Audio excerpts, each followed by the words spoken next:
It is once again a beautiful day here in Mangaung. A very good morning to all of you. Good evening if you're joining us from Australia, and good morning, very early morning if you're joining us from the Caribbean. It is day 4 and the final showdown between these two sides in this series. It's 1-1 and 9 wickets stand in front of a South African victory. 8 if you count the absence of the injured Jaden Seals. 374 to win for the West Indies A. 2 slips in a gully for Viljoen. It's going to be a game of patience here, David, as the people join us. They too have been waiting patiently throughout the courses of the world for this game to continue. West Indies have a tall task in their hand, but one thing that will come into their advantage is that the conditions have drastically improved. There's no wind anymore, there's no cloud in the sky in Mangaung. It's a pristine day of cricket and possibly a pristine day of batting. Just tucks his bat out of the way, it does. Chanderpaul. Tajenarine Chanderpaul really being circumspect. He's got 11 from 69 this morning, or 70 or 71 rather, missing the 2 balls that I had on my notes. But we got 20 overs in of this innings before the play was called after an extended session. There was a great intermission yesterday. Great in terms of length rather than value. The rains came down at lunchtime and we only got back on the park at 4 o'clock. So a missed opportunity due to the elements, but somebody who didn't miss out was Dane Patterson, who picked up the wicket of McCaskey. That one was caught behind by Bloemfontein. Not missing out on that opportunity to take his catches, Bloemfontein. As you join us on the Cricket South Africa YouTube channel, hello, please don't forget to comment and like this video. We'll always value your opinion, your thoughts, your insights into what this game may hold. And just a bit of foreshadowing. South Africa A will have their team announced for the the India A game that begins on Monday, 10 a.m. from the Northwest University Oval in Potchefstroom. It's a good start here by Viljoen. Just asking questions of Chanderpaul. And it's always that first hour of play that you suspect something will happen, particularly for the bowlers. We've had a little bit of moisture around for the last couple of days. The drainage here has been immense. And I know that you can see a couple of tan patches around the square, but it is a beauty of a day here.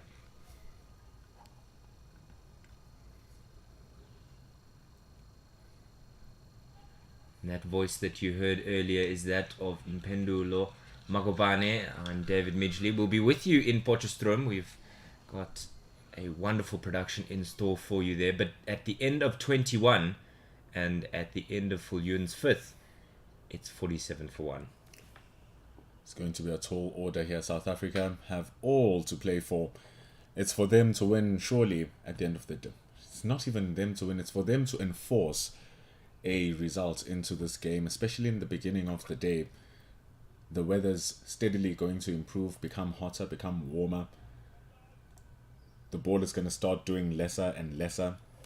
So it's important for the South Africans to use this new hour of the day whilst it's still cool and fresh, whilst the batters still haven't found their rhythm, in order to take them out. And who better than to call the man with over 25,000 balls under that shoulder in first class cricket, Dane Patterson.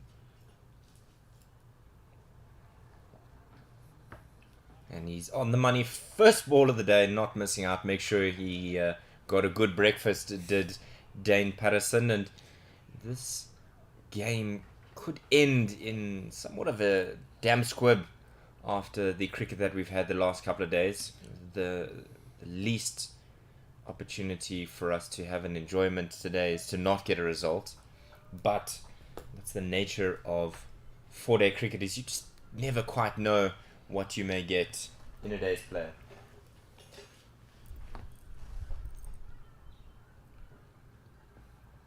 Oh! Trapped in front. Big shot from behind. They're not sure. And umpire Sipelela Gasa deciding that that one is not out. It's the risk when you come right arm over to the left-handed batter. Maybe Patterson just inspecting where it pitched and suspecting that it might have landed outside the line of leg stump. And that, I think, is the call from umpire Gasa after a query from Hardasvoljoen. My excitement almost getting the top of me over there because it looked so good. Just pitching it up, there was Patterson, which he will keep doing over and over again. He will pull it back as well because he does hit the deck hard for his pace. But what he does do is get movement off the crease and off the wicket. Such a dangerous exponent of medium pace bowling. And again, just producing something that may yield the fruit that he's been sowing. So many deliveries in a row here. We, on our way out, managed to chat to Kazondo, and he was in a far better mood than I think if it was the West Indies A that had the 400-run lead.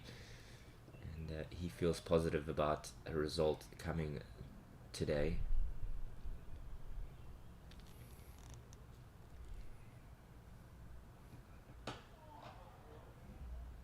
Didn't sound comfortable off the bat there. It almost sounded like a bat that might split, but it's gone right down to the boundary, and good collection work there to prevent a boundary. They'll run 3, and that'll bring up the 50 for West Indies A. Hardasvoljoen, they're just fumbling the ball at mid-off, which allowed for that single allowed for those 3 runs to go by. It was also hit very hard, which is why you might think that the bat might have been split. That's how hard Mackenzie swings that blade. Contrast to him, though, is Tej Chandapal. It's currently 75 ball, 11 runs. He'll be looking to just anchor this innings. He'll be looking to preserve as much of his wicket as possible. He won't be rushing to score any runs, but keep that wicket in place.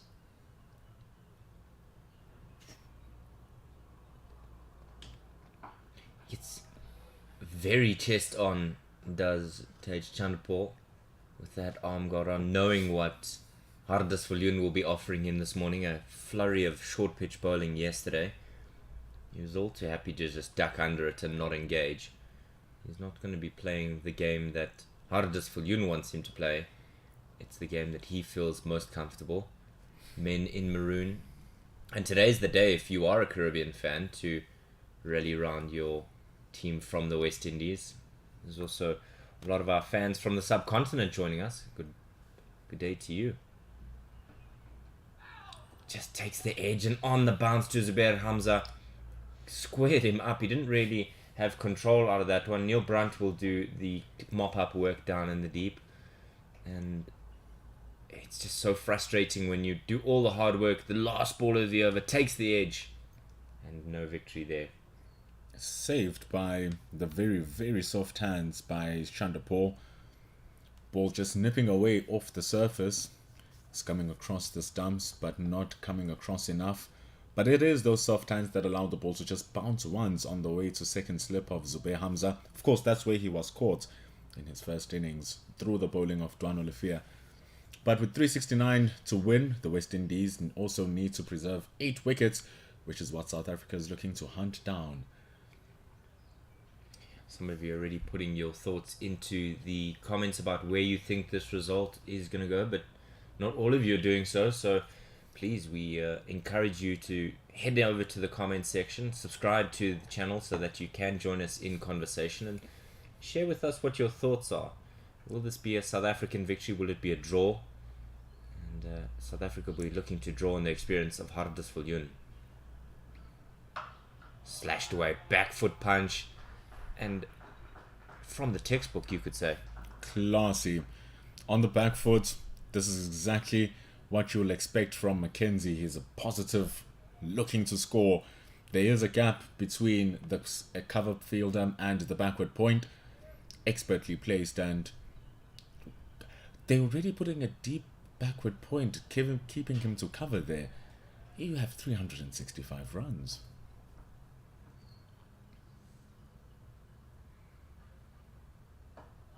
And he just strays again with his line, does Hardasvoljoen.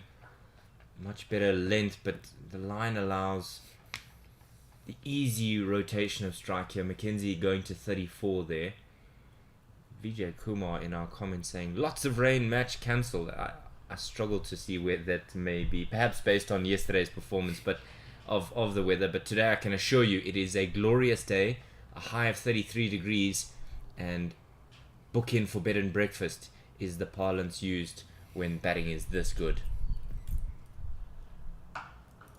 We've already seen it in 2 lovely strokes in this over. And another one there, just only finding the man in the covers. Having a good sound off the bat as well. Chanderpaul, very much different from what Viljoen is doing, but from what Mackenzie is doing. But Viljoen here, looking to find a steady line that he can continue working on to try and draw these wickets. Only having a deep fine leg who is patrolling the boundary. Otherwise than that, you have Gully, David Bedingham, who stopped that ball running across to that third man boundary. Short extra covers there as well as a short mid wicket. It's what you'd standard. It's your standard 4-day field with just 2 slips and a gully. 364 more runs to win. And we spoke about it yesterday. The likelihood is certainly against the West Indian A batters. But they're going to give it a good go with a shot like that. Just on the top of the bounce. Pulls it away and Pongwana is chasing it down. But he might just get there in the end. Great work there from the South African seamer to cut it down by just 1. Good shot as well from Chanderpaul. Looking that he's not going to just allow the bowlers to bowl at him. He's also going to take it on to the South African bowlers. It's a good looking shot that he was able to roll his bat down as well to keep the ball on the floor, because there is that mid wicket, there is that mid on who are just lurking over there. But because Mackenzie is on strike, they offer more protection, or looking to just set him up because he's looking to be more expansive on his shots. He might pull it to the deep square leg. It's been expensive from Hardasvoljoen this morning, especially in this now completed over 8 runs coming from it. And with 95 overs left in the day, according to the scoreboard here, it is 23 gone, 64. And remember that we began slightly earlier than you may be expecting because of the bad light interruption on day 2, where 90 minutes was lost. So the interruption on day 2 and then the rain falling yesterday means that we will have an early start and a projected later finish. We started at 9:30 in the morning here, South African time, and concluded with about 4 minutes before 6 o'clock yesterday evening.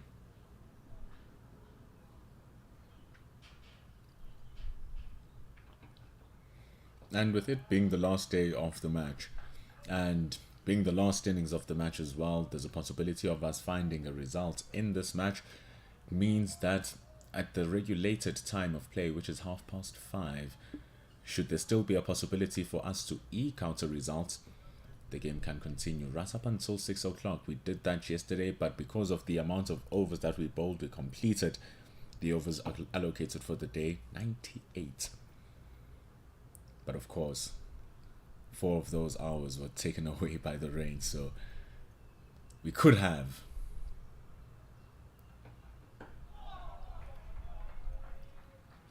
But now for today, it's going to be a long day out for the South Africans if they don't take these wickets early. And already it seems like the ball is doing far less than what it has been doing over the past couple of days. Yeah, not as easygoing as when they first came out to bowl. South Africa bowling in far more favourable conditions to the bowlers at the time. It was overcast, blustery, really miserable conditions for West Indian batters, but this may help them to feel a little bit more at home.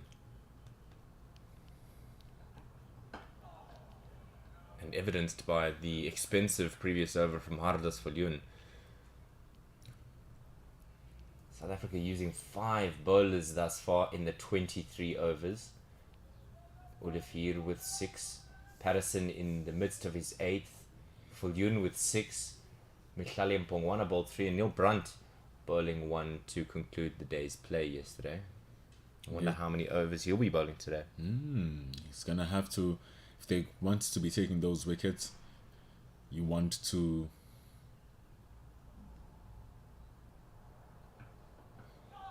have your fast bowlers operating, because we saw yesterday it was Shamar Joseph who was the solitary wicket taker for the West Indians, taking all 5.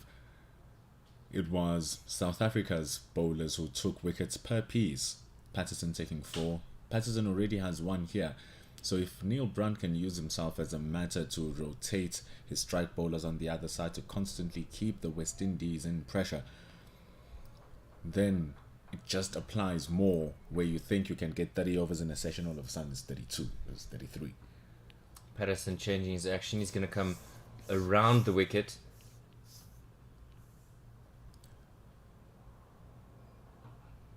And you spoke about the importance of somebody taking this innings under their belt and saying, this is my innings to do something with it. But it comes off of the back of good bowling.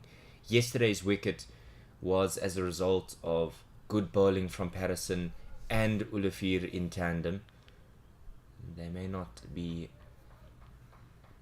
similar bowlers, they offer very different sets of skills, but it is their complementary nature that allows the South Africans to build pressure on the Windies batters. And they've been doing the same thing since Buffalo Park, where both the big fast bowlers are not playing. But it works even better here with them playing and Patterson just allowing them to apply the pressure and take wickets around him if it's not the one who is taking the wickets. That's what he did in Buffalo Park. Took lesser of the wickets but did not go for any runs, and all of that effort now is starting to click here in Mangaung Oval. 24 have been completed. The West Indies still trail by 360 runs. Hardus Viljoen and Neil Brunt having a bit of a gab there just to rectify the shortcomings in the previous over. Hardus Viljoen deciding he's going to come over the wicket for this over, and with Chanderpaul having struggled in the first innings, he looks far more settled, even though he's just got those 17 runs. The thing is that he hasn't been looking to score. He really has not been looking to score. But when the opportunity does come, it definitely is taken. You saw the pull shot that he played in the previous over. It was fantastic. Pulling it in front of square. And here, just letting it go, biding his time. If it's not hitting in the stumps, if it's not in his body, no need to play at it.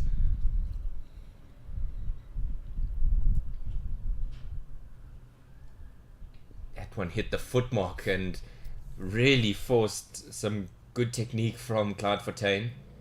Hardus Viljoen will just want to bring it together as well here, David. Just spraying it a little bit all over. It's what happens when the batter you bat bowling to is not giving you anything. It's just remaining in his game, being patient. It's going to be important that you as a bowler exercise the same level of patience as well. Discipline is what affords you the opportunity to bowl that wonder ball.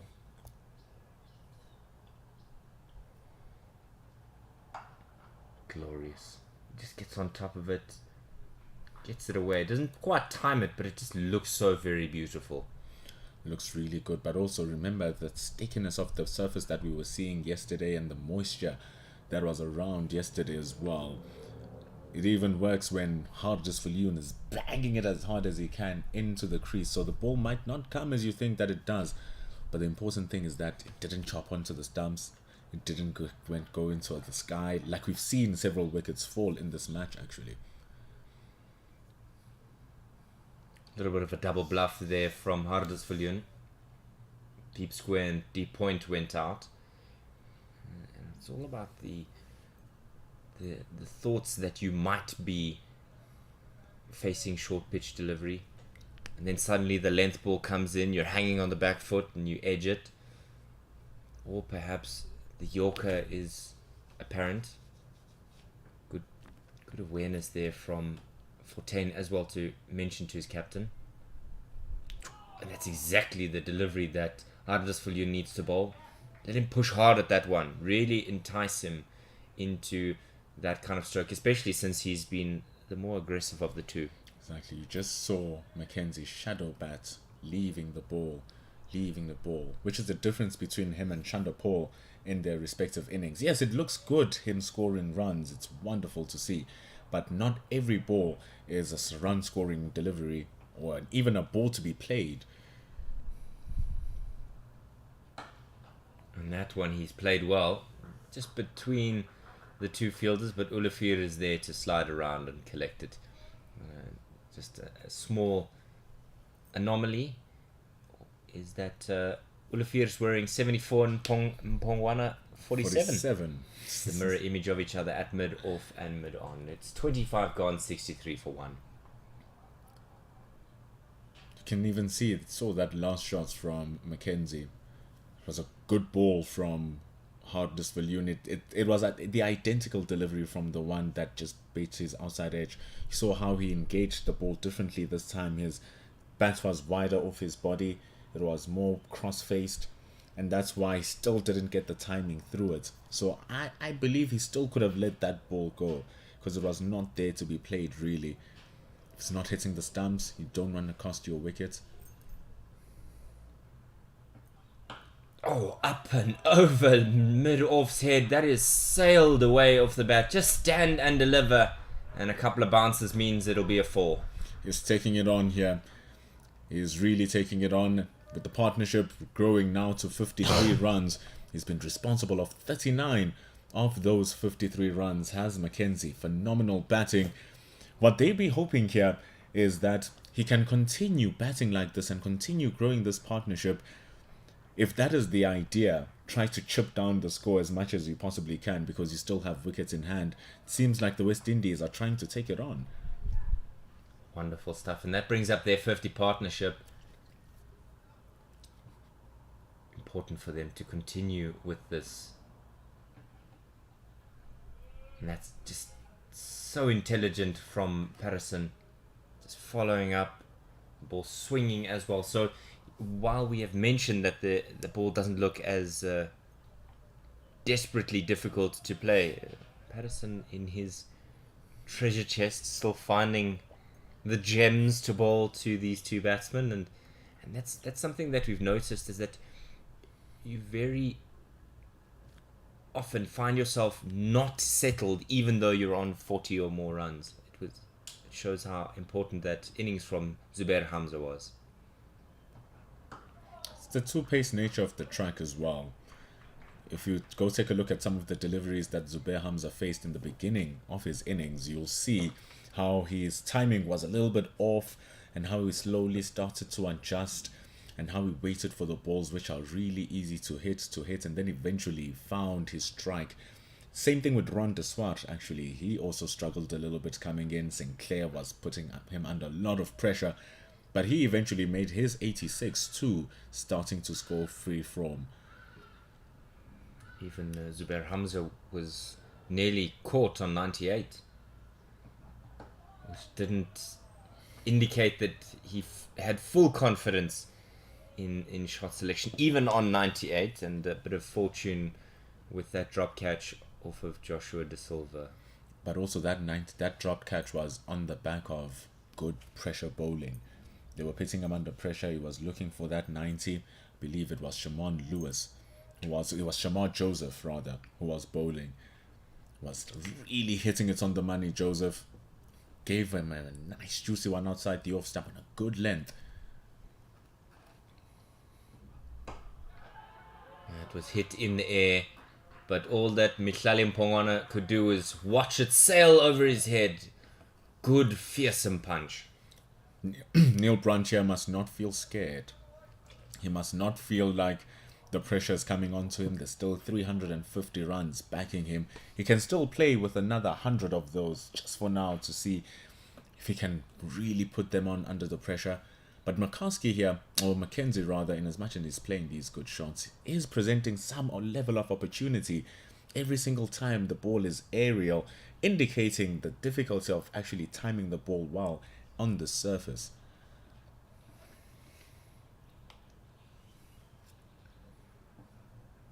Now when he leaves, good end to the over 4 Patterson. A little bit expensive from him. There's 8 from it. And after 26, it's 71 for 1. And it's not just 8, it's 8 of good shots. Brave cricket from Mackenzie. Very brave cricket, because the first boundary, he hit him on the up, drove him over the mid-off fielder for a very close boundary that was almost 6. That last one also on the up. Everyone has been on the up for Mackenzie. So eventually the South Africans believe one will come, but if it does not, this Mackenzie innings, knowing that there's still Da Silva, who hasn't been in great form, Hodge as well, who hasn't been in great form, but Sinclair and Johnson, who can really take it on. Spanked away. It's in front of square on the offside. Maybe middled it, maybe didn't, but it just didn't sound 100% when it did. And that raced away to the boundary for 4. Hard when the ball is not coming onto you, and especially if you're not the player who is... especially if you're not the player who's known for power like Mackenzie. Mackenzie can rely on his strength to power the ball through. There, Paul using the pace of Viljoen against him. It's very difficult to get on top of those square shots with the ball sticking up. But he was good enough to place it for 4. Full toss by Viljoen and spanked through the onside. He's just whipped it off his pads. 4.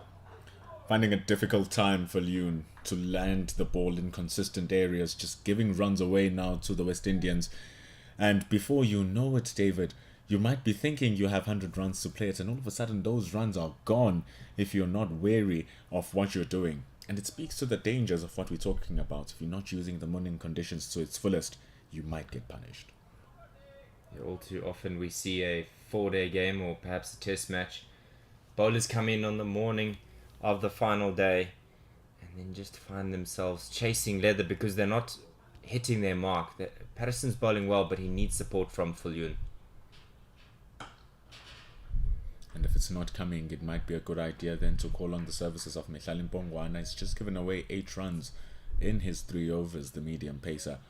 But also at the same time, you want to give trust and confidence to your lead bowler, one of your most experienced senior bowlers in Hartus Viljoen, and trust that eventually is going to find the form that he has, because eventually he did get the wickets of Paul somewhere in the series on the first match, but the difference in conditions and situation are totally not the same.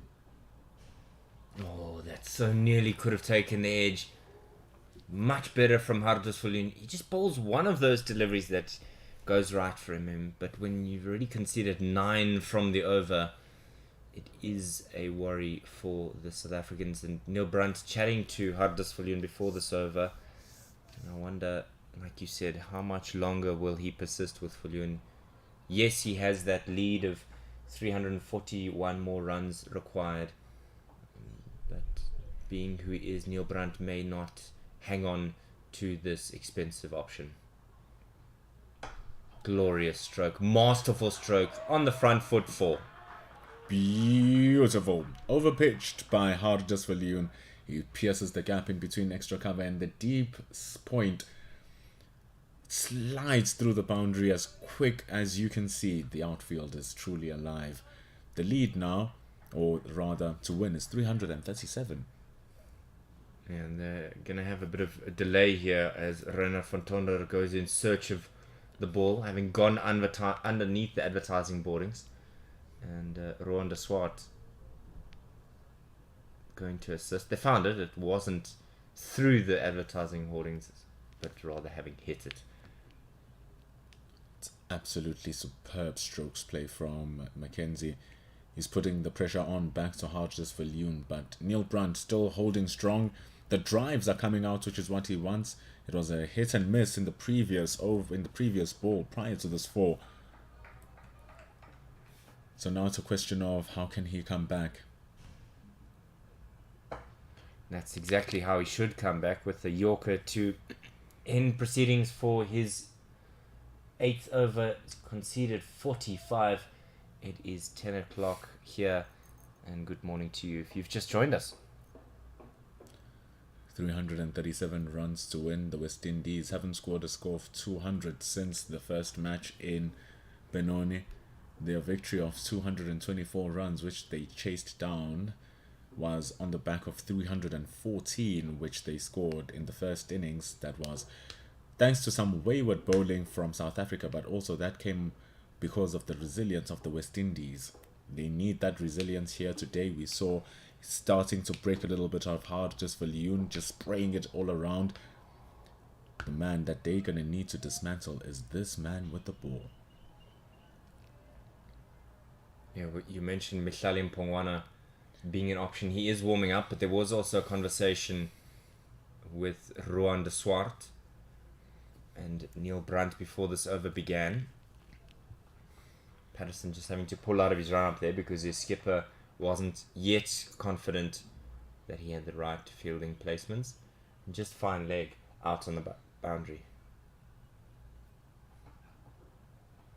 It's a good start. Remember, in the first innings, Dane Patterson came in yesterday, day 3, or the day before, came in day 2, and he bowled a marathon 9-over spell to start the day, on and on and on and on. He could have nabbed his fifer, but he was dropped, but he was steaming in, and eventually he bowled 13 overs in that innings, which was a masterful spell. So here maybe he might not go for as long, hence seeing both Ruan de Swart and Bongwana just warming up. And de Swart hasn't bowled as yet in this innings. And when he did, he picked up that final wicket for South Africa A after having quite a torrid time in the field. I think he'll want to play more of a role in this final innings with the ball. He did well with the bat in the second innings for South Africa A. But when you're an all-rounder, you want to contribute with both skills, not just one. Just had 5 balls in the first innings. It's all he needed to claim his first. So he'll surely want more overs under the bag as well. If you're a player who offers all the different types of skill sets to the team, you are always hungry to showcase those skills, especially if it's a match where you can say it's a scouting match.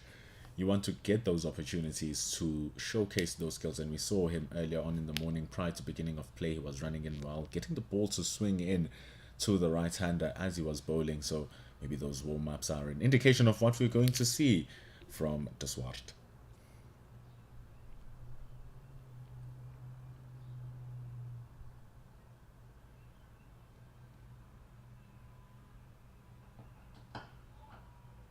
And even when he does overpitch, Dane Patterson is not able to be dismantled. Chanderpaul has absorbed the pressure very well here from Patterson. 4 dots in a row here. What was nice to see was Mackenzie not being scared of Dane Patterson. It's not an easy thing to do because it does look bad if you lose your shots or lose your wickets like that. Because the chat will be saying, why did you take him on? You should have seen him off. But also taking it on gives you that confidence booster as a batter. Trying to chase the one, and I've just complimented him for not being rash. But again, that's exactly what that pressure can do. I was talking about it earlier where I was saying that it does no justice if you don't have somebody who's going to partner Patterson on the other end. So we might yet see a bowling change from the pavilion end, and a consistency that Patterson can give from Loch Logan. Chanderpaul going for that pull shot because there's no one in the deep, just the fine leg there. And a defensive stroke to finish. So at the end of Patterson's 10th, it's 1 for 19 for him, and the West Indies are 84 for 1 after 28. That's the celebratory factor for the West Indians, is that they still have those wickets intact. We have seen a share of 8 overs being bowled so far. In those 8 overs, it was just a slight little edge. It was a slight little edge. And it didn't carry to Zubair Hamza. Speaking of Zubair Hamza, he's now had his helmet and abdomen guard brought on. And I wonder if we might see a return of that field position that we saw earlier in the series, where he was under the helmet nice and close at slip. Probably the specialist fielder under the helmet at forward short leg for South Africa is Kai Zondo, but he's at deep square at the moment. So De Swart to begin his first over of this innings. He's got Mpongwana and Ulafir at on and mid off. Brandt has dispensed himself from the slips and now in the catching cover. Catching extra cover, or rather close-ish extra cover, is Reinhard van Tonder. Deep point, a second slip only, and a gully, and a fine leg. They've brought Kai Zondo off the square leg boundary, and he's now at mid-wicket. So the right arm around the wicket of Van Tonder, hoping to change the fortune from the pavilion end.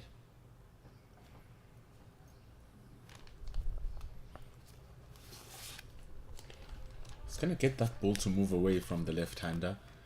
It's a different proposition from what he's been facing from Hardus Viljoen with the ball coming onto him. Also a different proposition from what he's been facing from Dane Patterson, who's going to hit the deck hard. Rowan de Swart will get the ball through to you, nip the ball away from you, and it's just going to keep running and running and running. Horse of stamina.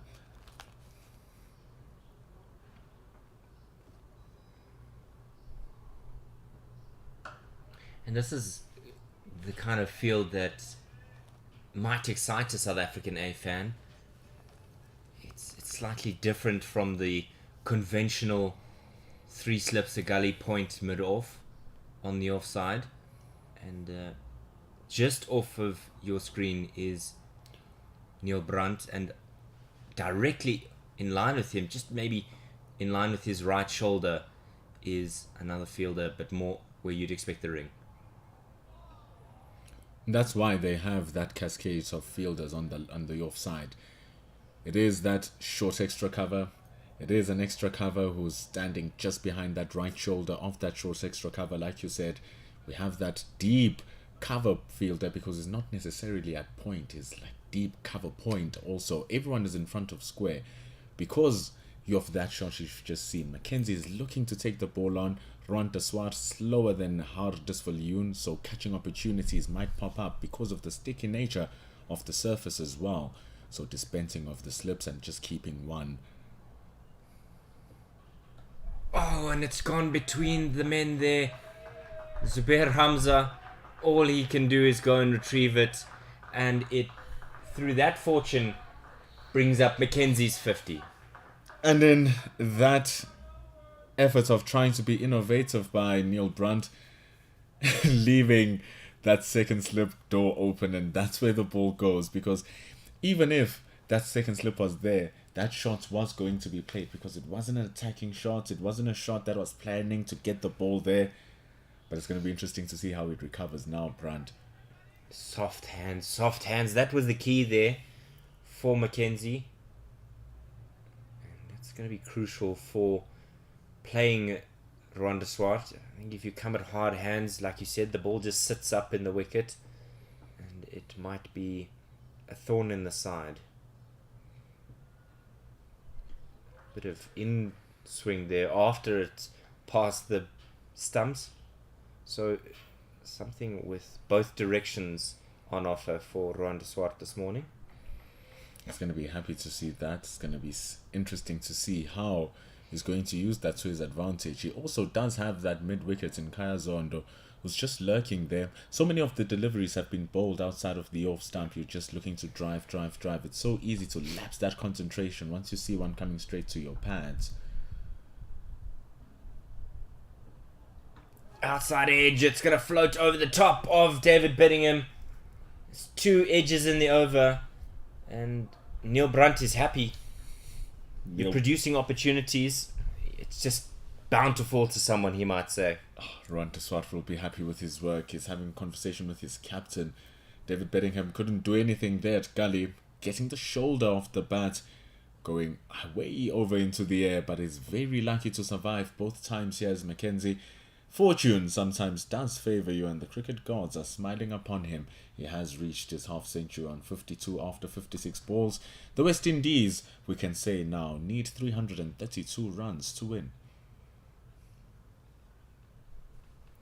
Nathan Fritz in the comments mentioning that fortune is a lovely part of this historic game that we all love. And sometimes you do need a bit of luck to get you to those milestones. The key is that you utilize that luck to make sure that you go on and expand upon it. You will know as there is a change of bowling from the Loch Logan end. Dwan Ulafir will come right arm over the wicket. Around the wicket rather. You might remember a county game in which one of the players dropped the catch off of Brian Lara in single figures, and he made the most of his luck on that day. And for a couple of days after that, it's good fielding by Keegan Peterson, who's on the park. Looks like he's giving Dane Patterson a bit of a rest. But Brian Lara, if you'll remember, in that first-class game in England, went on to score 501. So make sure you take your catch as number one, and with your batting, ride every opportunity that you get. Really punish them for giving you that freebie. In recent times, it was Kevin Sinclair who took a dropped catch to a victory for the West Indies and Benoni.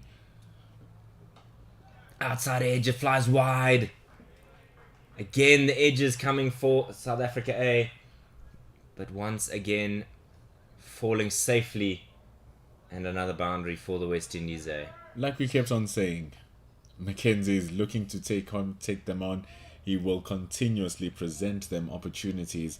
And he has been presenting South Africa with all kinds of opportunities. But like Nathan Fritz said in the comments, the fortune is favouring Mackenzie. The ball is just edging and going everywhere but where the field placement is. Even now they have two slips where the ball went in Zubair Hamza's position at number 39. The ball decided to fly to the left of Gully this time. It's just frustrating when you're a bowler. You're doing all the hard work, you catch the edge, and it's not even like somebody's dropped a catch. This is a much better stroke from him. Just leans on the front foot, bullies that one through the covers. It's 4. This is amazing batsmanship from Mackenzie. It's entertaining stuff, and the West Indians in the dugouts are loving it as well. He's really taking it on to the South Africans here. But again, hitting it up into the air. Just a little sniff of opportunities, but maybe that's how he wants to take it on. That's how he's been going with it, and it's beautiful work to see from the young man.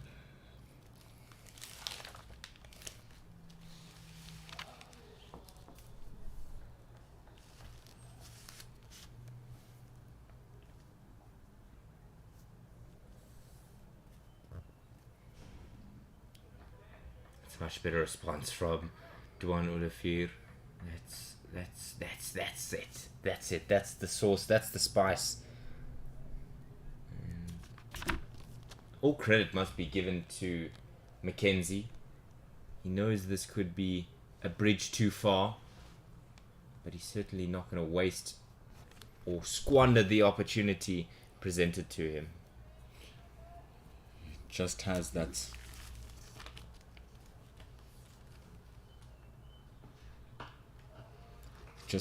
mindset of taking the game on versus the South Africans here, but also the mindset of understanding good bowling when it does come. Some defensive strokes coming the way of Sinclair.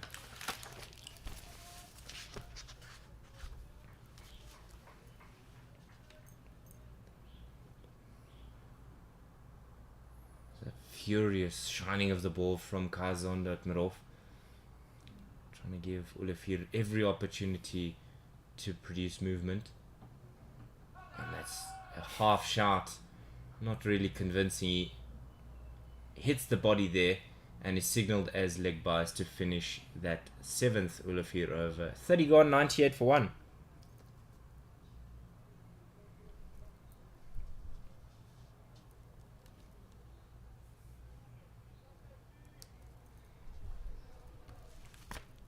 Of course, Kirk McKenzie. He's playing on 60 runs. He has that solitary first-class century. Just one. And the thing is, with McKenzie, he turned it into a massive one. Turned it into 224 runs, which are his highest first-class runs. But it's just that single century. This was his 5th 50. So this is an opportunity for him to make it even bigger.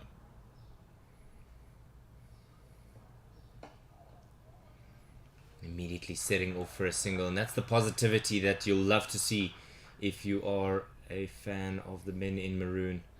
Just soft hands and immediately sets off there.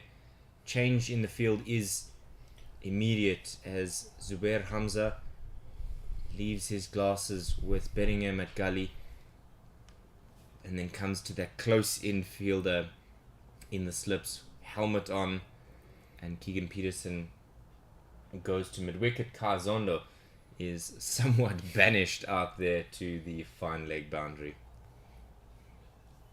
That edge that was just sliding past for 4 runs was going to be hard to see if it was going to carry to the second slip, but because Zubair Hamza is wearing that helmet now, it allows him to come in closer at risk of the ball sharp from the bat to his face, but the high chance of it carrying now. Point has vacated the deep and it has come closer as he collects the ball, that time in Harjas Viljoen. Ron de Swart does have the wickets of Chanderpaul. He was coming around the wickets, he dished one nice and full in Buffalo Park. He went for the drive, Chanderpaul, and it was caught by Clyde Fontaine. So he'll want a repeat of those heroics with the score on 99. Yeah, one away from the 100, and Mackenzie's batted well for his 61 thus far. Making the most of the opportunities, not throwing your bat at anything. It's been enjoyable. Yes, he has presented some opportunities for the South Africans, but you could say that those were educated edges. He had full control and knowledge of where he wanted those to go. And also he's been hitting the ball aerial.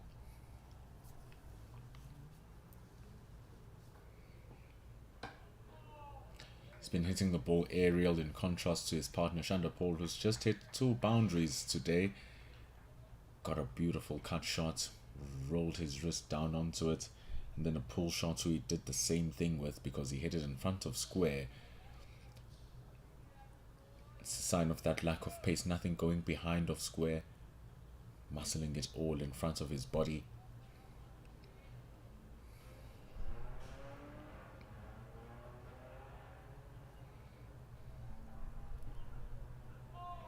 I don't want to be too preemptive, but maybe just gandering over the records between these two sides at a test level. Only 200s have ever been scored. The one coming from Jimmy Adams, who we mentioned yesterday, has found his luck here at the Mangaung Oval in that 129. And then the other one was Wavell Hines, who got 115.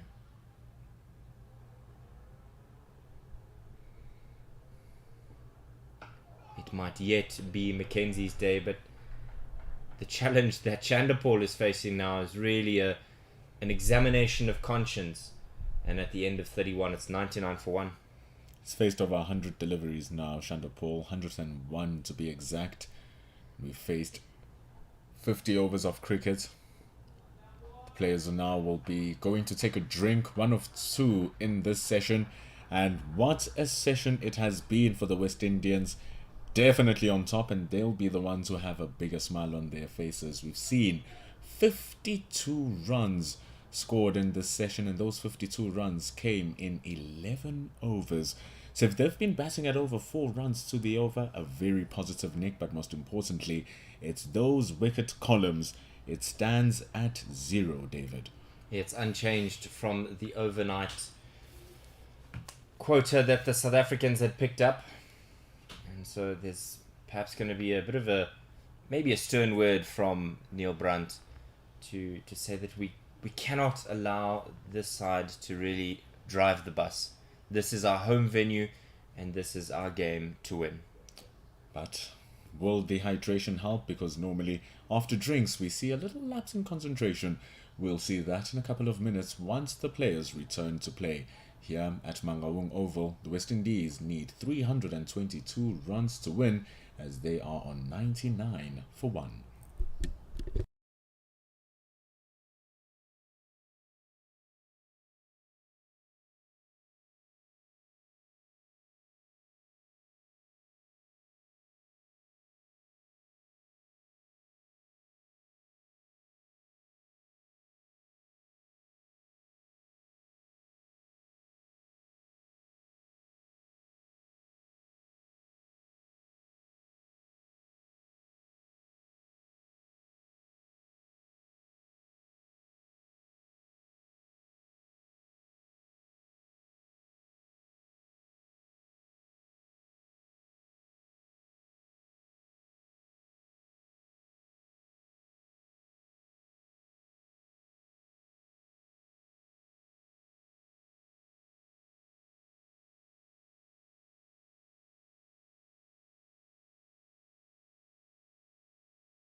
And after a brief sip of an energy drink, maybe 1 or 2 gummy bears, and perhaps even a banana, it is back to the action here at the Mangaung Oval, bathed in sunshine and a picture of a ground.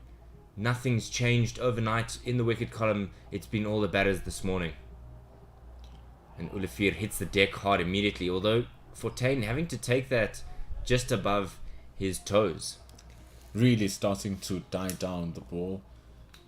At certain areas, it zoots up off the length and then Fontaine has to pick it up on his chest. But more often than not, it just dies down. That's why Mackenzie, it's very useful that he gets under the ball nicely and he generates power through his shots and he plays his shots with conviction to get these boundaries he's been scoring. Just getting on top of the bounce as well from Dwan Olivier. It's going to be important for him to just get back to his groove. You know, sometimes you wish as a batter, as you're batting, that the drinks break doesn't come. That you just continue playing, Because now he has to come back and restart all over again. You mentioned that sometimes those intervals will result in a lapse in concentration, whether it be from somebody who drops a catch or a batsman who just plays a false stroke. And that's exactly what happens. It's in the air and it was on the bounce to Kazondo. Perhaps a little bit flat-footed from the Dolphins man. And that may have been an opportunity. Squared him up. And I said it that's when the opportunities come, and you have to take them. Definitely a scary situation that for Mackenzie. Ever so often there's that one that just makes you question if he's gonna give it away. But apart from that, when he plays them with conviction, when he plays them with that I'm taking you on, there's there ever a chance that he creates. Struck in front, but no real concern for the West Indian batters. But this is much better from Dwan Olivier. Maybe he had one of those energy drink gummy bears that I know you're a fan of, and maybe they really get him going, get him excited. Just get those electrolytes, electrifying his body, electrifying the cricket that's being played. Dwan Olivier is coming around the wicket with 2 balls to go. Oh, he's menacing that outside edge. Mackenzie is not looking comfortable at all. He's starting to hit the deck hard. That's what happens when Dwan Olivier really hits the deck hard. Something always happens. Something always happens. Sometimes very much guilty of floating it up there. But even Nathan Fritz agrees that he's getting some spicy bounce off the pitch. It's because of that work that he's putting in.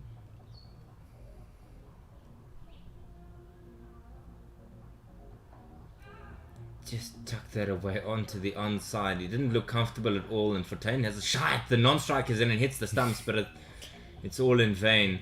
It looks good on camera, but it's leg bars to finish. That brings up the West Indies a 100. It's 32 gone, 100 for 1. Very good jump between these two. Their partnership now worth 86 runs, really restoring some order in what has been a very difficult match for the boys of the West Indians. So now, Rohan de Swart will look to continue and see if he can offer any hurt. He did so with the bats when he scored those 86 runs. He did so again in Buffalo Park when he got rid of Shandapol and scored those 40 runs. So here, to close off the series, he has the ball. Mackenzie on 61.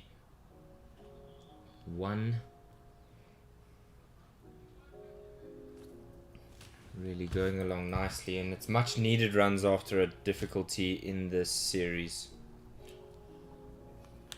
What is he going to need now is Mackenzie continue to play, continue to apply himself. He's doing an exquisite job surviving the first over after lunch, which is very difficult, especially if the bowler is going to be hitting his mark like Olivier did. And he starts off with one that jags back off the length. That's why you see the reaction seems like it was close to that off stump with that leave. So now it's a question of how he's going to respond, Mackenzie. And it comes off the pressure as well from that Olivier over. Just a 1 run coming from it. And that's exactly what South African A bowlers would want. Just to partner with one another. Work in tandem. And that one gets the outside edge. Square of the wicket. And de Swart has hands on heads. And he should be, with the way that he's bowled. He's bowled really well. Feeling confident. Just a nice bit of encouragement from Zondo, who's now going to jump over towards the leg side as they send Hardus Viljoen down to fine leg. So Zondo in the mid-wicket region and Van Tonder in a catching cover. Kirk Mackenzie's just not been looking too comfortable or too good post those drinks. But eventually he's going to find that routine again. Good hands from Shandapol. It's a trademark of most of his innings, especially if he's playing well. Able to manipulate the ball to where he wants to, how he wants to. We've seen some balls going past the slip cordon with him guiding it there. We've seen him play some beautiful pull shots and cuts as well to get himself to that 27. 320 runs to win. There's still a lot of cricket to be played today. 8 wickets needed for South Africa A. Slapped away through that vacant point region. There's 2 men trying to chase it down. They'll get there because he hasn't middled it. But it's another 2 runs. It's another 2 to the total of Chanderpaul. Just dropping it a little bit too short that time, Ruan de Swart. And it must be said here, David, if the West Indies are able to bat through this session without losing this wicket and are able to drop that lead down to 250 over 2 sessions with 8 wickets in hands, all of a sudden looks like something that you can pursue. That's a much better line and length from de Swart. He's bowled really well this morning. Just the 1 or 2 deliveries that he gives a little bit of freedom to Chanderpaul. I feel more at ease when he does pitch it up there outside that off stump. Always looks better because it will stick up if he doesn't pitch it up, and it will be easy for him to be picked away. There's a nice big gap on the leg side. There's a nice big gap between gully and backward point. Just tucks his bat inside the line of that one. A lovely way to conclude the over. It's the end of de Swart's third, and 33 have been bowled. It's all threes, 103 for 1. 318 runs.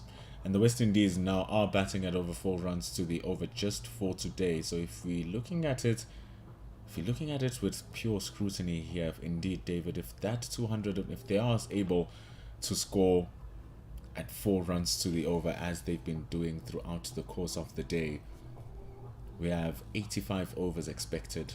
We have 318 to chase. If they literally keep batting like this, they may chase down the score, as unlikely as it may seem. But we said when we came here in the morning, it looks like a good batting day.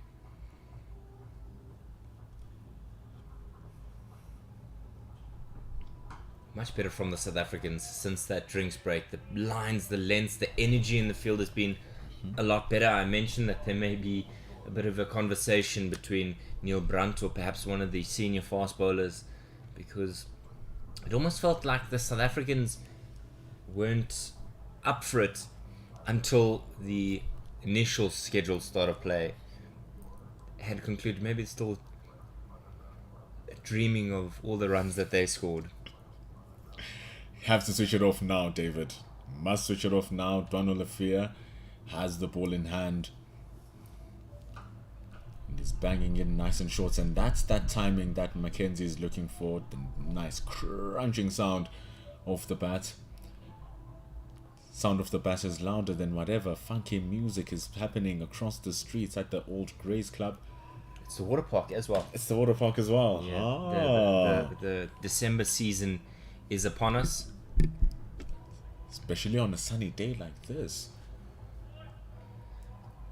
Crowds will start to gather in the City of Roses to enjoy their festivities. But somebody who's being festive with his strokes is Mackenzie, just blasting that away through the covers on the up. And that edges him further along. He's on 66. Too short. Way too short from Olivia at that time.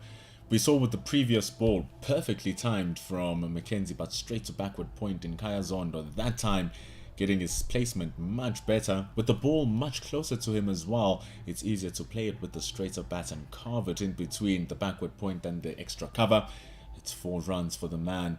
And Don Olivia will just look back to do what he was doing just after coming back the drinks break. So nobody barring mid-on in the ring now as the man sent out to a deep mid-wicket. And it doesn't matter when you've got strokes like that. It's good fielding in the covers to keep things quiet by de Swart. Much better delivery that from Don Olivia. Get him onto that front foot. But also at the same time, we might be asking for a lot, but the length he'll be looking for is almost there, but just a touch shorter from where that previous stroke was. So if he can get it at that length, that's where he was getting those edges prior to this over. But you're right, it is much better bowling from them.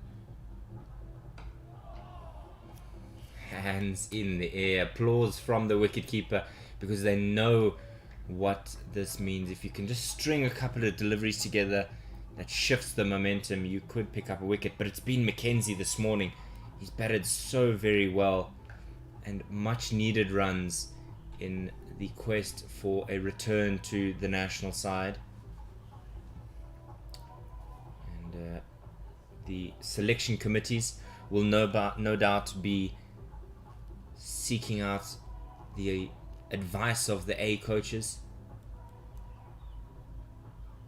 And maybe they're watching this broadcast to see who has been a shining star. And the people that have also been a shining star for us this morning is the comment section. Matt Pryor, Nathan Fritz, Paul Fleckney, Mohan Narendra, Tanda Martin. Good morning to all of you. Thank you for joining us on day 4. It is a glorious, glorious day after the misery of the past 2 days with the frenetic pace of the wind, and this is much better. This is exactly what we want for a day's game of cricket.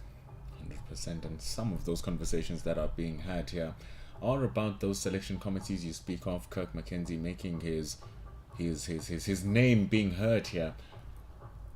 Doesn't want to lose his wicket, because if we look at the batting order that's yet to come for the West Indies,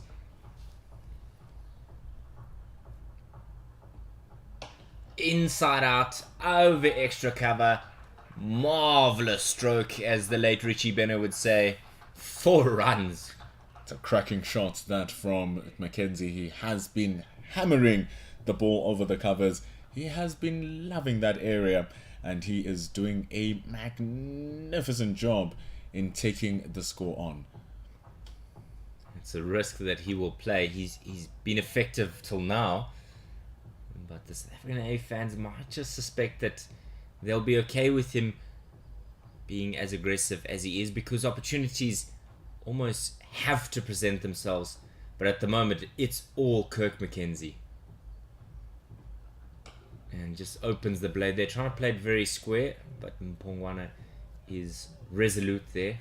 It's a gorgeous shot that was taken from Mackenzie there. It was a half volley from Ruan de Swart. It has to be spoken about at how gorgeous it was, because there is a man at short extra cover in Kaya Zondo who can be a threat and catch that ball if it's mistimed.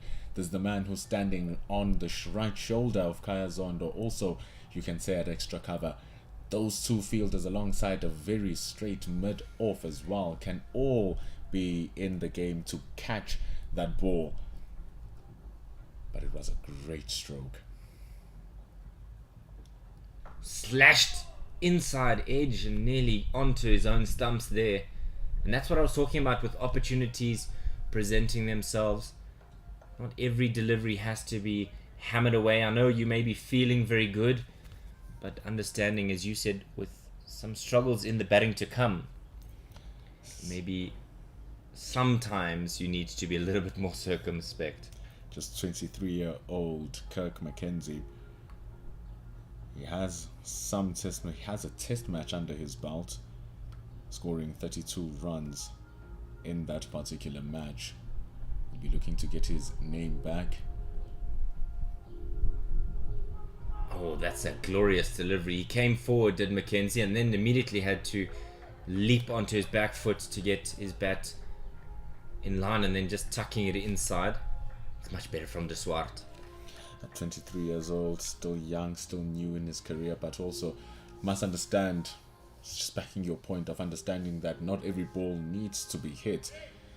He hasn't had the greatest of scores, with 36 being his highest score in this particular series, so it feels like he's in the good touch. He'll want to use it more and more and more to his advantage, but he needs to keep it steady. Just guiding it down, being aware of good deliveries. So easily you'd want to patch that through the covers, but keeping your head straight. And honestly, if Mackenzie does continue playing here and he does make a good score and doesn't reach a score that is near 200, just make a massive 100 here, which is firstly what he needs for himself as a player in order for him to be in contention of that spot. it might actually send the West Indies into an opportunity to win this match if he does so. Another slash at it. Another missed opportunity to take a wicket. And something that we're not missing out is the wonderful insight that you're all providing on some of the Caribbean players. It's 35 gone, 1-1, 2 for 1. 309 runs to win for the Windies, and in their bag they still have Kevin Hodges.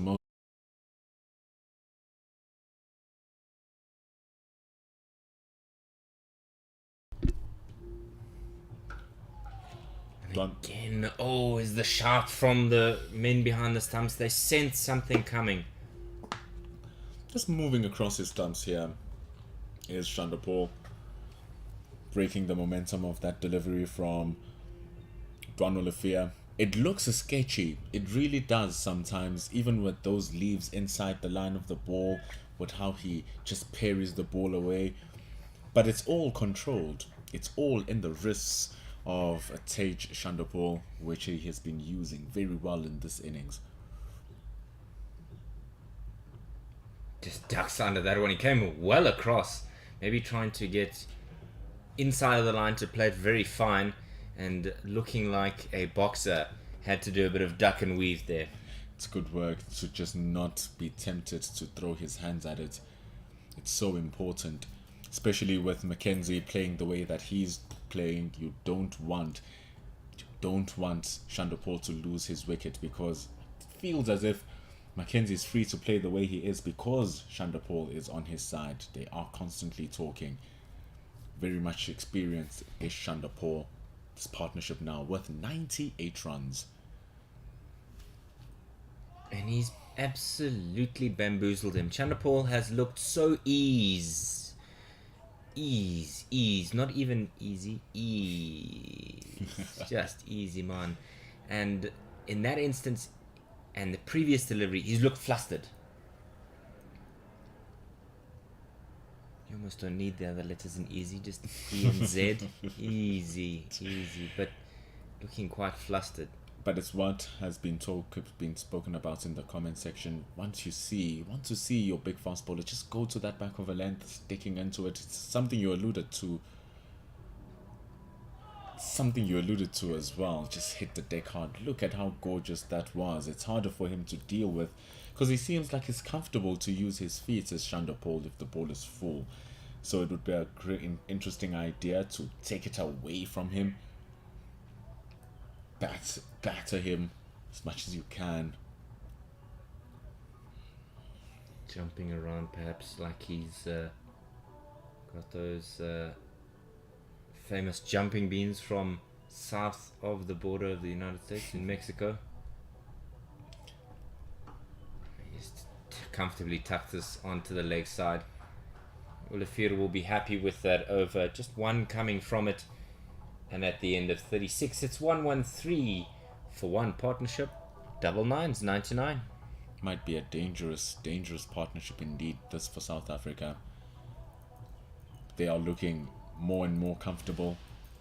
But Mackenzie, ever so, every now and then, just presents that opportunity for the South Africans. And he's been doing so in every over. There's always that one that's like, so close. But so far, so good from the left-hander, who has been taking it on to the South Africans. 70 from 83 deliveries. But Chanderpaul now, who had a long time off of strike when Mackenzie was in his show, now is taking a lot of it back. And taking it all in are the two fans we've mentioned almost every day. I believe they've been there. Up in those concrete stands, right at the top, second from the top, is where they found themselves. And a lovely way to entertain them with the first delivery of his fifth over. There's actually more fans. We just can't see them here in the commentary section. There's more fans down under the pavilion, where they're watching the game from the best views. We are, of course, seated just next to the pavilion, but we can't see because we are being blocked by the roofs of the pavilion. But there are fans down there. If you just take a walk around the ground in the embankments as well, there are some there too, under the trees. So it's a pristine and beautiful day to come and enjoy cricket, especially on a Friday. It's the weekend. What else would you want to do? Watching cricket, that's where there's no other place No other place. that you'd rather be. Especially in a fine contest like this, because what we were seeing yesterday, it looked like South Africa had taken the game away from the West Indians, but here the fight is coming back through this second wicket partnership. There's a short extra cover now in Zondo. Is it just an indication of Kazondo's height or his proximity to the bat? You said a short, so are you saying that he is short and that he is in short? He's in short, just around the corner. He's two pitches close, 2 strips away. That position will be so much more useful to a Kirk McKenzie who's looking to be more attacking, but also, where do you get Chanderpaul out?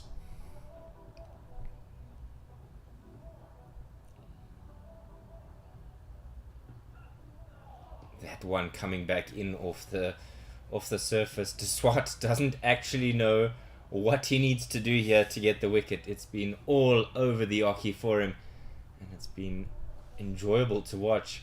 Kazondo, hands on hips, knowing that he's seen it all before and he knows that it has to just produce something. It just must.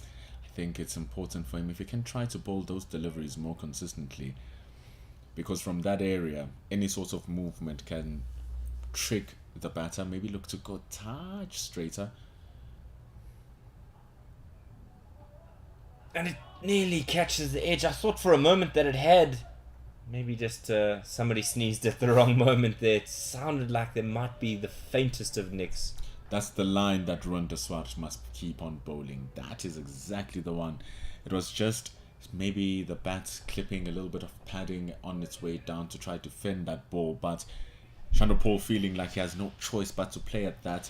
But more often than not, after a delivery of that nature, you want to bang it even more hard, and you all of a sudden drop it a little bit shorter, a little bit straighter as well. So Rohan de Swart will be looking to complete his over in the very same ball. And it just pushes at that one inside the line of the ball, well inside. And the fifth de Swart over comes to an end. It was a very good over to watch. It's a maiden for him, and he's contributing with ball and making sure he doesn't get left behind in terms of plaudits and, as the youngsters say, flowers from us. It's a beautiful contribution from him. Really putting in the work here is Rohan de Swart, only gone for 13 runs in his 5 overs. Few plays and misses from the batters off his bowling. Nice thing here is that he's bowling to 2 left-handers, so there's no real big shift that needs to be happening in terms of lines and in terms of lengths. But it's a matter for South Africa of keeping it consistent now. Just keep on pestering and pestering and pestering those lines that do seem to cause troubles. And that's when the doubt is going to come in the batsman's mind. And that's where you're going to get something. One batter is looking to score runs, looking to really move his strike rates along. Close to runnable stuff, 70 from 84 rather, and the other a lot more circumspect, 30 from 117, so almost a Grand Canyon of a chasm between the two in their approach, but it's been perfectly balanced. Inside out, over the top. Fulyoon's got to chase that one. Perhaps toe-ended a little bit, and that's why it's been elevated and just plugged in the surface. But they do get through for 2, and a 100-run partnership between McKenzie and Chanderpaul. Phenomenal partnership. It has grown in leaps and bounds. McKenzie contributing 72 runs to that beauty. But that speaks to that beauty of the partnership as well. Even Ayush in our comment section is speaking of the same concept. Mackenzie is able to go big. And unsettle the bowlers, making it easier for Chanderpaul to preserve his wicket. Just ducks under that one. Lovely response from the fast bowler for the Lions. And then because of the fearlessness that Mackenzie is bowling at, you see for Don Olivier now changing his length, going a little bit shorter. It unsettles the bowlers once the batters go at them. And then on the other side, it unsettles the bowlers when the batter is not chasing the ball. Chanderpaul is not chasing it. They're going to change their lines. Mackenzie's changing it. They're going to change their lines. And living by the sword means you can so easily die by the sword. That one, an awkward type of stroke from him, and not the effective one at all, as they will exchange strike with 2 balls remaining in the Olivier over. So now you're going to see the difference. And the thing is, Mackenzie, even when he was trying to go for that one, it just presents that little bit shadow of an opportunity which keeps the South Africans in the game. But Chanderpaul on the other side, much more resolute. 117 for 30 runs.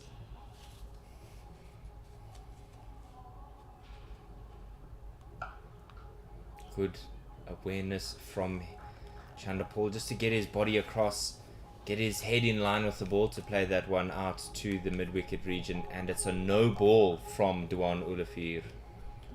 Played very well indeed from Chanderpaul. You see, just climbing on top of the bounce, playing it straight down on the ground. There is no threat in the ring on the left hand side, because on the leg side there's only that deep square leg, and apart from that we have a deep fine leg. No one else is patrolling the boundary.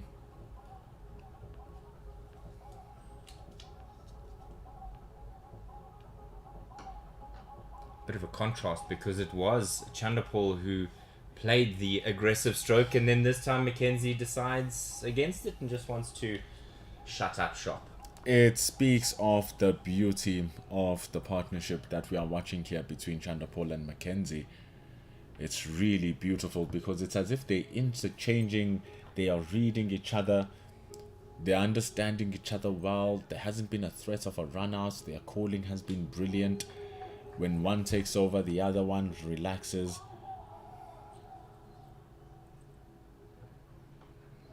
Top edge, and it's flown over the keeper's head, clatters into the advertising hoardings. 4 runs. Frustrating innings for the South Africans to deal with here. Sketchy, but they all still count, because every sketch draws the picture. And the picture that has been drawn here is another boundary for Mackenzie. He moves to 77 runs. It's a good shot because it counts for runs, as now their target goes below 300. It's 299 to win. And reminding myself of 2019, when South Africa was playing Sri Lanka, and a defiant Kusal Pereira was the thorn in the bowler's side that day. It really put the South African bowlers to the deep end of the swimming pool and forced them to swim, and they really weren't up to the task. Just tucks his hand inside that line. See, the exciting thing here for the West Indians, just the style of the players that they have are so different from one another, but the core, that's the run getters. Mackenzie here is getting the runs. He's the expansive player, hitting his runs nicely. Jordan Johnson in the first innings scoring that 33. He too took the South Africans on and attacked. Kevin Sinclair with his 50 doing the same thing. So it's a hit and miss if you go to the attack.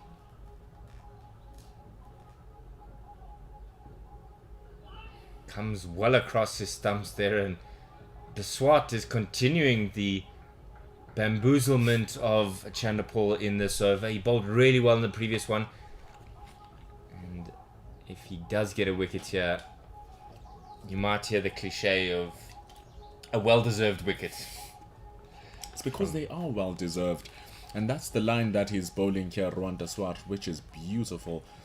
With the ball coming back in, it keeps on forcing Shandopol to play at it, even though there is no need. So the straighter line is so important, just like he's doing here. And this time getting back on ball. De Swart nearly released that one. Feeling the frustration of bowling well but not getting the results. And I think it's extremely valuable that he has Duan Ulafir and Dane Patterson by his side here at Mirof Miran. Just guiding him. They know that it's going to come. He's been plugging away, toiling away. And with just 3 balls done, it could yet produce more. Comes across and snuffs that one out. This is good cricket to watch. It's an amazing battle here, David. Shandopol is up to the task. The slip fielders at the back are up to the task. The players at the covers, you see that short extra cover still unchanged, is up to the task. And the thing is, they've come in closer even. Even the gentlemen who are standing at the ring, your backward point, your short extra cover, your cover fielder, they are all closer up into the ring, supporting their bowler in Rwanda Swart. But Shandopol resolute as ever.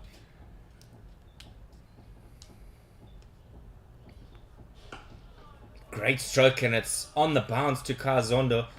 He may be the most senior player here, but he's diving around. He's dived around there as if he were just a 19-year-old. Has he dove? Has he dove? Dived. It's a great stop from him at short extra cover because it came at him very quickly as well.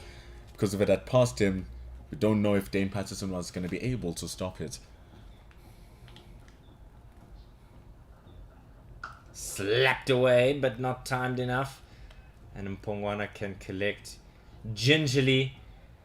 The Swart can't believe why he's not been rewarded here. But we are enjoying it. And 39 gone, it's 1-2-2 for 1. Strangely enough, the back end of that over belonged to Shandopol. The first 3 deliveries were very much towards Rwanda Swart. And then the last 3 deliveries, Shandopol's defensive stroke was right on top of the mark. His shot, which was driven to Kaya Zondo, was beautiful as well.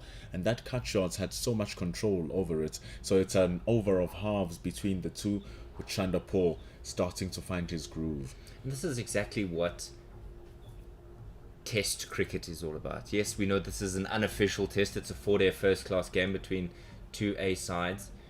But this is what it's all about. You have Mackenzie going along great guns and loving everything that the bowlers are dishing up. But with De Swart and Ulafir producing opportunities like that, it would have taken a blinder of a catch from him to let that one stick. It's a good effort as well to stop a certain boundary. It's a phenomenal stop from Duan Ulafir. That looks more like a fielding stop than any chance of a catch. It was slapped hard from Kirk McKenzie. It was such a great stroke because he got pure connection onto it. It was a certain boundary if Duan Ulafir did not stop it, but that again speaks to the quality of cricket that we are watching here. It's a fierce battle between bat and ball, and the conditions have certainly brought us into the echelons of a fantastic first-class game here.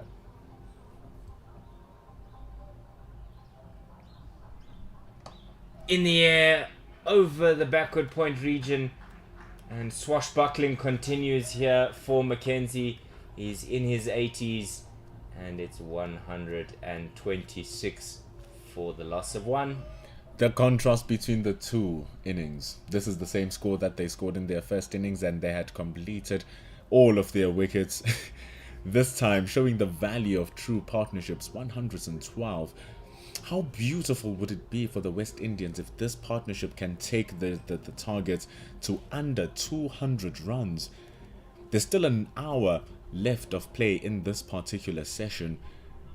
I'm not saying they can wipe it down to under 200 in this particular session, But if they are able to bat that long, and in between session number 2, they take it down to that, West Indies can come out to bat with a different swagger and a different confidence, with them knowing that their top order has given them a beautiful platform. Different type of confidence means that Neil Brunt is going to change his field. Kai Zondo summoning the helmet from the dugout. And my suspicion is that there might be a bit of a welcoming party as Brunt goes to a gully. He's got a fine leg, a leg gully rather, and a deep mid wicket, so short pitch stuff. This one goes down the leg side and he's just leaving that one alone. Kai Zondo's at third man, so to try and paint a picture of what this field is, you maybe just not able to see it on your screens. There's a slip, a very wide slip, a gully, a third man, mid on, well, almost a long on, extra cover, deep mid wicket, leg gully, and fine leg as well.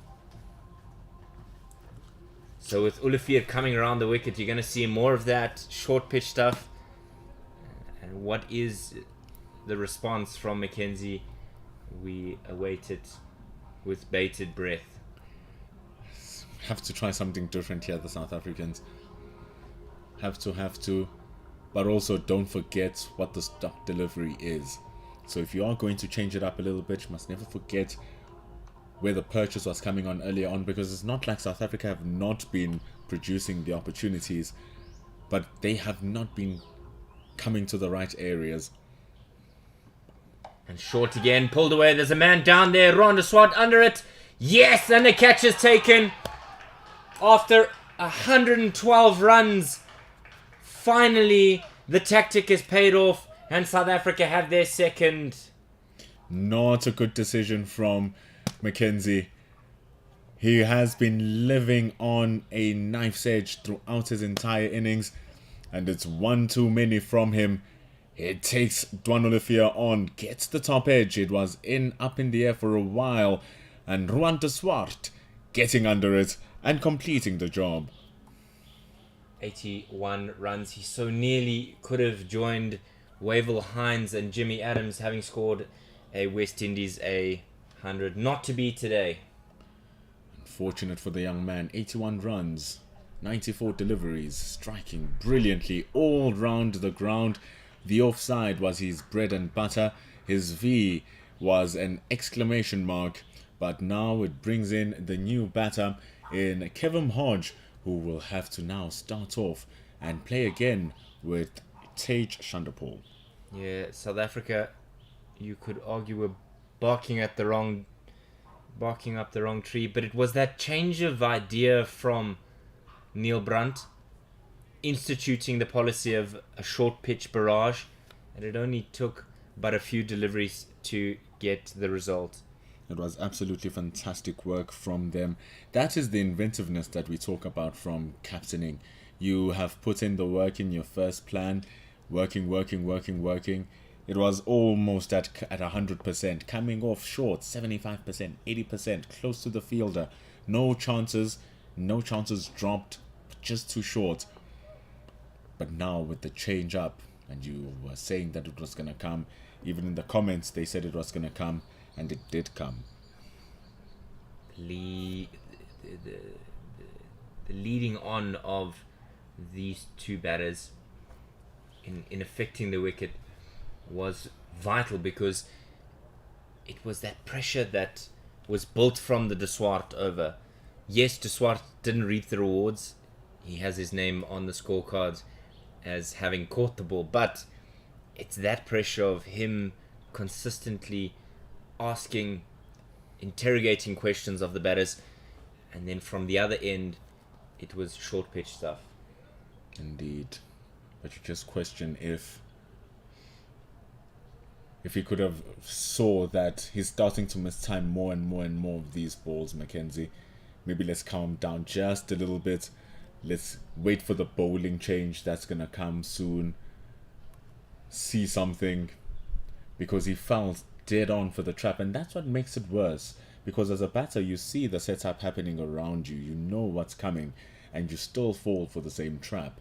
I think that's what makes it a little bit worse, but he could have exercised a bit more patience because the game situation, in as much as that partnership looked good, is still slightly tilted to the South Africans. And if you're wondering why there is a delay in play, I think fortunately for the viewers at home, Kai Zondo removed his trousers. He had black shorts underneath, but they were summoning the leg guards and the helmet because that's exactly what is going to welcome Kevin Hodge here. Short pitch stuff, 2 slips, a catching cover, a close-ish point, a gully, mid off, mid on is right on the square, forward short leg and fine leg. Very warm welcome to you, Kevin Hodge, with that delivery. Trying to hit the elbow there, and I'm surprised, having watched what went on in that over as we end 40, 126 for 2, why he didn't come out with an arm guard. This is the stuff from South Africa. Can't come up with an arm guard. I must show you that I'm about to dominate you, coming here batting with chest pads. No, if I could, I'd come out batting without a helmet. And think must show the big kahonkas. Confidence or recklessness, you'll have to decide for yourself. Rainer van Tonder's back on the park, which means Keegan Peterson can go enjoy some shade. He's been wonderfully supported, even though he is doing 12th man duties today by his family. And we've often seen how important the impact of a family has on a professional athlete's life. And the impact of Ruan de Swart continues here at the Mangaung Oval, bowling from the pavilion end. Speaking of the impact of family in an athlete's life, one of those is Tej Chandapal, son of Shiv Chandapal. Almost identical actions or identical stances, but the heads and their games are slightly different because eventually the two players are not the same. He'll be looking to stump his authority as his own man, Tej Chandapal. And they have played well together, him and Hodge, before. In the first match in Benoni, they put on a 110-run partnership for the third wicket. That's the game where Chandapal scored that 79. It took a reverse swing to get them undone. So here, Chandapal will continue to do his job. Kevin Hodge will be more of the free-flowing striker. Has been sketchy over this series. He'll also look for a good innings.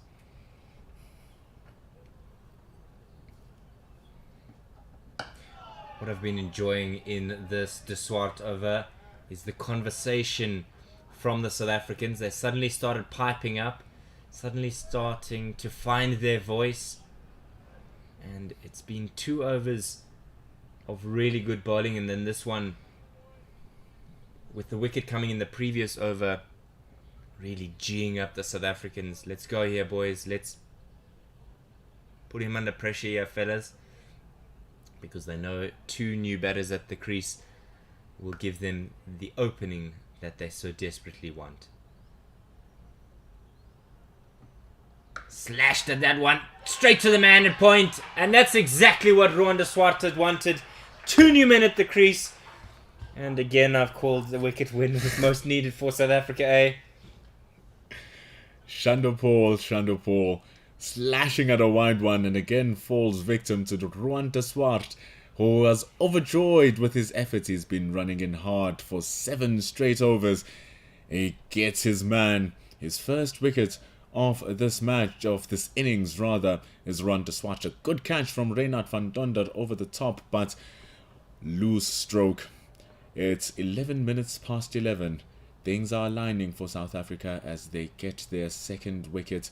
And what is also aligning is the sun baking down on the players, so they go out and have a drink.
Thank you.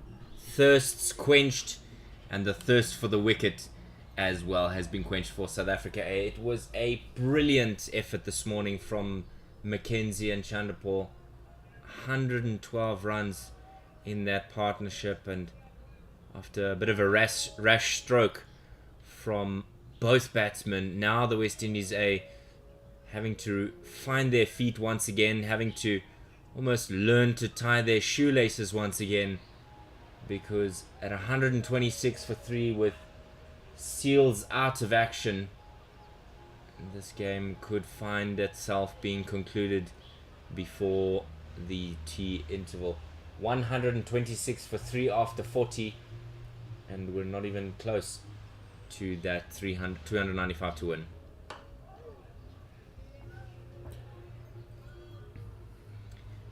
Randa Swart has been just so effective here, and a well-deserved wicket. You could see in the jubilation where he just collapsed to the ground, feeling like this was his moment.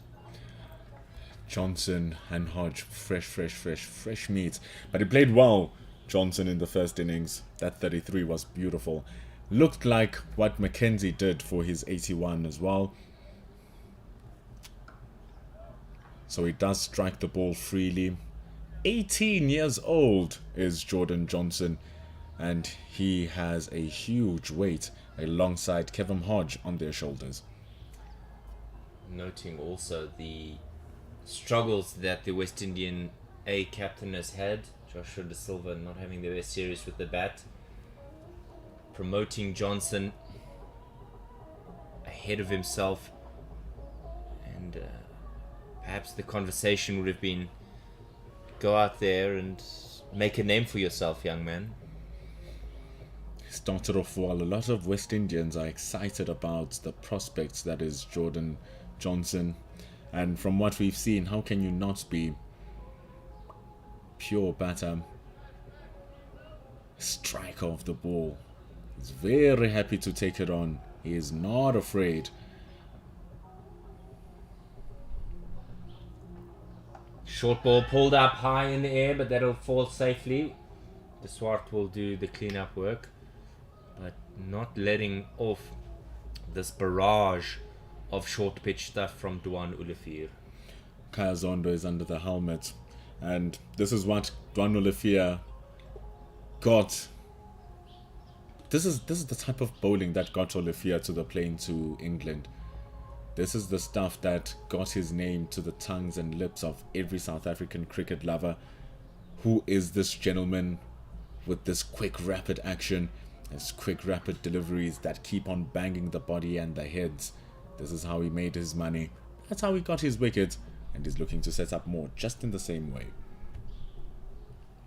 A couple of changes in the field for the left-hander. Primarily the action of around the wicket to Kevin Hodge. So we'll paint the picture for you. It's almost a duplicate of what got rid of Mackenzie. That leg gully, forward short leg, deep mid wicket, fine leg, one slip gully, deep point, and a close-ish mid-off. Ducks under that one, and it's a no ball. Means he has more balls to bowl to Johnson. Remember, in that first innings, it was 15 minutes until the end of the first session, where Hardis Viljoen changed the tactic against Johnson and decided to give him a barrage of short stuff. The young man, too eager to score his runs, took Viljoen on, and he was caught at deep fine leg. So this is the situation that they are trying to recreate with Dwan Ulefir.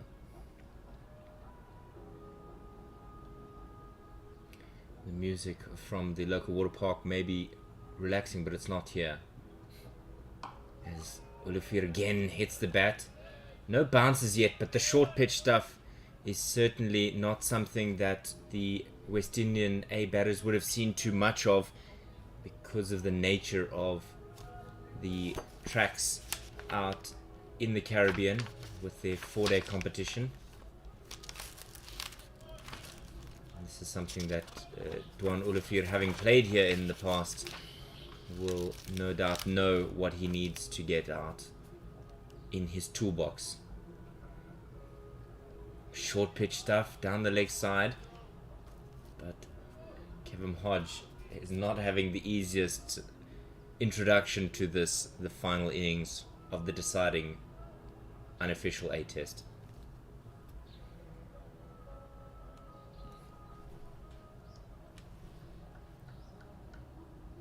Johnson having to face up here to a barrage.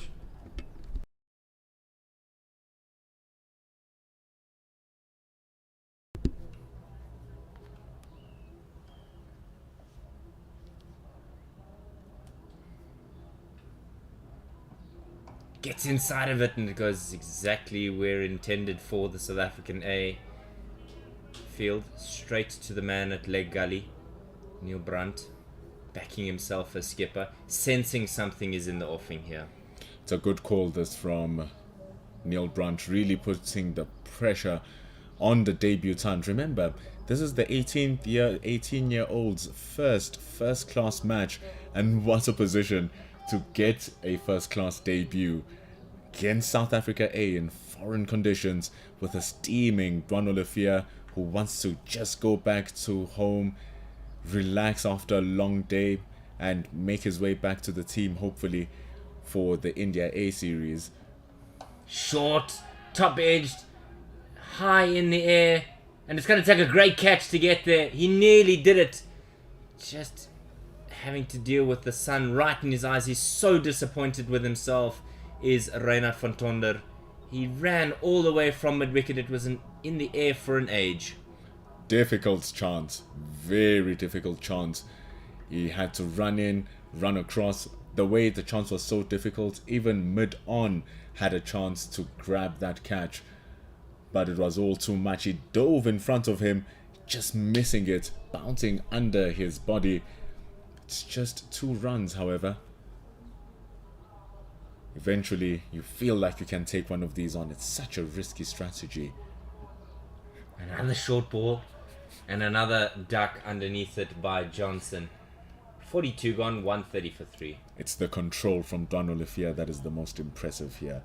He is knowing exactly what he's doing with those short balls. It's very difficult to get them to the right areas, because if it's on the chest, it's easy pickings. If it's too high, it's a wide delivery. And if a batter's confident enough, you are flying for 4. So to take him on like that, straight onto the neck, it's some super stuff. De Swart changing his action. He'll come over the wicket to the right-handed Hodge, who's had probably the safest seat in the house, with Olifir really bending his back here.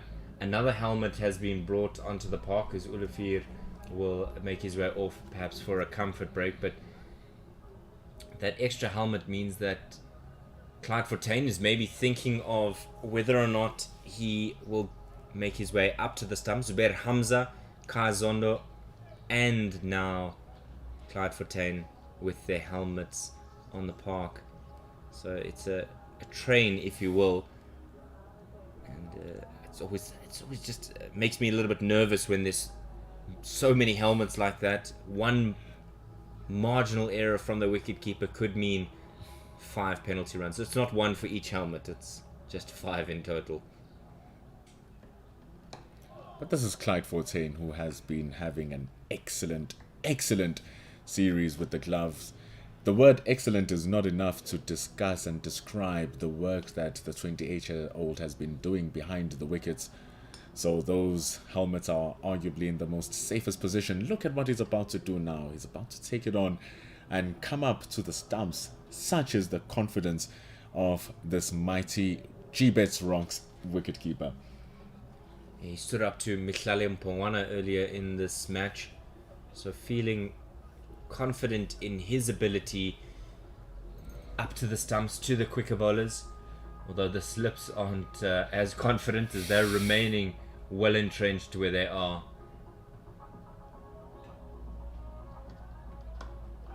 Coming in on with that straighter line as well. He's still getting the ball to shape into the right-hander is Rohan de Swart, but just doing it illegally in that previous one as he steps over for a no ball. It's been something that's just crept into the South African performance here with the ball. It wasn't their cup of tea in the first innings. And this one is slowly starting to sneak its way in. Some of you in the comments are sneaking in with your own thoughts of what the West Indian top 6 or 7 should be in that Australia series. What we'd love for you to do as well, if you are a South African fan, pick your top 6 or 7 for that first test match at Supersport Park, Boxing Day. Who would you like to see in your top 6, 7? And maybe perhaps pick your team for SAA.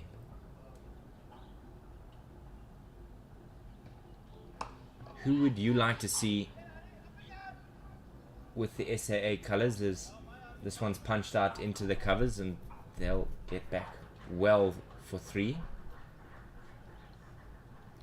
It's been exemplary batting until those 2 wickets started to fall, and they fell in very quick succession.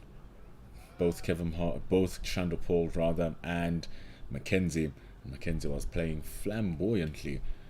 Another man who is flamboyant is Johnson. As we see Hartbeespoort actually looking to warm up, we are going to maybe see more barrage of short pitched stuff. 36 minutes to lunch. I wonder if these two might just be leering at the clock, willing it to go quicker. Maybe not, because that is just immaculate. Here comes Jordan Johnson, and here comes 4 runs. Overpitched, too wide from Ruan de Swart, and it's pickings as the ball goes past the left-hand side of the cover fielder and into the boundary. Immediately the field is changed. Fine leg is brought into the ring. He'll go to a square leg or a mid-wicket region, and they pack the cover field now. Keegan Peterson and Kaya Zondo look like they might be partnering one another in the covers, but Zondo has to go in close to a catching cover. And a bit of a fumble there means that they get away with an extra, and it's a stolen run. And De Swart should be disappointed with Van Tonder. Difficult drop catch, and then their fumble. Maybe just taking his eyes off the ball at the last moment. But now it's going to be Kevin Hodges going to be taking the strike. We haven't seen a lot of him so far. After that 73 that he scored in Benoni, he hasn't really come back to score any runs of huge meaning. How meaningful would they be today? But the bowling from Ruan de Swart is so true. Wicket to wicket is what he's doing, but no wicket in that one. It's the end of over number 43. West Indies A still need 282 runs to win. And remember, South Africa have lost, or rather, West Indies A have lost to the services of Jaden Seals. His right arm is on a sling after damaging his right shoulder. So the South Africans need 8 or 5 more wickets.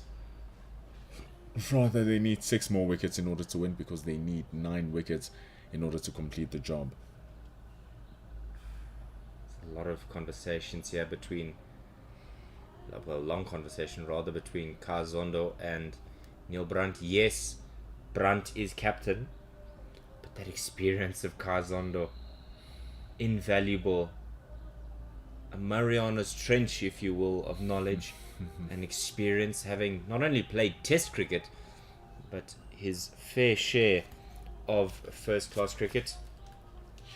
In 2007, 2008, when he got his debut, 146 games under his belt. Hartbeespoort with 130. Slashed away. There's protection down there in the deep, but I don't imagine there will be too many friendly exchanges between Hartbeespoort and either of these two with bat in hand. He's going to be charging down at them, the experienced veteran. Only just 18 years old is Jordan. the team is not that old for the West Indians. Because even Kevin Hodge, he's one of the older gents in the team, having played 57 first-class matches. So it's experience and youth in the crease, which need to work together very well right now.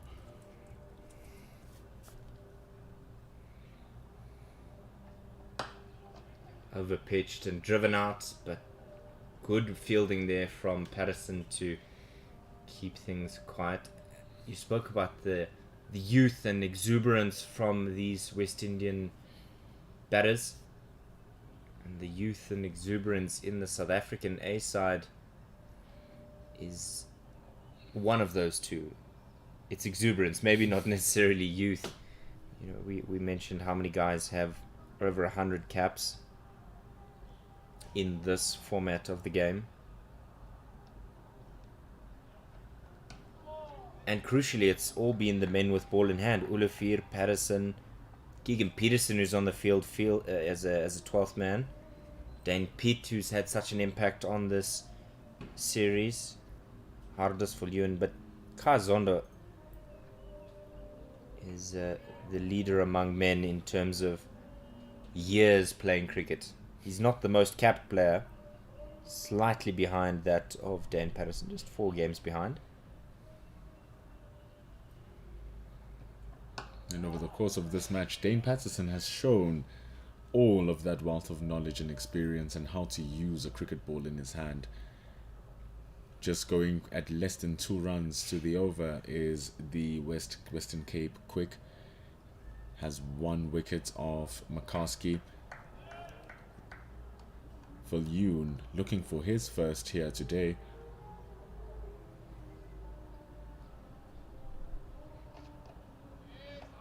Another short ball and another leering look at the youngster, the senior statesman, Hardus Viljoen. And you must continue with that barrage. You won't dodge them all. He's ambling up towards his 500th first-class wicket. Is Hardus Viljoen. Over 550 for Patterson. What a lovely delivery. Absolute rip snorter is the instruction that has come from Neil Brunt. And you can smell the fire, the burning leather from that last one. It's 44 gone, 1-4-0 for 3. Like we said, eventually some of these short deliveries, you're going to have the huge inclination to throw your bat at it. You will not be able to dodge them forever. Understanding that science, Hardus Viljoen, and continuing with the barrage as he speaks with his captain to find out what the strategies will be. 281 for the West Indians to chase down, but right now it's all about them just reconnecting and re-establishing their work. They have 29 minutes until lunch. De Swart and Olivier back onto the park after a brief comfort break for the two of them, no doubt.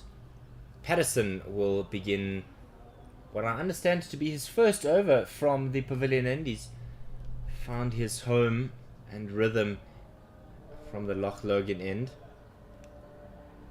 So good to see a bit of a change in operational policy. He still has the 2 slips a gully, cover, point, mid-off, mid-on, mid-wicket. And it does not matter which end he comes from. He knows where his target needs to be. It'll always remain the same. He's played all over the world for many a number of years as Dane Patterson. He's playing in his 14th first-class season. And it shows. It really shows. Fast bowlers are having a problem running down the Loch Logan end. None of that for him.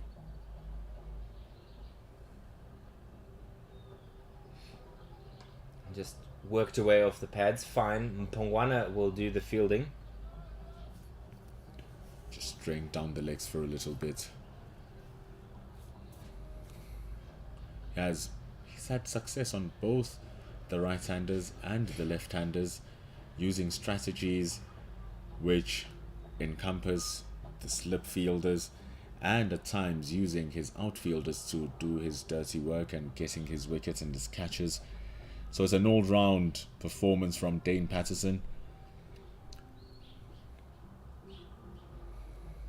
He only has that deep fine leg fielder who's standing at the deep.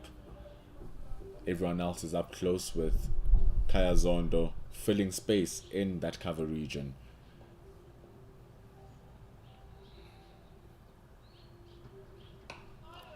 And that's exactly who that delivery goes to. There's often the conversation about bowling to your field, making sure you offer the right lines and lengths when planning out how you're going to set your stall out, how you're going to extract something. Just 26 minutes remaining before the luncheon interval, and it is going to be vital for these two to not lose any more wickets before that break. It's going to be important indeed, with Dane Patterson getting the ball to tail in the air a little bit as well. Inside out stroke, lovely shot, even holds the pose. There's one camera and he knows exactly where it is. What a stroke for 4. Gorgeous.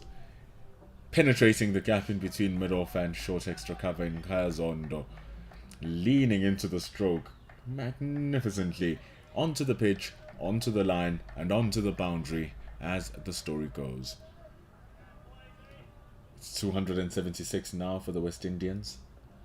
Still a long way away, with 74 overs still prescribed for the day.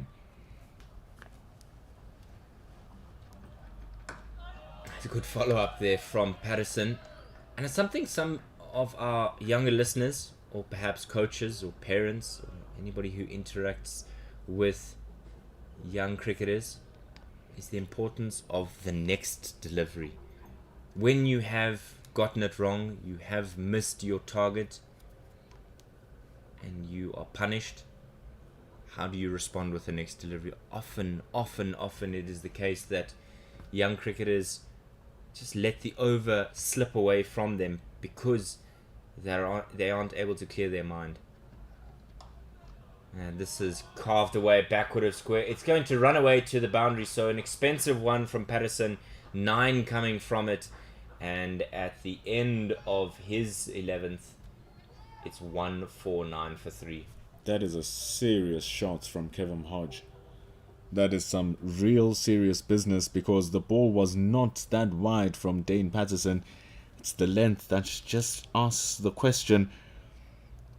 But even that, it was at a back of a length. Just wonderful wrists from Kevin Hodge, and splits the gap between backward point and the gully. It's an incredible shot. It's uncharacteristic for Dane Patterson. I would like to have seen Mihlali Mpongwana bowl from this end. Surprisingly going back to Patterson, who's had all his success from the Loch Logan end. Long conversation here again from Fontaine and Brandt. So Brandt is at a I don't know if I'd even call him a leg gully. He almost looks like a 45 in the ring. A mid-wicket out there in the deep. A fine leg. Forward short leg. And a deep backward point. Short stuff. That's exactly what's come. He's got the edge. Yes! South Africa have another victory in this battle between the fast bowlers and these batters. Just cramped him up there. And it's another wicket for Hardus Viljoen. Completely rushed him, failing to drop the hands quick enough by the eyes of Spelele Gasa, our umpire, and he was rushed. Clapped the gloves, and Clyde Fontaine gets another dismissal. Hardus Viljoen gets his first wicket. Jordan Johnson, not as effective as he was in the first match, losing his wicket for 9 runs only. It was very good ploy from the South Africans, bringing in their fast bowlers, and it's 4 wickets down with 5 more remaining. Yeah, it's just a bit of a frustrating stroll back, and it is a very long walk away here as you head back towards the change room. Joshua De Silva, the West Indies A captain, now striding to the wicket, and how much he would love to have his own name on the scoreboard, looking a little bit more pronounced with the score that he offers, but he's got to make some recompense for his drop catch and his own batting performances in this series. 149 for 4, and he's got to survive 22 minutes until he can enjoy a lunch. Hasn't really had the best time, has the captain. He's coming to bat for the 102nd time in his career. Averages 32. Just has those 3 centuries. My word, even half of those centuries, in 13 of them, one of them would count. 50 would be going a long way, not just for the score, not just for his team, but for himself. He has not had the greatest scores in this series. Just an important opportunity for him, with Neil Brunt and his men feeling like they're on top in this game. How much would he value a massive 100 here? It's going to be a tough one because his highest score this series is not a lot. It's just that 20 runs which he scored in the first match. Otherwise, all the other 3 innings have been single-digit scores. Pulls this one confidently down to fine leg, and he will get to the other end. So he's off the mark immediately. Of course, now with De Silva on, means that the ball must be pitched in a little bit shorter because he's a taller player. And speaking about the West Indies keeping their game going, they reach 150 runs. Have lost 4 of those wickets, and all of them coming after the stroke of drinks in this first session.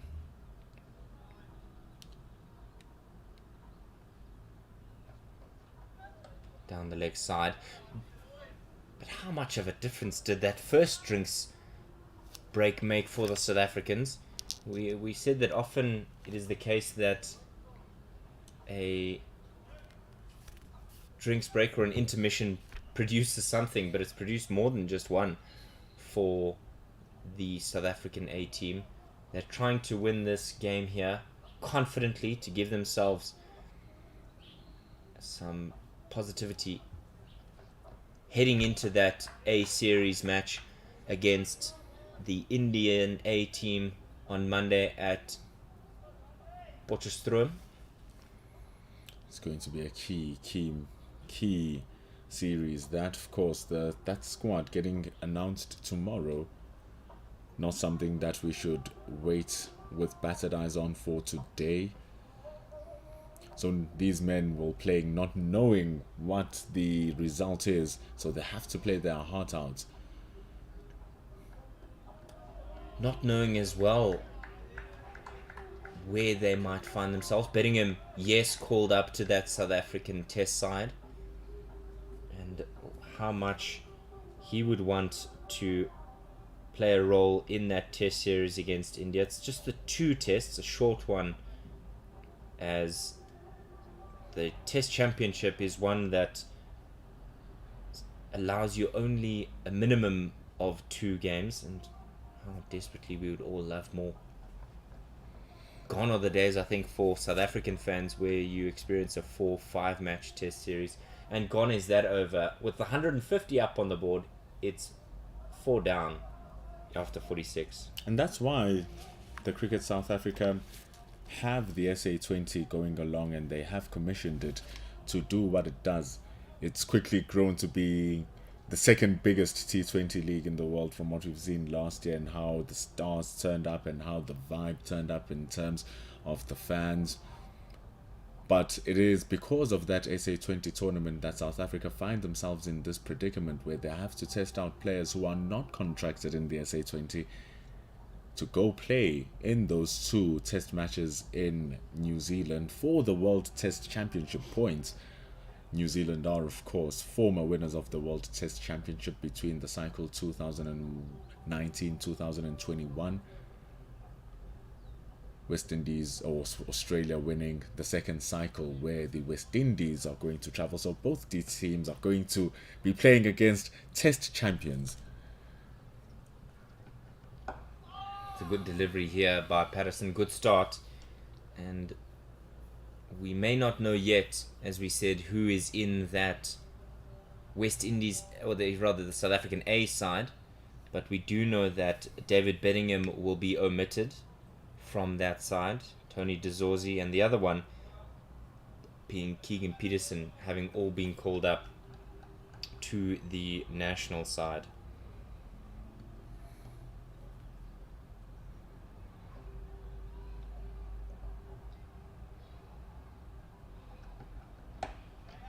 It's a good stroke. It's a good stroke. It really is lovely from Joshua Da Silva. It'll race away to the boundary for 4.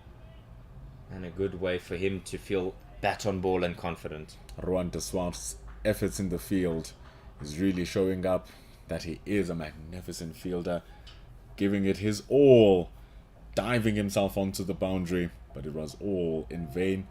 Shot looking good for Joshua Da Silva. Delicious half volley through the hand of Dane Patterson. So now how will he recover?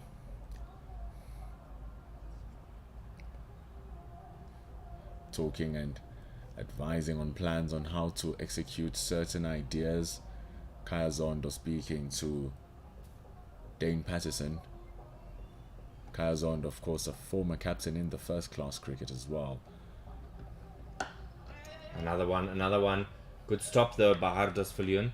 And good positive calling from Joshua Da Silva. It's actually one thing that we have been taken for granted is the amount of leadership within this South African team in itself. Apart from the experience that they have, players who are considered senior in their own respective teams, just like Bedingham, just like Brunt, just like DeZorzi. Hamza, who's moved himself into a new team, was very much considered a senior in Western Province. On the back foot, punched, but it was hit with some force. And only finding the man at point, and nearly a run out at the non-striker's end. Good awareness again from Ruan de Swart, who's standing at backward point. That was a sharp throw. Good backing up from Dwan Olafia. Don't forget that if you do miss any of the action here on this CSA YouTube channel, you can check out highlights on pitchvision.com. So even if you get stuck in that meeting, maybe you are called into that Zoom that you don't want to be involved with, don't forget, if you miss a wicket, pitchvision.com. Just opens the blade there and immediately calls for the single. South Africa have broken the door with breaking that second wicket partnership and bought themselves 2 extra wickets over that. Getting rid of one of these 2 will bring in Kevin Sinclair. And then if either one of them who'll be batting at that time get dismissed, and then we into the lower order with Lewis, Joseph and Jordan.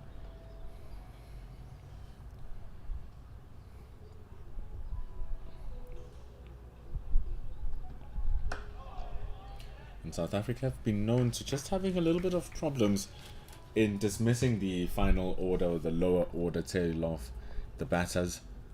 We see the end of over number 47 with the West Indies still needing 265 runs for the victory. They are currently on 156 for the loss of 4. It's going to be important here for the South Africans to be able to close off the innings quickly once they breach all of the batters and get to the tail. They failed to close it off in the first match, which they lost, but they have had none of those problems afterwards. What I've loved here from the South African A cohort is that they're not afraid to offer their thoughts are the senior players. It is sometimes the case that they just kind of sit back and allow the game to happen, as Hardas Viljoen is immediately in with his first short ball in the over, bumper to begin. So often we just see players casual, allowing the game to drift one way or the other, and not inviting opinions and thoughts and sharing of ideas, because that's exactly what the South African A team have done. Long conversations between the captain and his bowlers, long conversations in the slip corners, long conversations with Zondo and the fast bowlers. But why does it seem like Olivier's short balls had more sharpness, had more venom, had more direction? They felt more threatening, even though Viljoen is a quicker bowler than Dwan Olivier. He bowls much more enterprising fast bowling, does Olivier. It springs out the wicket, whereas Viljoen, with his stockier build, he really hits the bat hard. Again, you can see the energy. That'll be wide though, and well wide. But boy oh boy, does he not hold back, the big burly fast bowler.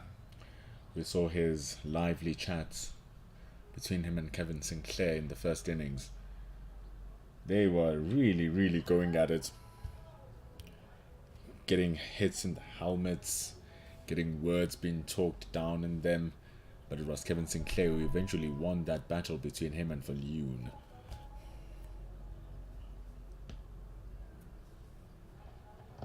Straight in front, and nearly a chance for Kazonda to take a catch at forward short leg. Just hear the thud right up here where we are. We're on the 3rd floor, and we do have our windows open to enjoy the ambience, but boy, it sounded like that hit the pad quite hard. That's what you're talking about the type of bowler that hard as Viljoen is. Hitting the deck hard, it's going to hit the bat hard, it's going to hit the helmet hard, and it's also going to hit the padding hard. Another short one, and you might faintly hear the South Africans egging on their fast bowler here, and especially with the applause from the men out in the deep. There's a deep point, deep backward square leg, and a fine leg. They really are urging him on here. They know that it's just 10 minutes to lunch, so if he can give all of himself in a spell, they might steal another one. It's a quick set off there, and Brunt is disappointed with himself because that fumble allowed them to get through without any danger. Just one more ball remaining now in this over. Joshua De Silva ready to take strike. It's Dane Patterson and Viljoen who are in operation, and it's surprising that we didn't see even a single over from Mihlali Mbongwana in this particular session. That means the all-rounder is going to have a long Virgil in the second session, when the sun is baking and the ball is a little bit more dead.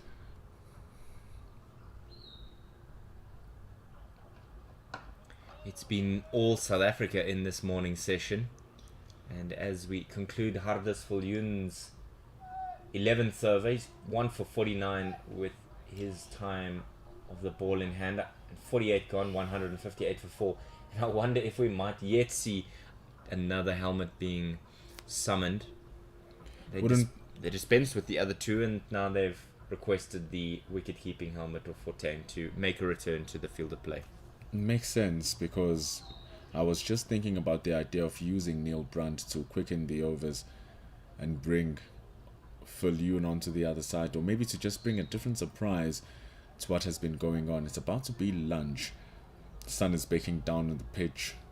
Nice tall Neil Brunt has the ball in his hand now. And that height could be of great value to him, sensing that with his bowlers having come over and round the wicket, that there may be a little bit of assistance for him. And with tall bowlers being what they are, it means that they're going to extract bounce, and spin bowlers even more so. Let's give you an idea of where the field is. There's a conventional slip that you can see. Kazondo was there at a silly point, but he'll go now to a catching cover. There's a mid-off, mid-on, mid-wicket, fine leg, extra cover point and a deep fielder in the cover region. Starting off a little bit too straight on that one, Neil Brunt, and he'll be happy that he has the operation of both right-handers on either side of the ends.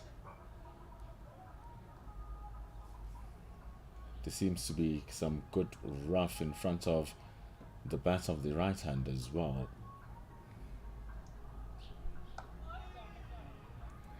And that extra bounce means that De Silva is trying to cut that one away, but I wonder if it may be worth with the extra bounce that Brunt provides.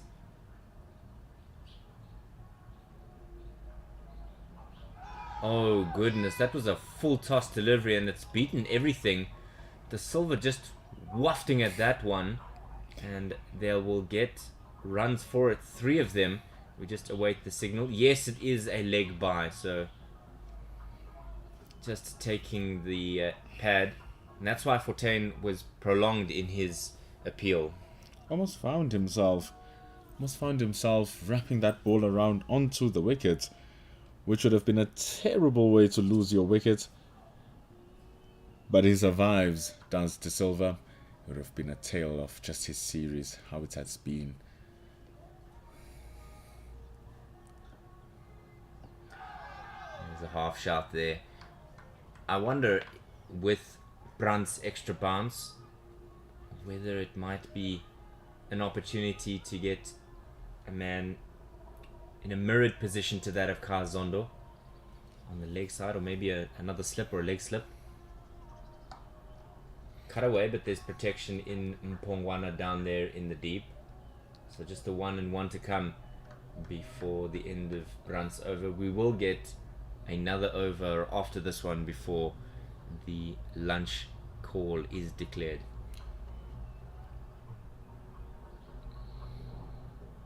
Change now in the field. Zondo goes to that forward short leg position which I suggested. And that's the end of Brunt's second over. The end of the West Indies 49th over at the crease, and it's 163 for 4.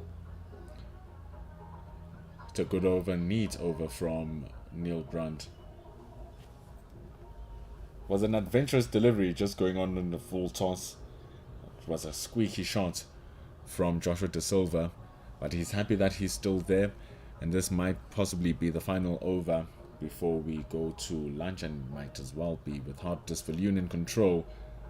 We've all seen how wickets can fall on the over just prior to the break or just after the break, and how a big boost it is to have that win just before and just after a session.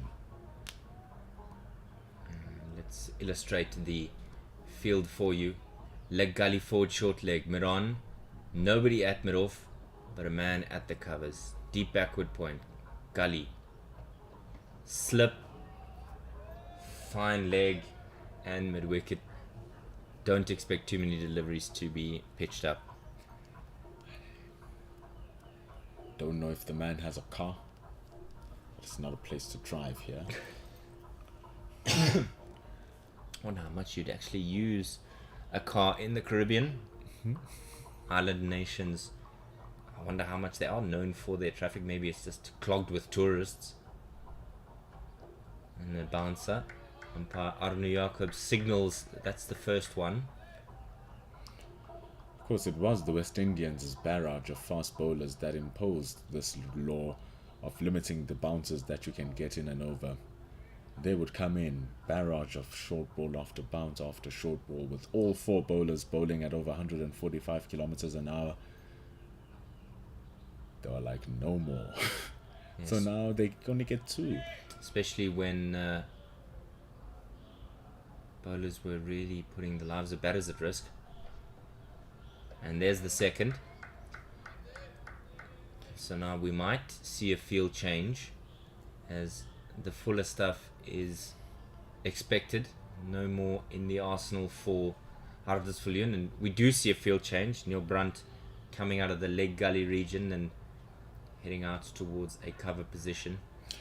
See, this is why I also commend Dwano Lefia's short deliveries. They are short enough to trouble the batter, but not short enough to be called one over the shoulder, two over the shoulder. He can just keep going at them, much like Neil Wagner for New Zealand. Just on you. This is full and guided away to the right hand of David Bedingham. There was a shout of catch, but it would have been a tremendously challenging one. Kai Zondo is bundled over when Bloemfontein just danced out the way there. Just catches because of the mistimed shots from Clivum Hodge. He's trickling along now on 17 from 34 deliveries. He's going around just unnoticed. We were spoilt with watching Mackenzie's flamboyant innings of 81 runs. It has since slowed down dramatically for the West Indians, now having 5 wickets in hand. The captain, he has to play the innings of his life, literally. And that one is a nice offering from Hardisviljoen. And I wonder, when you've utilized your short balls for the over in quick succession, whether or not you've kind of played your cards, because if you've got one in the chamber, a batter that is in a struggle for his form will always be cognizant of that, and then he might be in two minds when making his shot selection. But a guy like Joshua De Silva, who prefers the fuller stuff, when he does get those 2 bounces early, or he sees the 2 bounces coming early, he'll feel a little bit more at ease. It's the last ball now that he can't bowl too short. And it's a lovely one to end it, and a word offered, or 2. But that is the over and lunch called by Siphelele Gasa. That has been a inning. It's actually been a session of 2 halves here. Before the lunch break, or before the drinks break, we had superb batting coming from Chandapal, coming from Mackenzie. And then after the drinks break, Mackenzie fell first, Chandapal followed, and then all of a sudden even Johnson had to head back into the dressing room. So West Indies have been batting at 4 runs to the over. They have scored 118 runs in the 30 overs that they have batted here today, rather than the 33 overs that they've batted here today. So we will come back after the lunch session. We'll be back in 20 minutes to the hour. It's 165 for 4, with 256 to win here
Session number 2 of the final test match of the final day.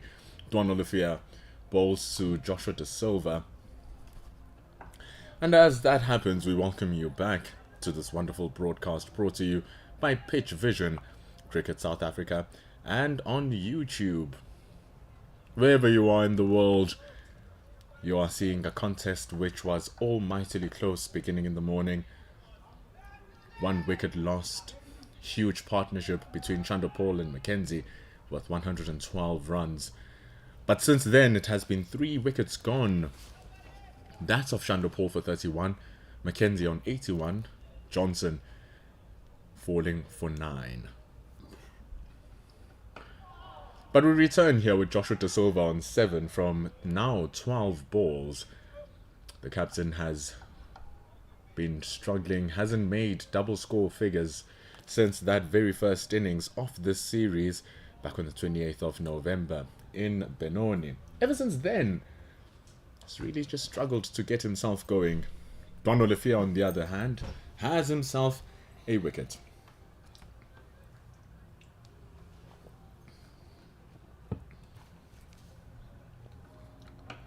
And he started off with a rather straight line with the ball tending away from the right-hander. If you've missed out on any of the action, don't forget that you can once again go to pitchvision.com to see all the highlights from this wonderful ground here in Bloemfontein, the third and final unofficial test match in the 3-match series. Beyond that, you can even see the lowlights of the match. You can watch all the dot balls, you can watch all of the misses and swings. Every single ball has been captured for you to see. You'll see all of these defensive shots from Joshua De Silva, but it was just fumbled at backward point. They get 2, and South Africa just letting loose again. The change of momentum is in favour of the West Indies here, because before the intermission for lunch, it really felt like South Africa were well on top here, and a couple of wayward deliveries here and some less than pleasing fielding will mean that West Indies could crawl their way back into this. Drops it short after 4 consecutive attacking line deliveries. You can see that those 2 runs just let loose a little bit of the pressure. Just a little bit. Because it's a big difference when the ball is hit to a fielder and it's been stopped. And then it's been fumbled. It's another completely different thing if it's good placement. So it's just too good to go now.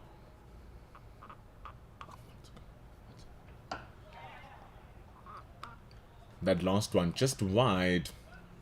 Driven in between the gap and collected by Ruan de Swart. Ends the over. 169 for the loss of 4.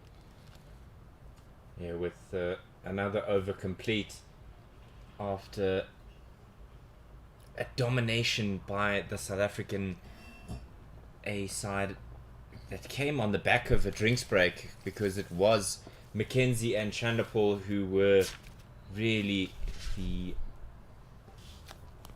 Sir Edmund Hillary's that the West Indies A side needed, surmounting the task ahead of them. And then it was a couple of rash strokes that brought South Africa A back into this game, and since then they've put the foot on the floor in terms of making sure that they really tighten the noose here.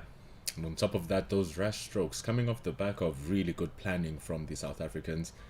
Clearly there was something in the huddle, changing their full ball strategy into short deliveries, peppering the heads. But here's Dane Patterson. He's one who's going to be looking to attack the stumps. He does that, but there is a deep fine leg. He is one of the evergreen positions in the match. I think it's the right decision here by Neil Brunt. Keep Dane Patterson coming in from the Loch Logan end. Keep him in that rhythm and mode of excellence that he has been from that side. He struggled when he was bowling from the pavilion end. He really didn't have a good time. He was exceedingly economical That time just letting loose a little bit.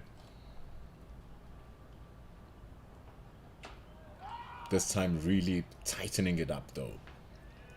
Some players from the Free State women's side letting loose for just maybe an hour or so as they enjoy the shade of the scoreboard towards the Loch Logan end. Maybe after a long training session. It is quite a heated day, not only out in the middle, but the weather as well. And on top of that, you're watching the game which is about to come to its ultimate climax. Dane Patterson attacking the bat of the batters. The West Indies wanting to use those bats and use those balls to score the rest of the 250 that they have to win.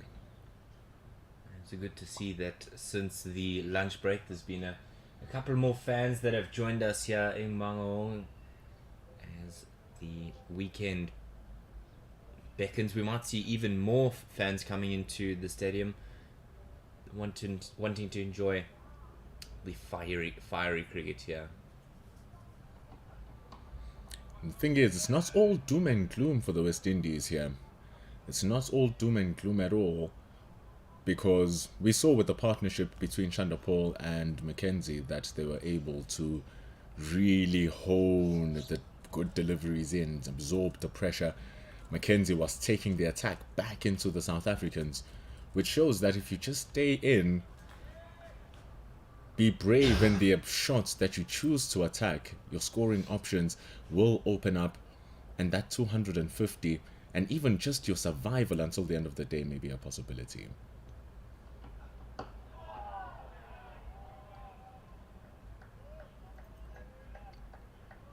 And you can see that the South Africans back, they are a little bit more lively, a little bit more chatty, with the field kept at your standard 2 slips and gully.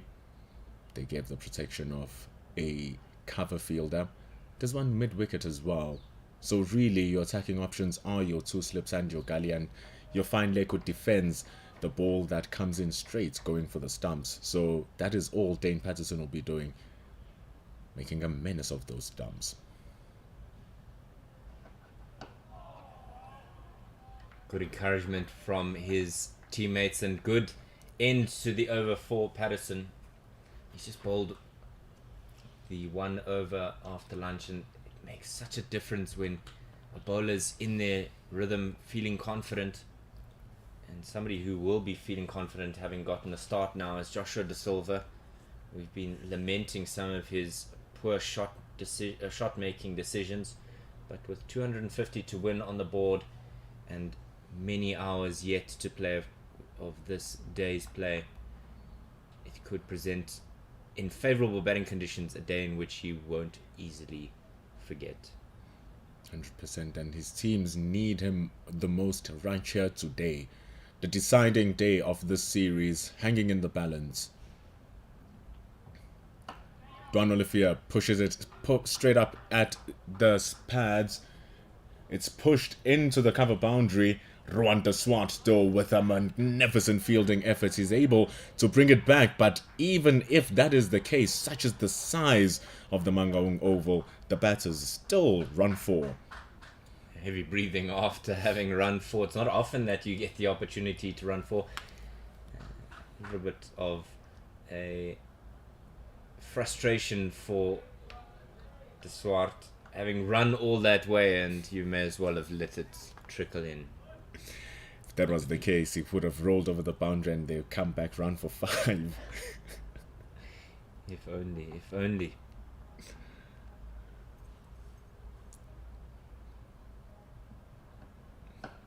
But the attacking lines here are much straighter from Dwan Olivia.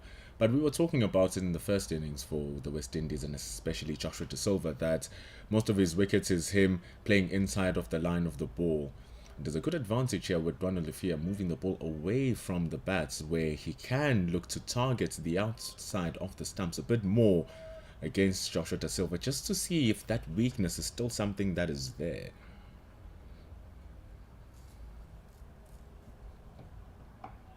And again, it's that probing line that you've mentioned from Olivia. just asking the questions of Joshua Da Silva. Does he have the answers? Well, that yet remains to be seen. Does he have a Da Silva that is needed? We don't know, but he has to lay it out all on the line here right now, does the West Indian captain. His supporting cast in Kevin Hodge is also a person who wants to ensure that they get those runs. His years are running slower and slower as a 30-year-old too, is Kevin Hodge.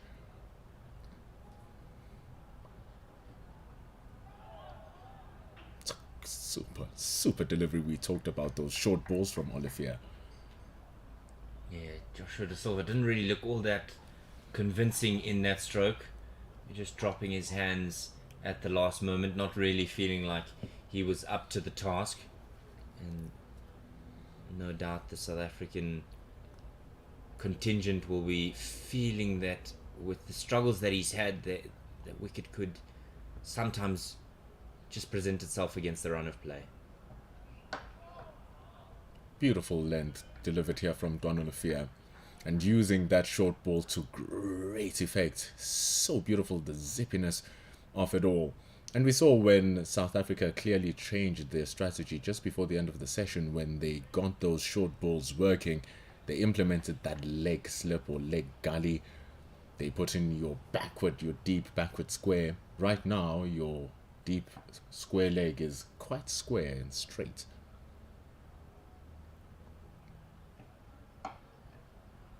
And it's Olivier who just keeps on probing on those dump lines to end the over. It's 175 for 4. Something that may give cause for concern. You may have just seen it appearing in your screen there. Neil Brandt offering some moisture for the ball, but coming from his armpits. I know that he will feel confident in his ability to stay cool and calm, but well, yeah, that just gives me the concern of you've just come out from lunch and now you're rubbing the ball in your armpit. It's very important, David. They must create a sticky situation, and one that is uncomfortable to stay in for the West Indians. For the West Indians, not for his bowlers. You have to smell his armpit. Wonder why their hands smell weird after the end of the day's play. Look, it's coming with the magic. First ball already. It's just hitting the outside half of the bat. It's that captain juice that is important. The secret sauce. We saw it yesterday. Actually, it was Dane Patterson. I forgot who was bowling where they removed the sauce. They rubbed something on. They rubbed the ball. Hardus yeah. He removed the sweat off the brow of Hardus Viljoen. Real teammates here. They have a great respect and love for one another. You can see it in the energy and how they play their football game as a warm-up. Actually, even on top of that, we saw some of them lying down and they were playing some MMA grappling on each other like it was wrestling. Let's say the Kotan saying that Neil Brandt confirms that his bowlers are smelling a wicket here, so he adds a little bit of spice into it as well. Just a standard field here for Patterson, but it's been anything but standard bowling from him, barring that one blip. It's short and wide, but there's a man who's stationed at deep backward square. Reinhard van Donder brings the ball back. So those are the only two fielding positions which are out on the boundary. Deep backward point, deep fine leg in Dwan Olivier, who's partnering Dane Patterson. And we saw Neil Brandt being used just before the end of the session. And we saw the non-inclusion of Mihlali Mpongwana in the entirety of the first session, so it's only a matter of time until we see him come through too. You mentioned a marathon innings in store for him. Marathon spell, rather. But perhaps just the short burst here from the strike bowlers. Gets the outside edge of the bat. Playing inside the line of the ball. It squirts in between the gully and the slip cordon, and it goes to the third man boundary for 4. They've just dispensed with the extra man in the slip cordon, and immediately it paid dividends in the worst possible way. And we saw the usage of that man just before the end of the session. It was Zubair Hamza who was wearing the helmet and going under the second slip position and coming closer because he saw the ball was dying down very quickly. But it's exceptional lens here from Dame Patterson as usual.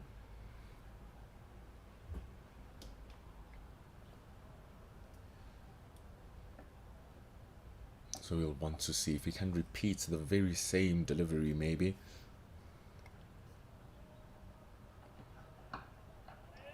This time Joshua Da Silva going across the line of the stumps. Just kicking away the dust underneath his feet, maybe feeling a little bit blocked in, maybe feeling like that's what's holding him back from getting his feet moving.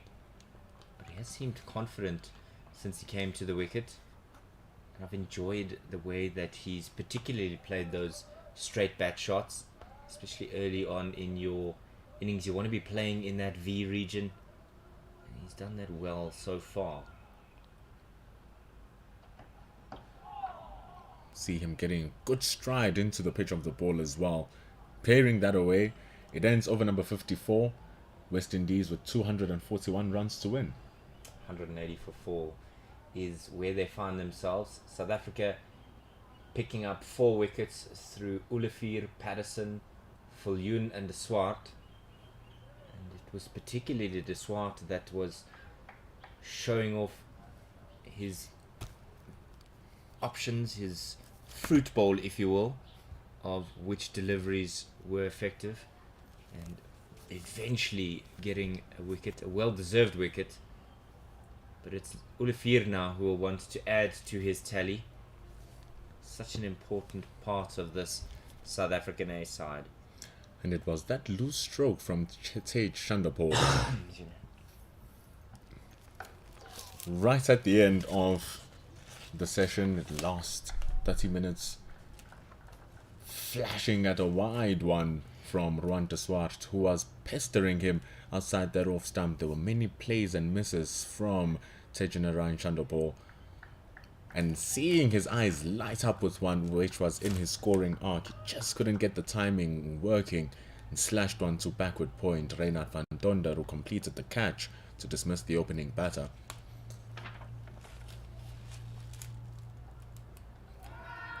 Ball just pitching a little bit too short, studying the pads, and it's going to be 4 leg byes as the back fielders were all appealing. None of them stopped the ball. Yeah, Joshua Da Silva just one away from his best score in the series, and he's just applied himself nicely. But that last delivery, and that was in answer to one of the comments, that just to try and give you context, but that last delivery, the South Africans were, I wonder if it was more hopeful than confident of whether that one was not out or out. Was very high, maybe just trying to get into the mind of the batter, because there was no bat onto that one, but he jumped high onto it, pitched a little bit too short. This one nicely full, but the feet of Kevin Hodge working even better. Just 1 run to deep backward point. And that brings De Silva back on strike. Partnership is building nicely here. 36 runs between these two, and coming together after the wicket that broke the camel's back, if you will. McKenzie and Chandapur falling in quick succession, and then Johnson was dismissed without troubling the scorers all that much.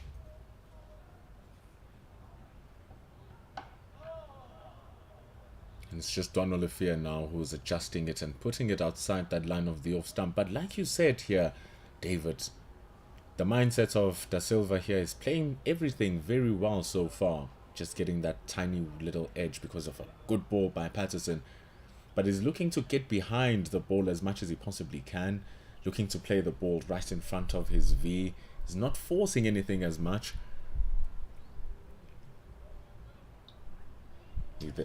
therefore finds himself on 19.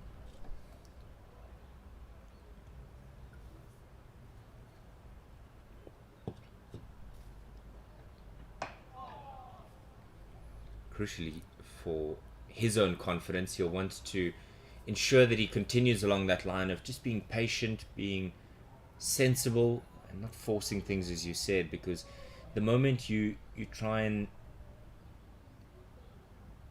extend the game in your favor, it's almost inevitable that you're going to find yourself coming up short, especially with bowlers that are enjoying themselves here.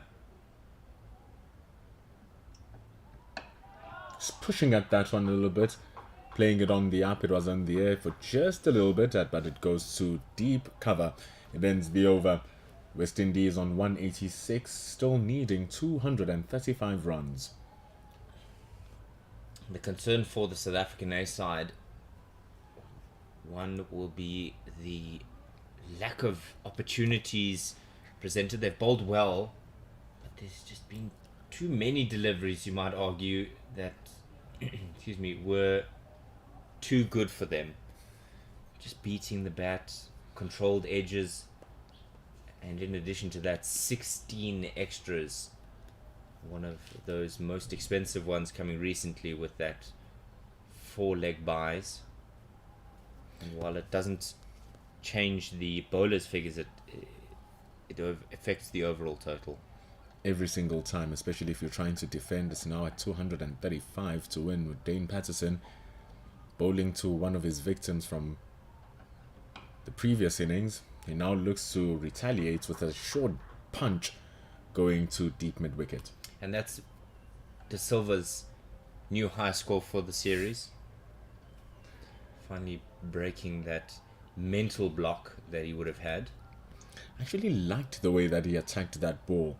Normally, he would play it with a straight face back to the bowler onto the covers.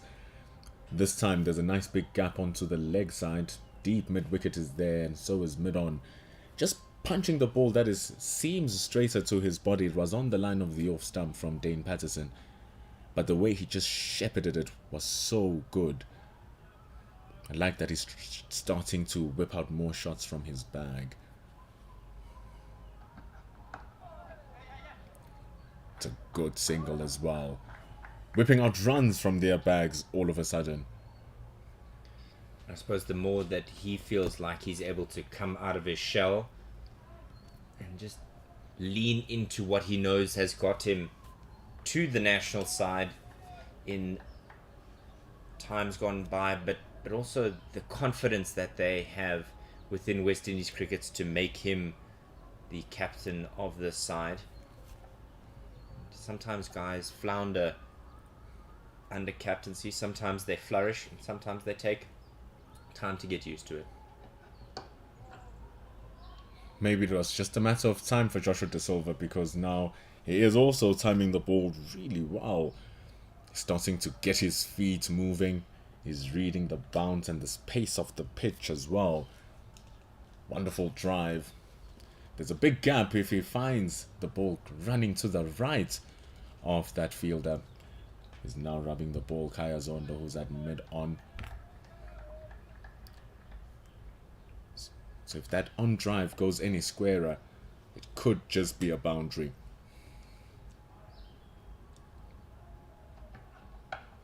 That's where he pulls the ball, but not enough power behind it. Hardus Viljoen from deep mid-wicket retrieves, and it's just 2 runs.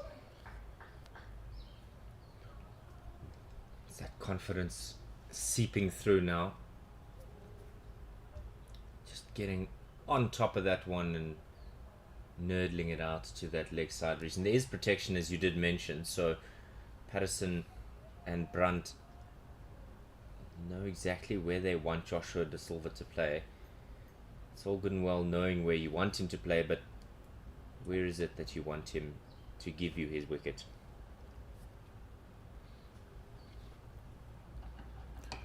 Dane Patterson has used the short ball strategy to get the wicket of Zachary McCaskey in Buffalo Park earlier on. He did slot in deep mid-wicket, gave him a barrage of full stuff everything, just asking him to defend, just asking him to defend, and then eventually dropping one short, saying, here's one you can hit. And like we saw when Da Silva was able to run for 4, it's a big boundary going onto the leg side. So it's going to take a massive pump to hit it over.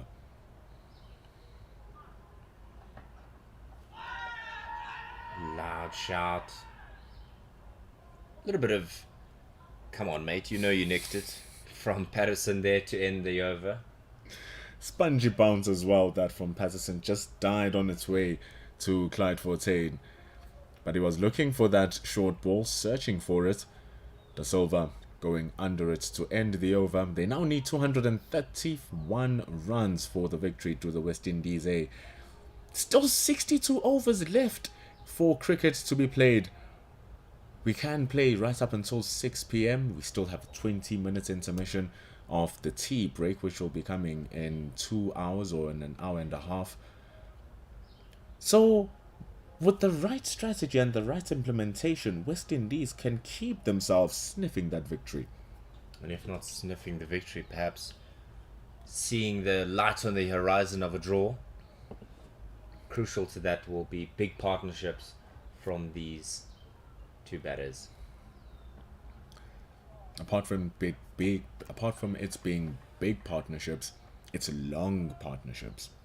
If they are seeking to get that draw coming in, they want to ensure that their best batters stick it up there as much as they possibly can.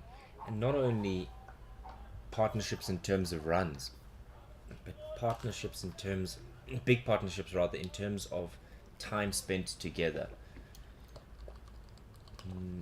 No expectation here to chase this down in a hurry, and so if you want to, you can hold back a little bit.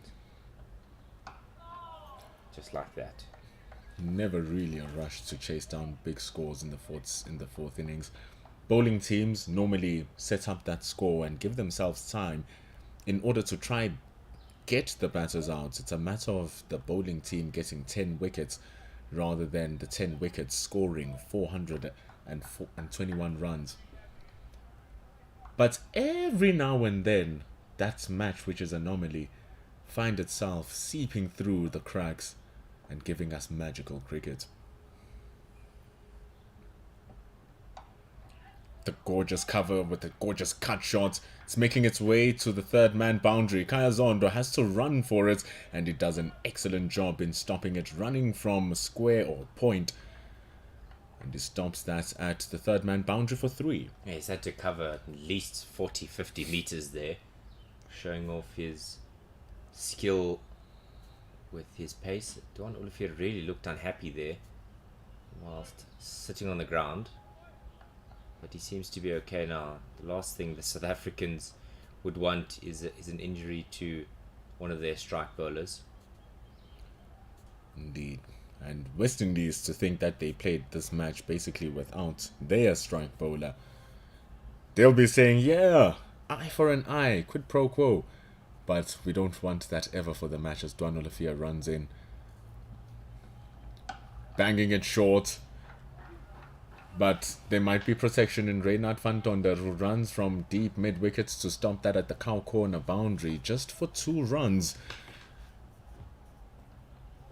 The requirement now is 226. It's a bit of a limbo type shot for Joshua Da Silva. When he does play it so well, it's terribly enjoyable to watch, but when he gets it wrong, it can certainly give rise for concern if you are a West Indies A fan. Everyone watching with eager eyes.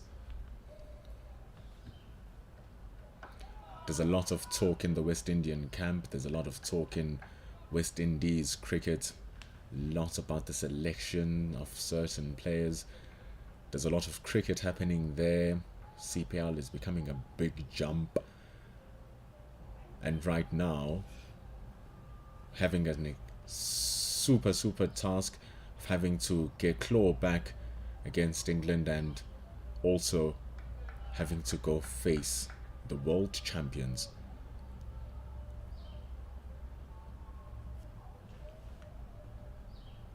do you measure up to such a difficult opponent? De Silva immediately at the end of that over, after having shoulders arms, signaling to the dugout, maybe looking for a fresh pair of mitts. They are drying on the ground, so maybe what he's looked for is perhaps just a temporary pair until he's able to go back to his favorite couple of gloves.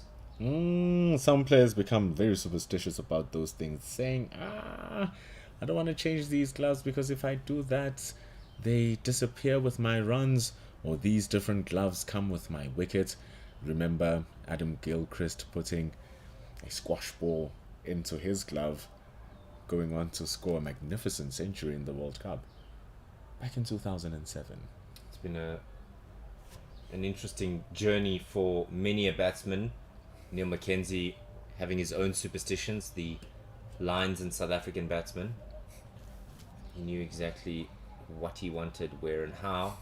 And the one day, the players in his dressing room taped his bat to the roof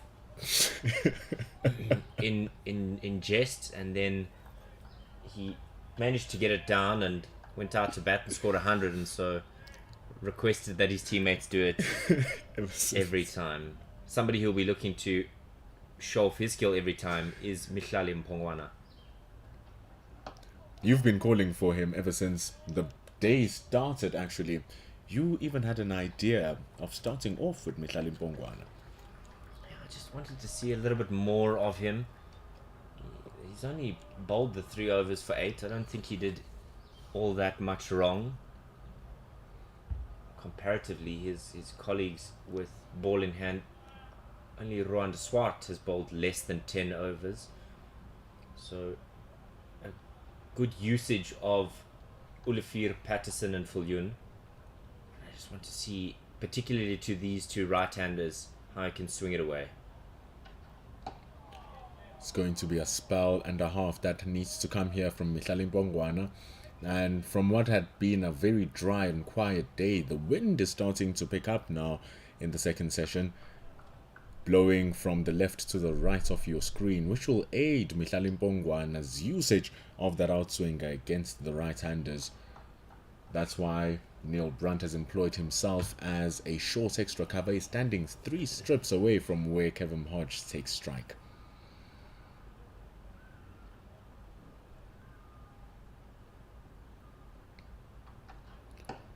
Gets this one to come back in, but it's overpitched, and he stands and delivers and pauses for it as well, does Kevin Hodge. Beautiful stroke for 4, straight back through Mihlali Mpongwana. Yeah, just erring on his length there, did Mpongwana. Just felt like when he does bowl that length delivery, that's where he finds his success, and maybe trying to go for the Yorker or giving the ball a little bit extra time to swing. But it all comes at a risk, especially when excuse me, these two feel confident enough that they can score 50 runs together, as they have done so now, coming off of 75 deliveries. Mpongwana just floating it up there just for now. It's his first over of the day. He's been fielding for the whole session, loosening himself up. Has a task really, as this partnership is slowly becoming a little bit more menacing.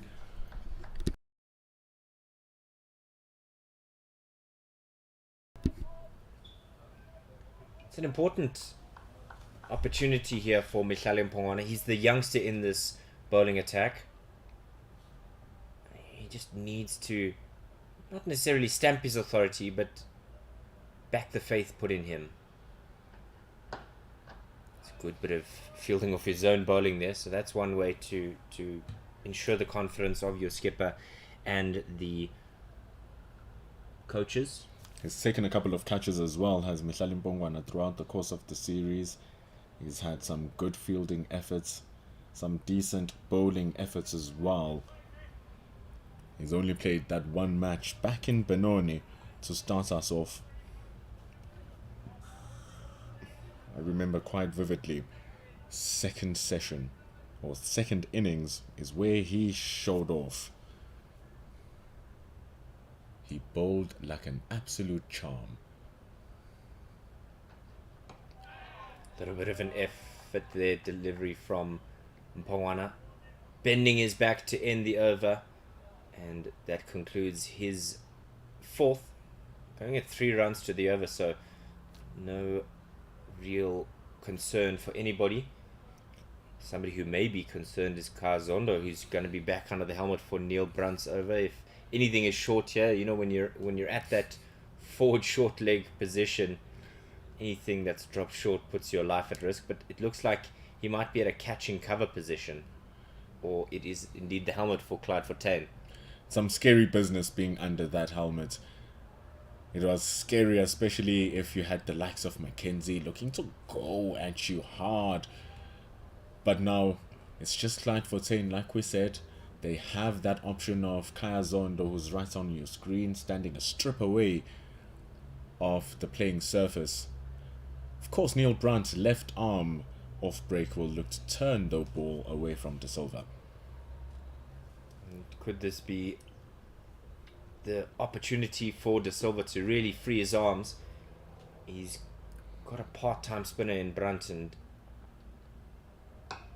it could be a chance for these two to perhaps accelerate things, move them along. They also have mid-on and mid-off standing quite deep, but this batting is also deep for the West Indies as they reach 200 runs. They do so in 58 overs, because remember that the average fourth inning score here at Mangaung Oval is a meager 149 runs.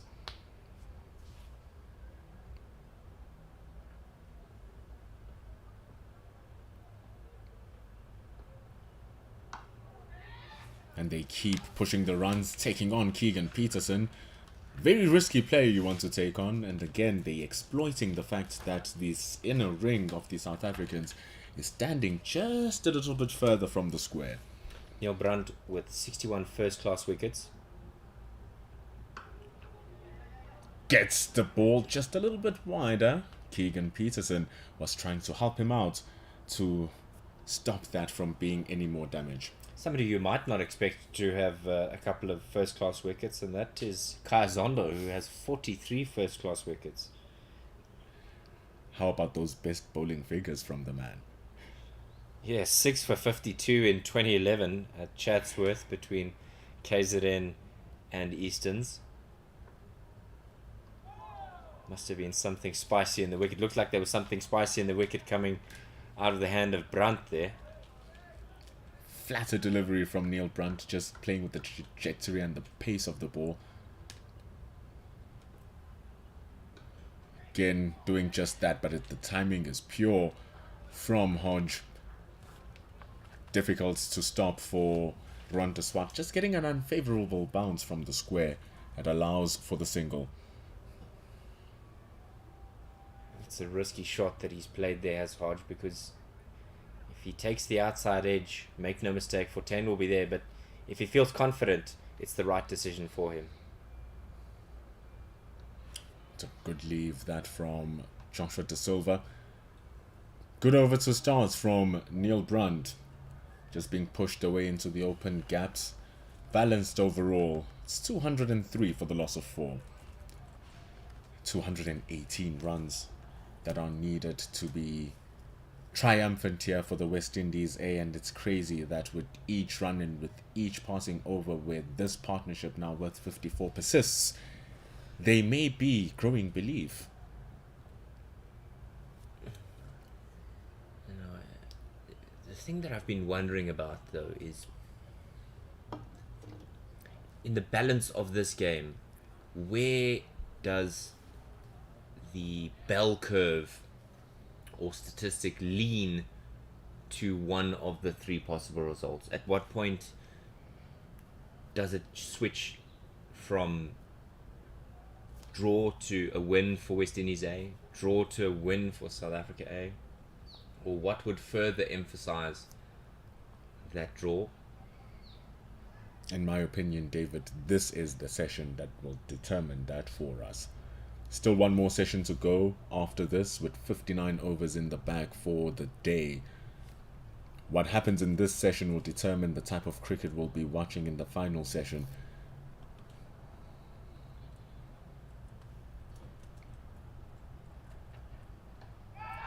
There's a big appeal with the ball running down the leg side. Magnificent take from Bloemfontein. It is absolutely stupendous, but umpire Gasa is unmoved. Perhaps taking a bit of a tickle through to Bloemfontein, but you highlighted it. Boy, was that magical stuff. It's never easy keeping up to the stumps when you have a fast bowler steaming in.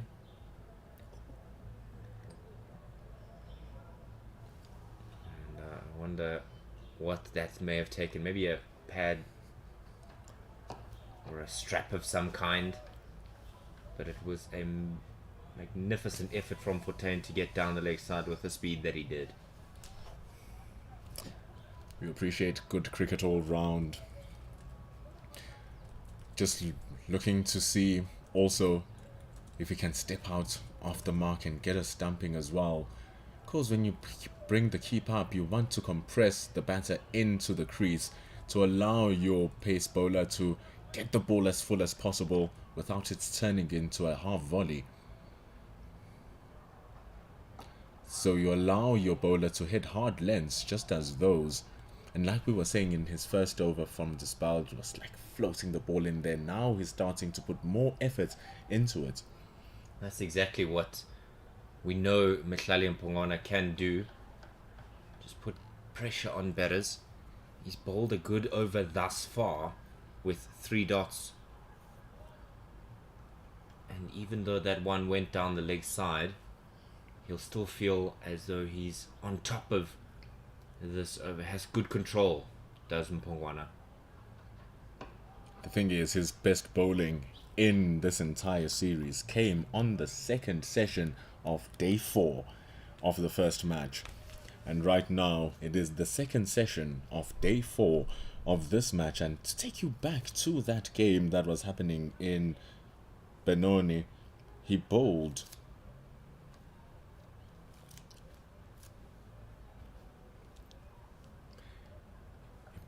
and he took 3 wickets in that final session. He was absolutely phenomenal, running in tirelessly for 14 overs.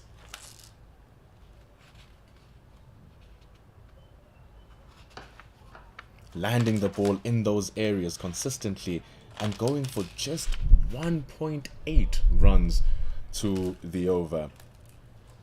Ended up with figures of 3 for 25 in his 14.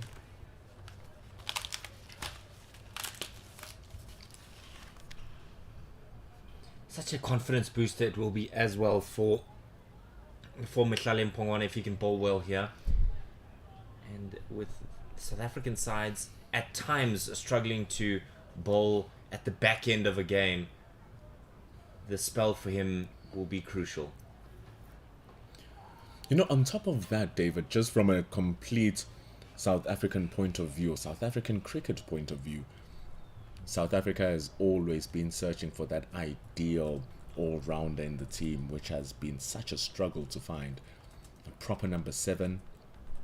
Of course, the irreplaceable Jacques Kallis was a top order and a top order bowler as well. Top order batter, top order bowler. Top drawer as well. Top bucket in the slips. So those ones are pretty hard to find. But your number 7, who mimics your Sean Pollock, your Lance Klusener, still a hard to find for South Africa. And Mhlali Mpongwana may be a special case if his development is taken with very, very gentle hands. Somebody who won't want to be gentle with Neil Brunt is Joshua De Silva. As if Brunt continues to bowl with that little bit of width, he might fancy his chances here. 2 men in the ring in that cover region, so if he's able to lift it over them, he might find himself enjoying life here. It's a good push to the mid-on. Like we said, standing a little bit deeper. The West Indies cheering every runs that happens, and I imagine how big of a boost once they see that to win going down 199.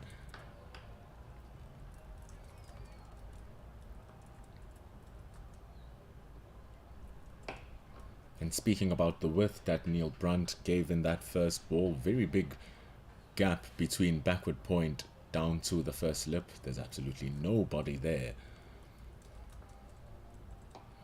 So that's why it's important for Neil Brunt to just remain bowling it straight as he's doing right now. The only thing you'd say as an attacking option is someone, maybe the mid-wicket coming directly opposite to where Zondo is. Just rushing him for that one.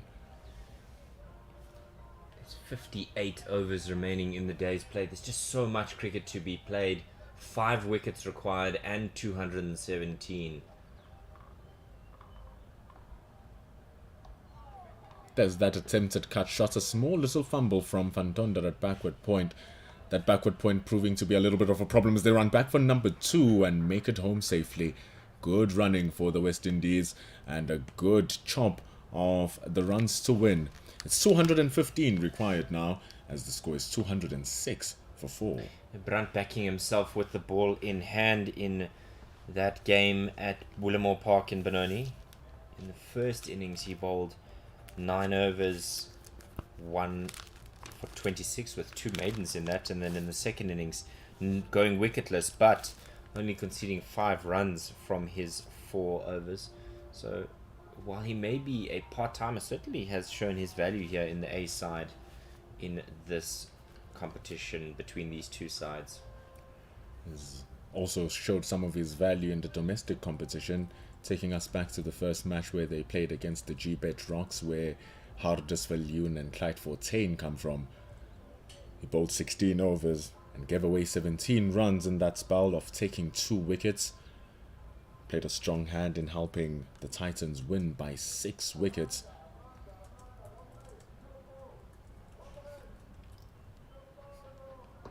We're hearing shouts of Amandla out in the entertainment arena, not too far from the ground, and that's exactly what this spell from Mihlali Mpongwana will need. It will need power. It will need him to really show his value with ball in hand. He's still young and so has many overs ahead of him, but I just suspect that with his spot in whatever team that he is a part of, he could add so much more value.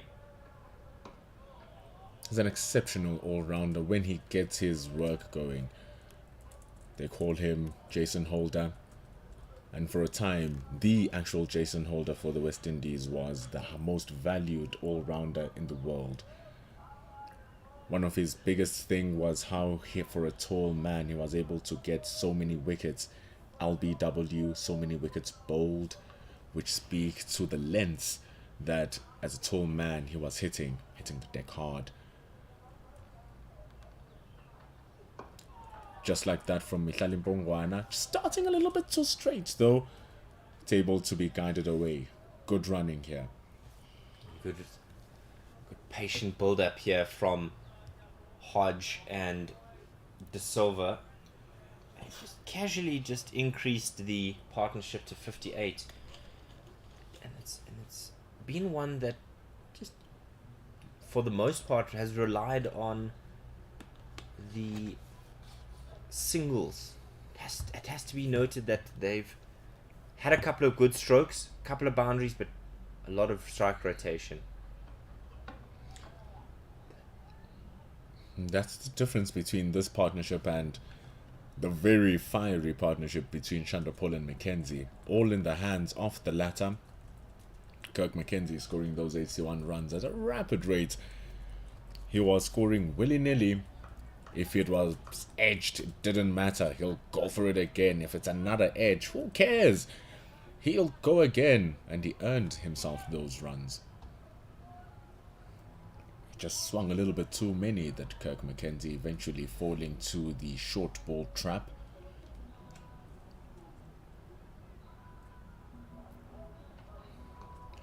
Mihlali Mpongwana still keeping the ball a little bit straighter, and you can see from where Bloemfontein ends up. His left foot goes over the leg stump, just indicating how straight Mbongwana is bowling.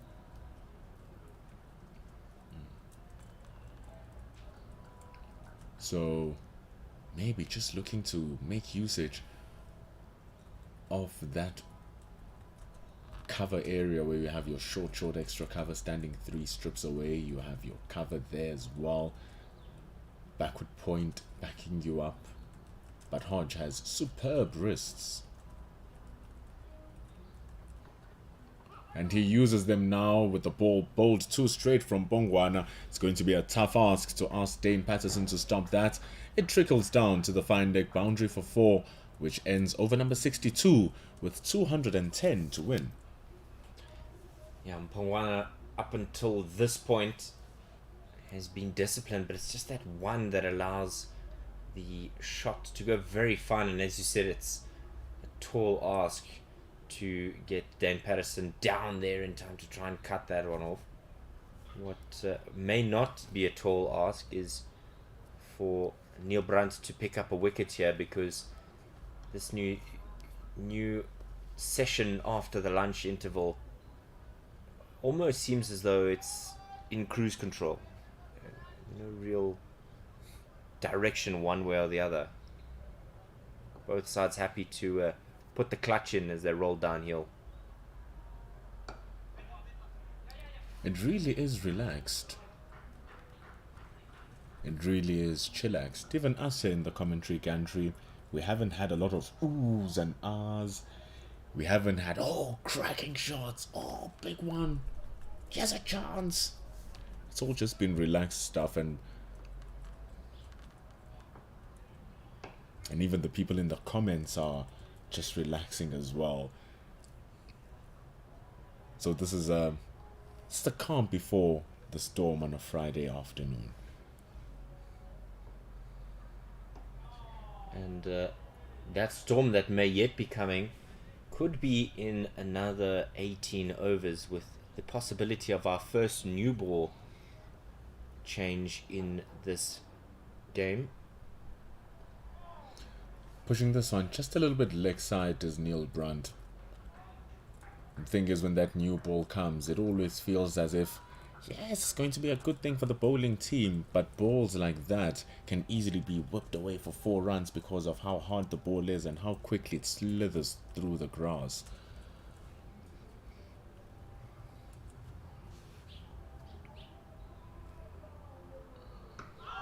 Much better there from Brunt. Much better there from Brunt. That's what you want. You don't want him bowling all over the shop. You want that control and a nice attacking length. Dropping this one a little bit wider, and those are the wrists from Kevin Hodge, which show their nasty feet and wonderful running from the West Indians, putting pressure on Hardus Viljoen, who's at the deep. Neil Brunt is saying, come on mate, we can do better than that, and the West Indians steal another run. They now need 205 to win. Hodge on 41 now. Da Silva doing steady off his job on 30. And it's crucial for Da Silva here to continue plugging away, continue building his own innings here. He's somebody who's come out to bat with the weight of the world on his shoulders. We've spoken quite a lot about Shai Hope being a hope for a West Indian wicket-keeping option for the Red Ball series against Australia. But if he scores a 50 here, I might suggest that he might be the incumbent. It's also the style in which he might score those runs. Right now, his team need one of two things. They need him to stay on for as long as possible until the team can salvage a draw, or stay on until the likelihood of seeing the possibility of a win comes to life. 55 overs remain in the day. And honestly, it just takes one big performance for the selectors to say, no, we need to keep this man on the team so that we see what we bring him, or what brings his game. But what brings his game now is a front foot. It's a well-working front foot as he always looks to get himself nicely across and play it straight. Again, you can see those conversations happening between Brandt and Fontaine.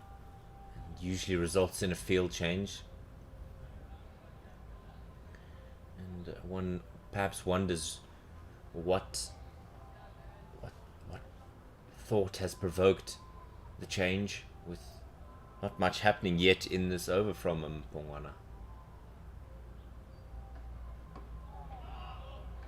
Really nothing much. The field just spread out nicely, looking for some catches out on the field.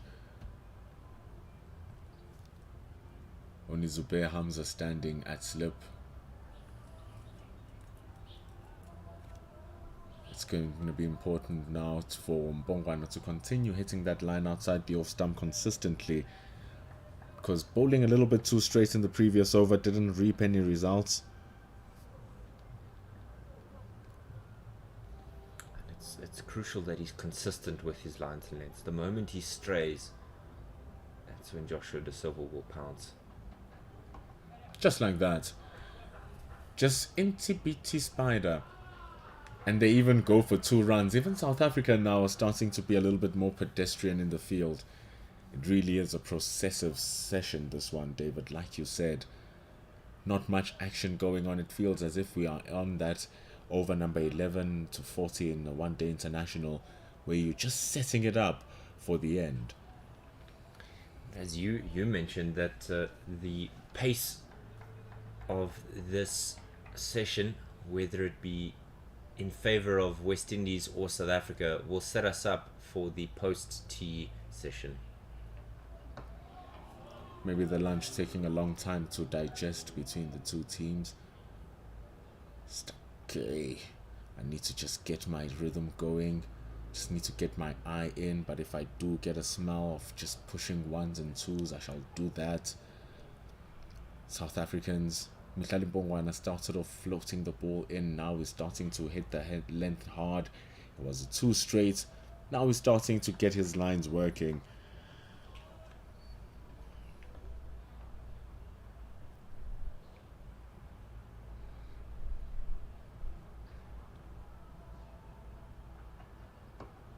Again, just forcing the shot out of Joshua De Silva with that line and length, but it's one that he'll want from him. The moment he strays onto the pads, De Silva's all too confident and too comfortable to just work it around the corner, and then it just feels like we're not even pedaling on the downhill slope. He's gotten himself well in here, Joshua De Silva, under lots of stick and under lots of scrutiny as well. Moreover, being the captain of the team and trusted to lead some of these young men and some of these experienced men like the one he's batting alongside in Kevin Hodge, so that they may create a space for themselves in the West Indian Red Ball side going to Australia. Oh no. A bit of fortune there for South Africa. It was an under-edge through the legs of the keeper, Shibobo as the local friends would call it. Wide delivery.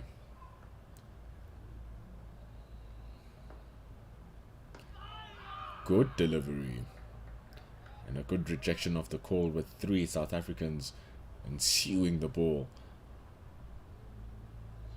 Maddening for those who are looking for a result.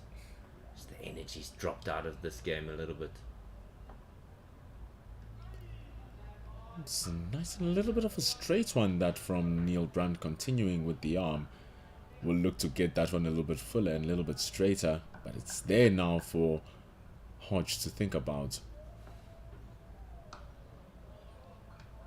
Much better stroke there from Hodge, and a confident one.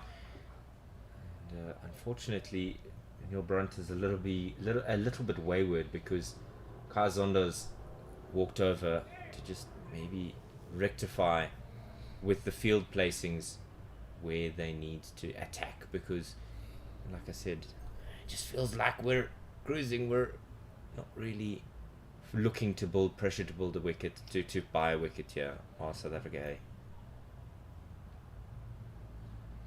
Just going wide again, like you said, just feels like a procession.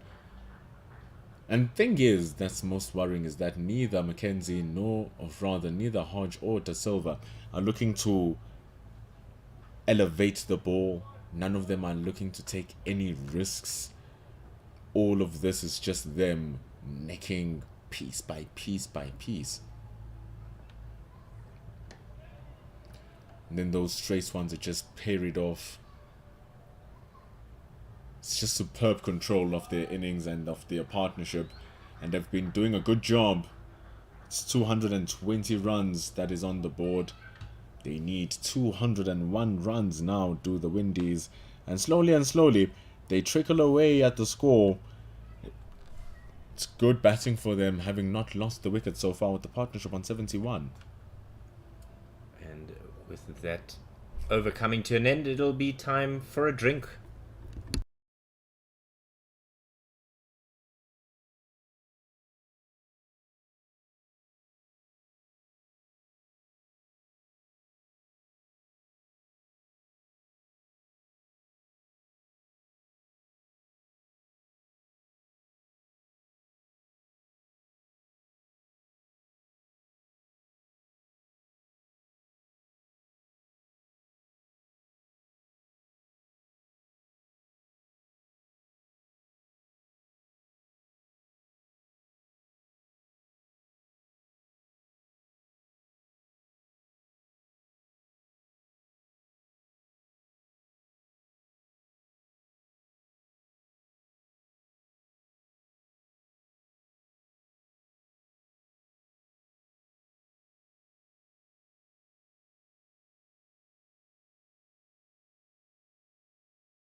Once again, well hydrated after the drinks break. Will we see a shift in momentum, or will we see more of the same. Good to see some fans that have made their way into Mangaung Oval, a couple of cooler boxes and some chairs to enjoy an afternoon's worth of cricket. And some of the fans out on the concrete stands have perhaps had too good of a lunch, and they've decided now is the chance for them to catch some Z's. But it won't want anybody to be falling asleep at the wheel here as we head towards the conclusion. Just whipped over the top, that from Joshua De Silva. It bounces once or twice, and there's some little bit of intent now coming in from the West Indians. It's a good looking shot that goes for 4 over the mid wicket, and now to win is under 200 runs. Yeah, with that, it just comes a mental unlocking, because that target when they walked out to bat, over 400, and that would have mentally blocked them before they could even get started.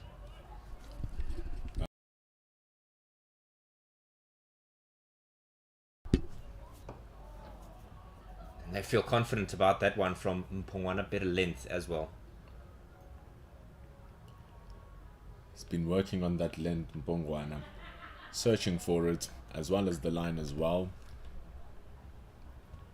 His lines at times coming in a little bit too straight. This time he's worked on it. It's become a little bit wider, as he learned with being too straight in that first ball that it's not going to work.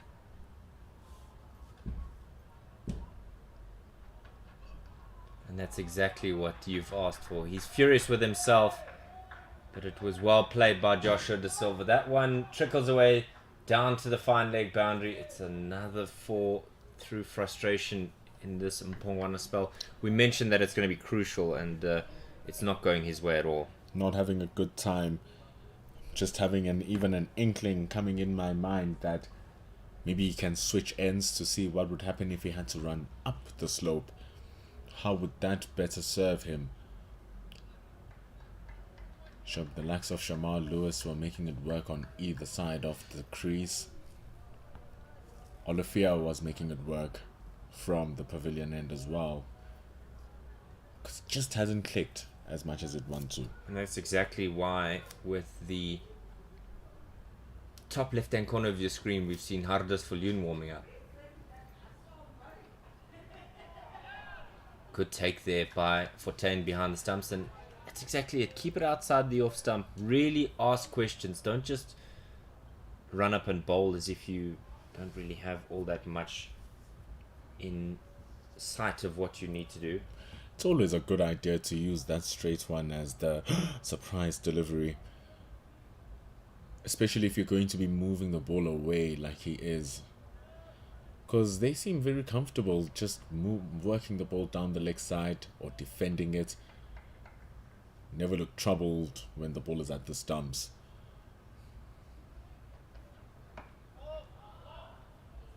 Good line, good length. This is better from Mpongwana. It looks like he has more of a plan now, rather than being reactionary to what is happening in front of him, what is unfolding in front of him. Also, you can hear the South Africans a little bit more happy with the efforts of their bowler now that he's banging those lines outside the line of the off stump. It's where he operates at his ultimate best, Mihlali Mpongwana.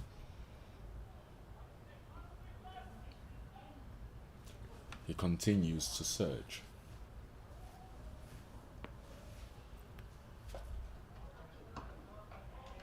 That's exactly it. And that's what the team will be happy with. Good energy from Mpongwana to draw that one back. After 2 boundaries in that over, he concludes the 66th, and with the required number on the board dropping below 200, it's 228 for 4. 193. 52 overs left on the board. Like you said, Hardus Viljoen warming up. He uses his own brow this time. Doesn't ask Dane Patterson to do it for him. Of course, he's going to be in conversation with the other fast bowlers on what the plans should be. Duan Olafia, And Dane Patterson alongside Hardus Viljoen coming down the pavilion end. It's going to be important here for Hodge and Da Silva to just withstand the start of the break, because it's always such a tricky one.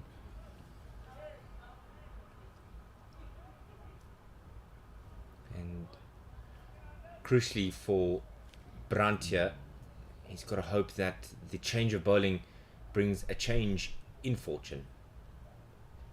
Well, not really the case there. Is that short and wide cut away? They'll get 2 without stress for that. Good throw from the deep from Reynard van Donder, but better awareness from the West Indians. This partnership now worth 81 runs. Good follow-up partnership from the 112-run partnership that had Chanderpaul and Mackenzie set the West Indians up. Rwanda Swart, standing at cover, is doing some warm-up routines. Yeah, the rotation of bowlers is always so crucial in a 4-day game. Who to use when and for how long, and how does that unfold? And another one that's slashed away, backward of point. There's a lot of work here for Van Tonder to do, but he gets there in the end. Really speedy youngster. So he will cut that one off and they'll get 2 for it. Working hard, the 25-year-old Reynard van Donder covers the track really hard, works hard.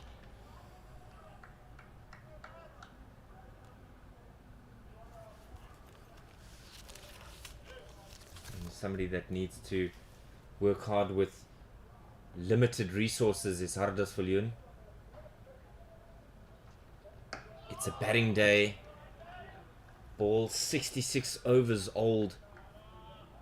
And the surface not assisting nearly as much as it has in the previous West Indies A innings. So he's got to find a way in which he can extract something.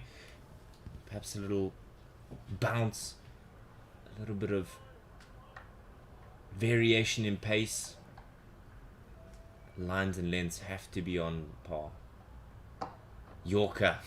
That's it. That's it. That'll give him some confidence. Problem is also, you can't really say, yeah, let's use variation X, Y, and Z, because both Hodge and De Silva are not really looking to put too much of the attack back to the South African bowlers. It's just allowing them to bowl to them and use their balls against them. Nice open space down to the leg side. Maybe they can go back to that short ball routine that worked for them oh so well. And there's a short delivery, which he just helps on his way down to fine leg. These oohs and ahs that have been sometimes eking their way out of the South Africans are not going to get you the wickets. Credit to these two. They've really absorbed the pressure well, though. I don't feel as though they've been flustered for all that long. And especially with De Silva batting as well as he has. Just bolster his confidence and bolster the opportunity to actually get home in the end here. Especially with a shot like that. I was about to back you up that they indeed are looking like they're having a good time here. Looking comfortable as if they're at home, the West Indians. 84-run partnership between Hodge and De Silva, and we wonder how many runs does it take until they can call the partnership their home. If they can get the 188 runs that are still required, they can change and make South Africa their house. Something that is changing again is that Keegan Peterson, for somebody who's not meant to be playing in this game, seems to be fielding an awful lot. This time Reynard van Tonder taking a comfort break. Almost single-handedly impacting this game is Keegan Peterson, not by force, but rather by his presence. And I wonder if the leadership that he can offer with his experience as well could assist Neil Brandt and co. Indeed, and he's also an exceptional fielder.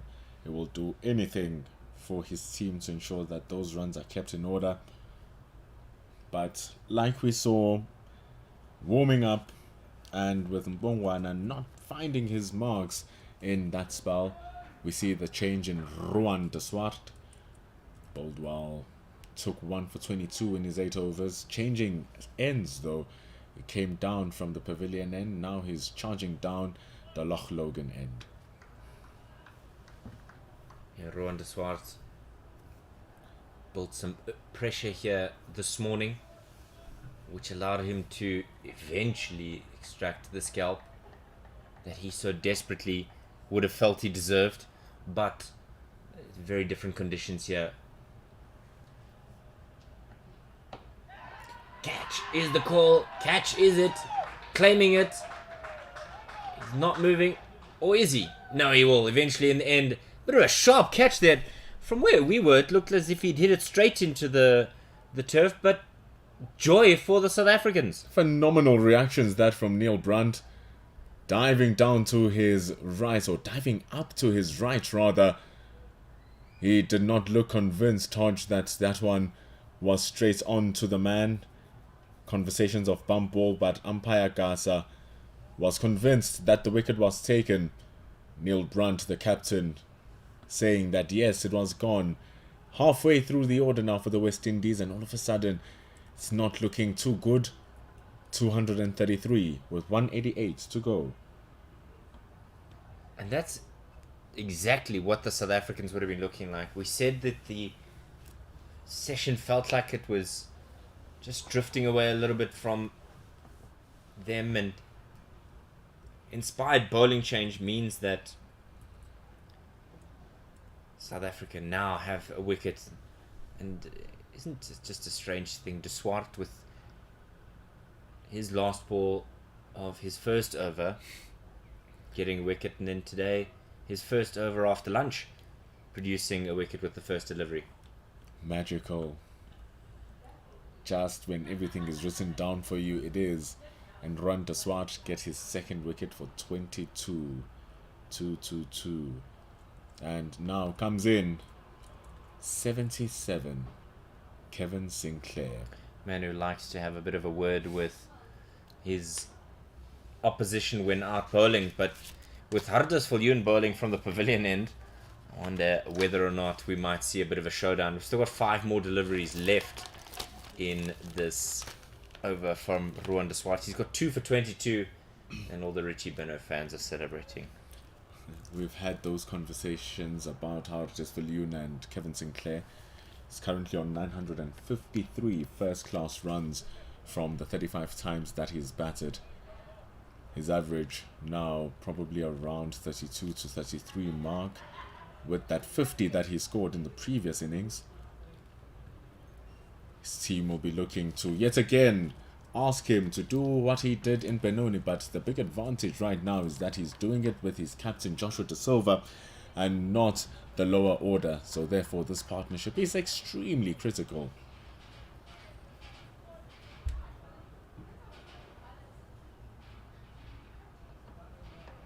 Outside edge and on the bounce too, bidding him.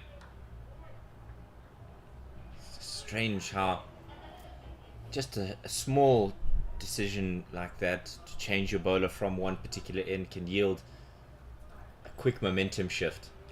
Just like that, before drinks, it was a really quiet and dim session, just going through the motion, and all of a sudden the drinks break, bringing up the fire. It was the same thing that happened in the morning session. Shandapol and Mackenzie were just scoring runs, and after the drinks break, things happened. But Ruan de Swart here has Clyde Fontaine standing up to the wickets, dropping it a little bit shorter. Sinclair gets a nice welcome. That's exactly what you would want from the bowling change, to pick up the wicket, and also helps when your captain is able to take a catch. Sometimes you see it that the bowling change inspires an opportunity for a wicket, but then somebody doesn't come to the party.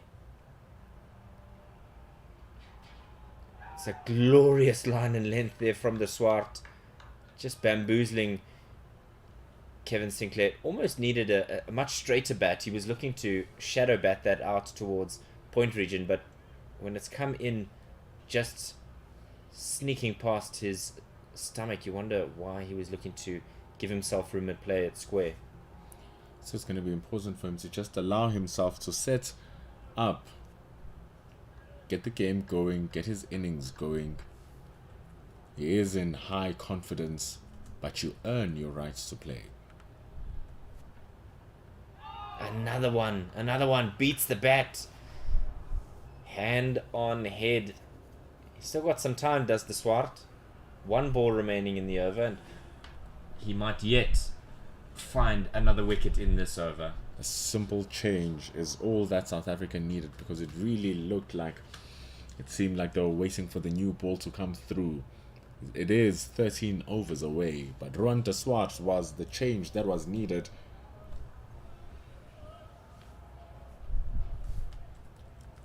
South Africa just needing 4 more wickets, because there will be no Jaden Seals for the West Indians.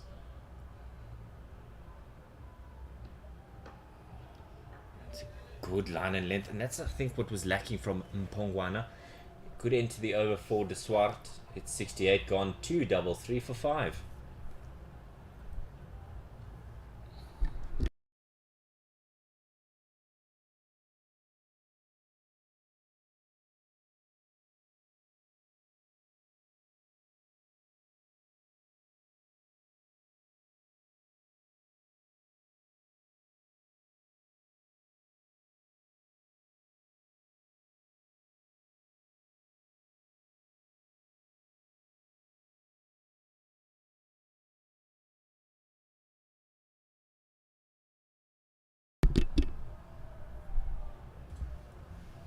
Another conversation here before the start of a new over.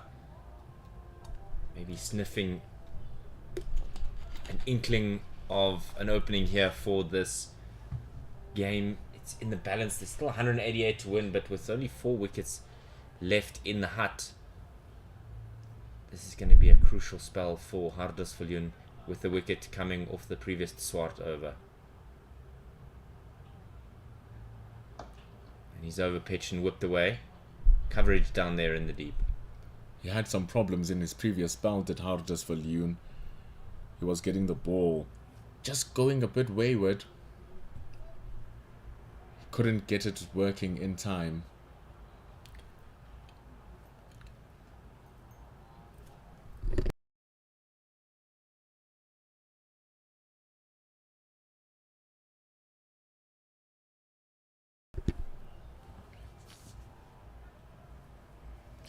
Karen Lewis asking if Jaden Seals had a bad injury. It was enough to take him out of the game and take his arm off commission.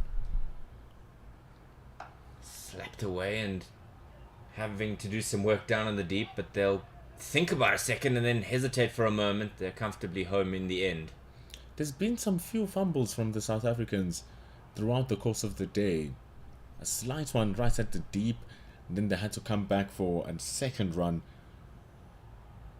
But this partnership will really need to grow, and we know that Sinclair is a feisty little character and will continue look to scoring runs and counter the pressure to the South Africans. Yeah, that fighting energy or the tenacity that he brings to every single time he's out in the middle will only encourage his teammates and will only help to allay any concerns that Joshua De Silva has with the loss of a wicket. But they have to make sure that they are clear and concise about their calling, because the last 2 deliveries have had De Silva looking unconvinced about whether there should be a run or not. And the thing is, Da Silva shouldn't even worry about thinking, yeah, I should take the strike for Kevin Sinclair, because Kevin Sinclair is more than capable of taking over what needs to be done.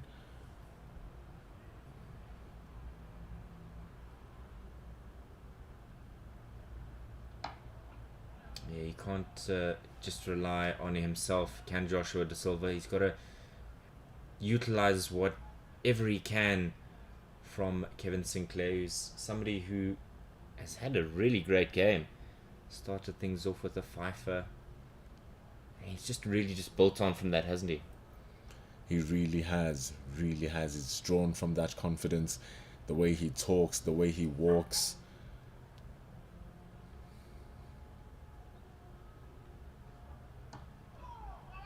Again, no loud call. Eventually it came, but De Silva's very anxious to get to the other end. Not sure why he's trying to rush things, especially since there's only one ball left in the over. Surely, if he wants to take ownership of strike, now is not the time. And also on top of that, he should allow Sinclair to just work himself into the game. It's still a long time to go with 50 overs remaining in the game's play. So now if you're making him feel the pressure of feeling like he needs to run all the time,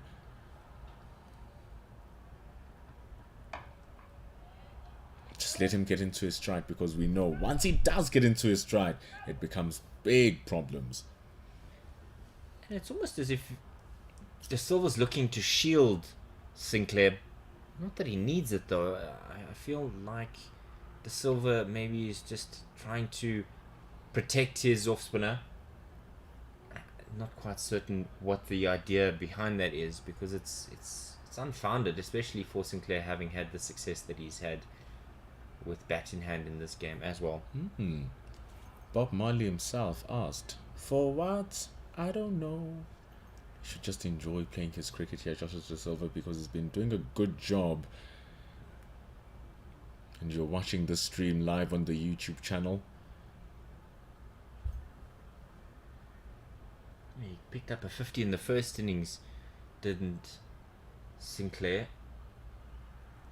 And maybe that's something that De Silva's trying to work on, is to say, I want the striker. I really feel like I'm going well here, having struggled this tour. And I want more of it, as he's gotten all of that. That'll race away to that car corner boundary. There's an attempt of a stop here, but it'll just pitter-patter into that boundary, whipped away off the pads. South Africa A may think they could have gotten an opportunity with a leg before, but not to be the case. Beautiful shot indeed, that from Joshua De Silva. His timing and his placement was exemplary in between the mid-wicket and the mid-on. And the thing is, with the boundary being so big, you'd think, okay, should I carry on running after it, or should I relax? And it gets you working as the fielder, hard just for you, and forced right up until the end for that. It's the unfortunate thing that we've seen here, that fielders chasing it down and not too much avail for their hard efforts of retrieval.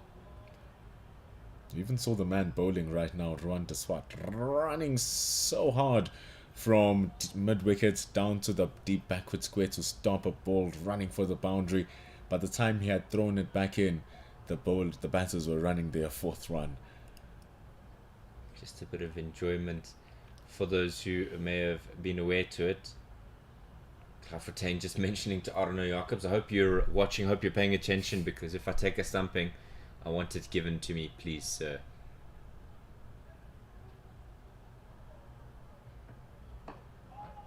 It's not a far-fetched idea for Clyde Fontaine to say that he already has 3 stumpings under his name this series. One of them being Joshua De Silva. I was like, hey, I know this man's tendencies. Just make sure. There's nothing more frustrating as a wicketkeeper that you take a good stumping and the umpire at square leg says, no, not out. Reminding ourselves that they don't have the value or the extra assistance of a TV referral. If you're wondering where the TV referral would have come from, it would have to be a bit of a guesswork from us here, because we only have the single static camera, and the angle for a stumping wouldn't be in our favor. And the thing is, with all 1,000 of you watching right now, you can watch a full production come next week Monday, when we're watching India A versus South Africa A live on this YouTube channel. It will be starting at 10 a.m. at the JB Marks Oval in Potchefstroom. Of course, it will be David Midgley and I there as well.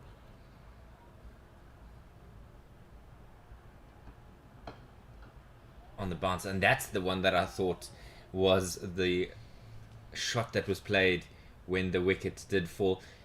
In addition to being able to join us for that production, you can find out everything that you may have missed if you go to pitchvision.com to check out the highlights, the lowlights, the dot balls, and the celebrations from the wicket. It's cricket all round. The cricket won't stop right up until the 29th of December, and then we'll kick it up again the very first week of January. Yeah, it is Newlands that plays host to the New Year's Test between South Africa and India. You can enjoy your time under the oaks there. 240 for 5 after 70, and De Silva creeping closer to a much needed and much deserved half century. Playing like a charm right now, Joshua De Silva. 66 balls he's faced for his 46 runs.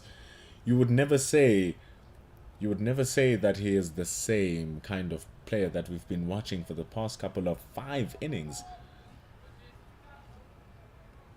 But now it's 70 overs gone, 240 on the board, and that new ball is ever so closer, 10 overs away.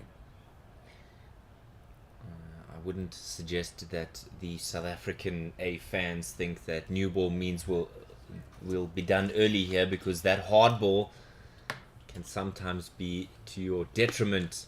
Sometimes we've seen captains delay by 1 or 2 overs, or even maybe 1 or 2 deliveries, in which he feels like he's going to give his strike bowlers the opportunity to warm up. So midway through the over, they'll summon the new ball. But I think this is brilliant, as this one's just punched out square of the wicket. I think this is brilliant from Brandt, because he's utilizing bowlers that are still effective in De Swart and Viljoen, so that he knows once that new ball is available, his 2 front men in Patterson and Olivier will be able to extract the most out of it and hopefully continue taking wickets. They've removed the man under the helmet. I was about to ask maybe for a barrage of short balls, but he still stands off at mid-wicket. And it's fallen through the hands of the South African A captain. On the bounce, he's just hit that very well. And De Silva's disappointed with himself. I don't think he can be all that upset. You've got to play it very late to play it as square as perhaps he would have liked. He's on to 47. It was a true connection, that from Joshua De Silva. It sounded so nice from the bat as well. Neil Brunt stationing himself right there. Maybe searching for something in the air.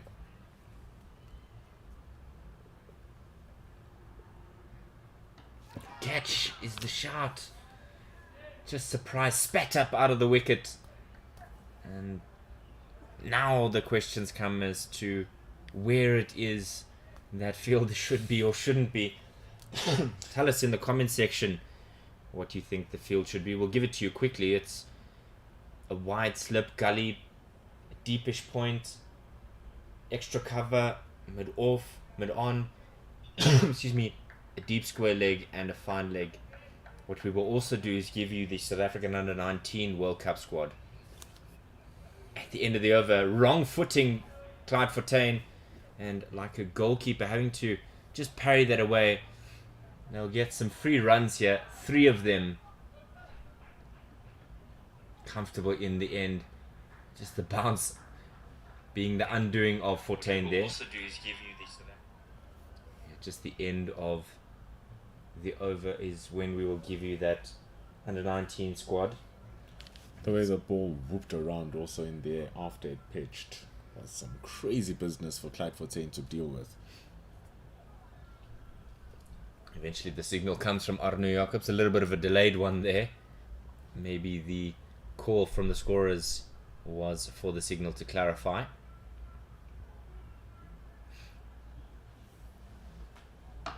Absolutely bludgeoned back to Olivier, or rather to Viljoen, but he wasn't going to hold back on that one.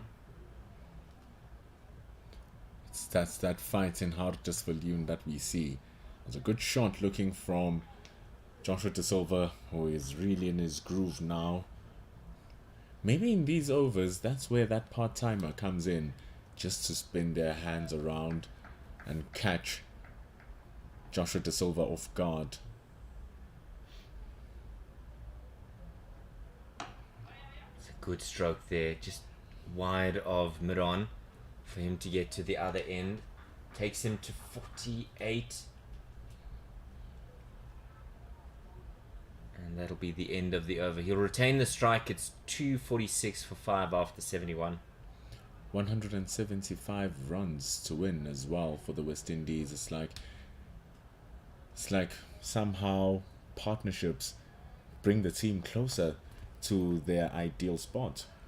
And speaking of teams, the team at Cricket South Africa have named the under-19 squad to take on the challenge of trying to win a World Cup at home. It was 2014, Kagiso Rabada, Aiden Markram, Andile Pehlukwayo who won that tournament for the South African under-19 side, but David Teager will lead that side, and Esosa Aibhebva, Juan James, Martin Kumalo, and we'll give you more as we go through this over.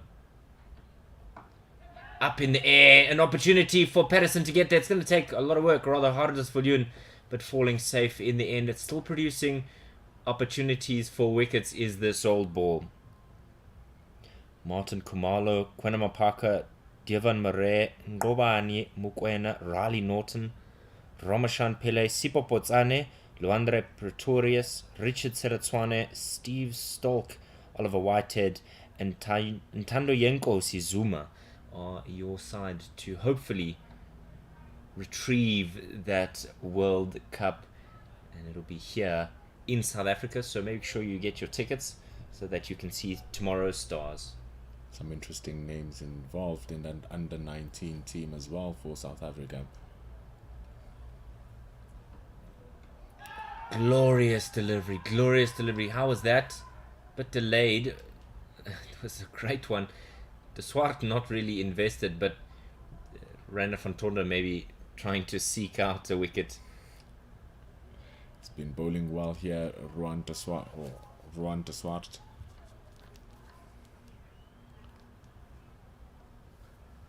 He's been doing an excellent job, and when we speak of that under-19 squad, we're watching some first-class cricket. Super excited. Everyone is excited to see the young Gwena Mapaga, still 17 years of age. Made his first-class debut in the last round of matches for the Lions,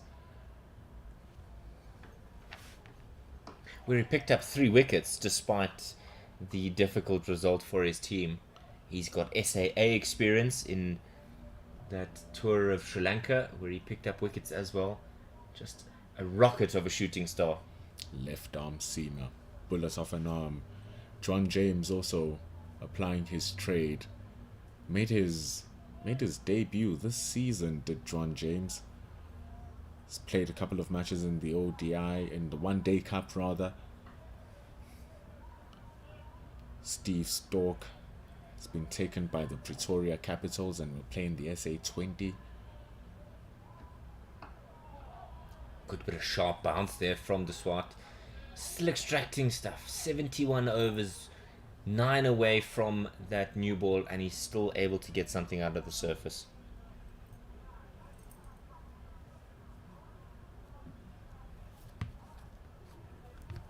Sipo Potsane is also part of that side, offering something with the spin options available, and Richard Seletswane has done well with the bat as well. So, in prospect, a very good side. Glorious shot. Just over-pitched and stand and deliver. What a shot. That is super stuff. And it's a classy way to bring up 250 as well for the West Indies. Cluttering through extra cover. And what a beautiful shot. It's what we expect from Kevin Sinclair. He does play with a swagger and a little bit of arrogance, which is what you need if you're going to be the counter-attacking style of cricketer that he is. Not just going to be dictated here. He's not going to allow this game to slip away from him. He knows this is an opportunity for himself. Shot. Short and pulled away onto the onside. It's vacant land out there. It's plugged out there in the deep though, which means they'll come through for two. He has done so much, has Kevin Sinclair, but he still doesn't want to let go of the opportunity to really zone in on that selectors meeting and write his name in permanent marker for the next opportunity. He has played with so much style throughout the course of this series, which is why surely the West Indians want to see more of him. That's why he played all of the games, and he has paid them the ultimate price by giving them proper results. So here he'll be wanting to show those selectors indeed that, hey, I am the new shining star here for the West Indians. Super spinning option. And his style of bowling as well will much be suitable for those Australian tracks. It doesn't rely on spin, it doesn't rely on a track breaking down. He's one of those bowlers who are like your fast bowlers but in spin. The Caribbean always seems to produce characters. Dwayne Bravo comes to mind. Dre Russell. That's just short and helped on its way. That's 50 for Joshua Da Silva. A pugnacious, fighting and determined knock from the West Indies A captain after having struggled all tournament, or rather all series long. He's finally come right. You can hear from his teammates. They are all going, yes, let's go. You can see from him as well how he gave off that big sigh of relief that Joshua Da Silva has been waiting on it for a long time. It's been a very long time since he has scored a 50, went through the entire 50 over competition without one. Hasn't found one in this series either.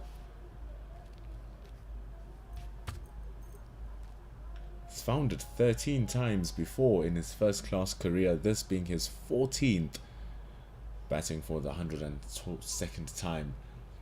But of course, you're not expecting a high turnover of conversion for your wicketkeeper down below in the order, but you want him to keep it steady if the team seems to be crumbling. Now that's something that you don't often see. The captain putting himself under the helmet there at Silly Point. And Neil Brunt not afraid to put himself in danger. I would have thought somebody like a Reiner van Tonder might be self-delegated, self-appointed, or surprisingly, nevertheless, the tall left arm spinner opening batter for South Africa A deciding he's the man for the job. So you can see the two catches there, in addition to a gully who's just off of your screen and a slip. That's exactly where they want that delivery to go, into the ribs of the West Indian batsman. So easily can it pop up into the air to either side of the pitch as well. We've seen that happen earlier on. And I think I like the idea of having Neil Brunt being the man under the helmet because of his tall structure. He can reach. His reach is going to be much further than most of your tall, smaller players. His reactions will need to be sharp, and as an opening batter and as his first slip, he also has sharp hand-eye coordination. So the idea of having him in there is not a bad one.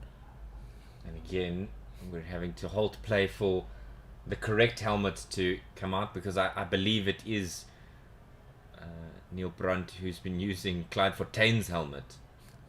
So you'll know that these players, when they do get their helmets made by the various brands, that it's molded exactly to their head and not necessarily for communal use. And I think also to give him some relief, he's also got his abdo guard out there, because if there was anything full, I think he might have been very worried. He's going to have more stability now in his position, more comfort in his position. And he might go even closer now. Fended away down the leg side. Fortuyn has to go and retrieve, but doesn't in the end, as Mpongwana comes up from fine leg. played that very well, did Sinclair. He knows that the threat is there. He's playing the ball very, very, very late, which will ensure that he hits it under his eyes. He's a very capable batter, is Kevin Sinclair. You can see him shadow batting a big shot. Those are the styles that he has shown us over the course of the series.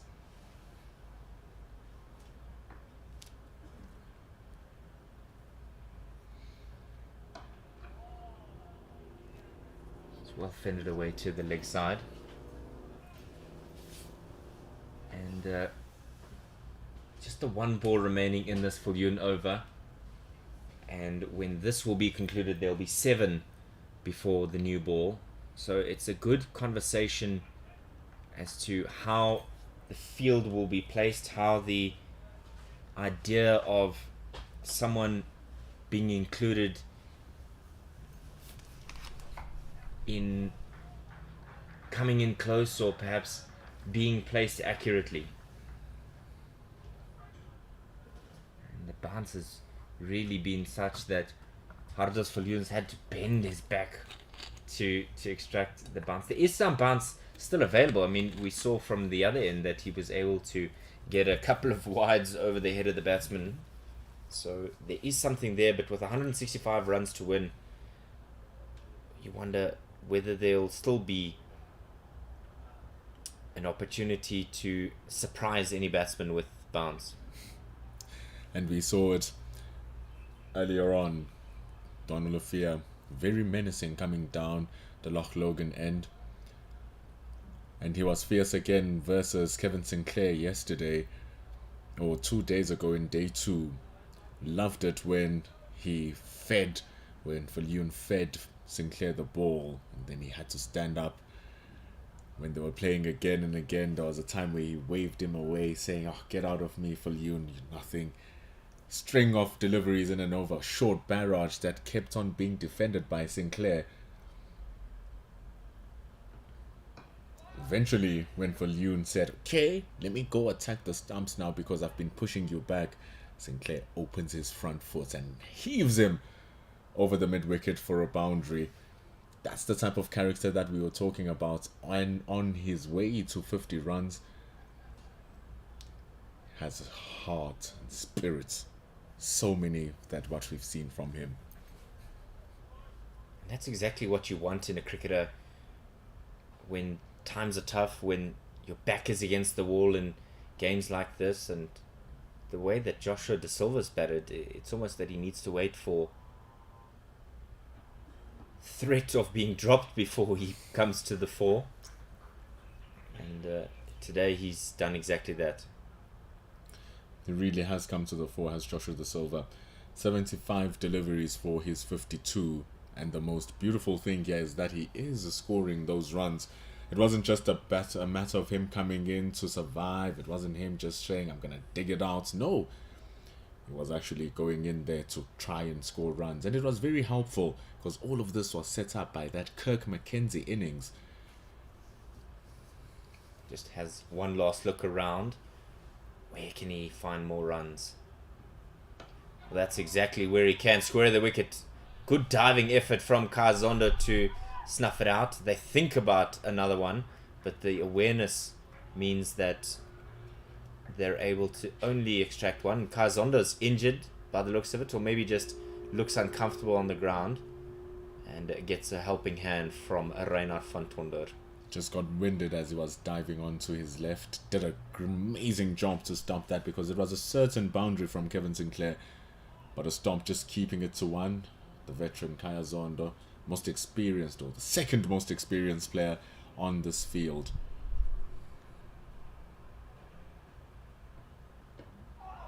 And it's always an unfortunate instance with that Yorker coming out.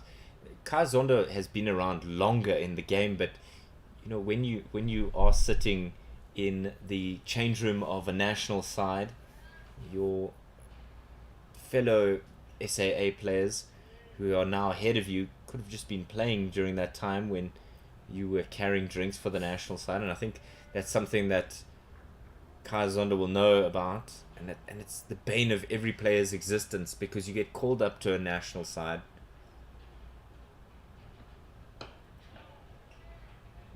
to get that away as he would have liked. But you get called up to the national side and not able to really do anything, and sometimes your form can suffer as a result.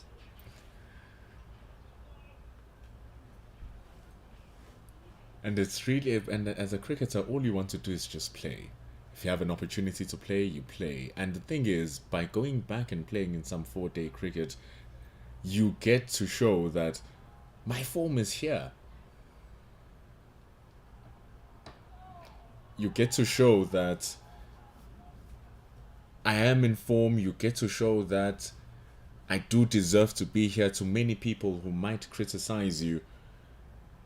And for players like him, especially Kaya Zondo, who's been in and out and just been called onto the squad, you want to take your chances. But it brings the end to over number 74. West Indies needing 163 to win.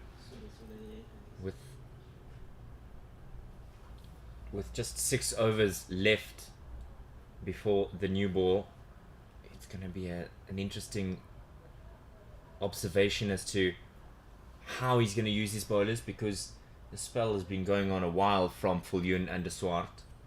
Whether he might offer to put himself on and maybe 1 or 2 overs from Mpongwana as we start to welcome the new ball in just 6 overs. But also we are welcoming our Caribbean viewers who will be waking up around 7:30 in that part of the world, and so they're walking to watch this game in the lounge maybe. And the sense of expectation is upon us. Glorious shot there. Just stood and swiveled. Despite Mpongwana not able, trying to get there, he's not able to in the end. A clear plan here from the South Africans to drop the cherry short. That's what he tried to do. Didn't reach its mark. You can see they have that man at backward square leg. Zondo is under the helmet. Mhlali Mpongwana is down at deep fine leg, and they also have a deep backward square. So those are all those 4 leg-sided fielders who are hovering in that square leg V.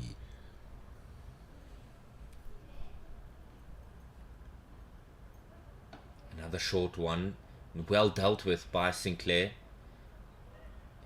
That's something that I've loved to have seen in the game over the last decade, is the way that those who weren't necessarily specialist batters, your spinners, your wicket keepers, really taking that onus upon themselves to improve their game with the bat and lengthen tails. You think back to how many times a team just collapsed after 5 wickets had fallen, and teams are now seeing the value of having somebody who can hold the willow when early wickets have fallen. Bang! Shot! Nothing more to say about that. 4 runs. Superb shot from Kevin Sinclair, standing on top of it. What is a short ball and what is a hardest Viljoen but a man who to be hit in front of square for 4 runs. We saw the battle between the two of them yesterday, and it continues on today. And Kevin Sinclair is currently very much on the top. His dominance of Hardus Viljoen continues. But never underestimate the wily old dog that is Hardus Viljoen. 2 boundaries in the over. And now with the conversation between him and Brandt, just extends things. I wonder if this becomes a little bit frustrating for these batters when there's mid-over conversations, or trying to find out why they need to have such lengthy talks in the middle of the over.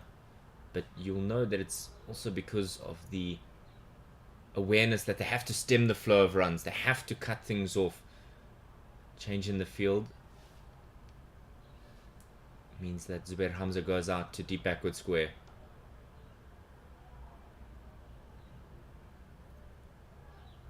Viljoen will really need to hit the deck very hard. But also, Kevin Sinclair is fighting back so much. Much better from Hardus Viljoen, and good cricket all round from Sinclair as well, just offering up a defensive stroke. And that's what he did yesterday. When the ball is not there to be hit, he's just going to defend it. And I say yesterday, I mean in the first innings rather. The way they just defend, he defended it away, waiting for the ball that's going to be in his corner. You saw Neil Brandt thinking of reinforcing the leg side because of how much Sinclair's taking it on. But he can very much open himself up to the offside as well. He can open himself up to throwing his wicket away. He's very disappointed with himself. Exclamation from him as well. Frustrated with a needless shot because he's batting so well. Yes, he's only got 19 from 26, but building on from that 50 in the first innings, he's just not missed a trick. Thing is, it seems as if the pitch is starting to be quicker again. The ball is starting to be truer, it's starting to be a little bit flatter and easier to bat.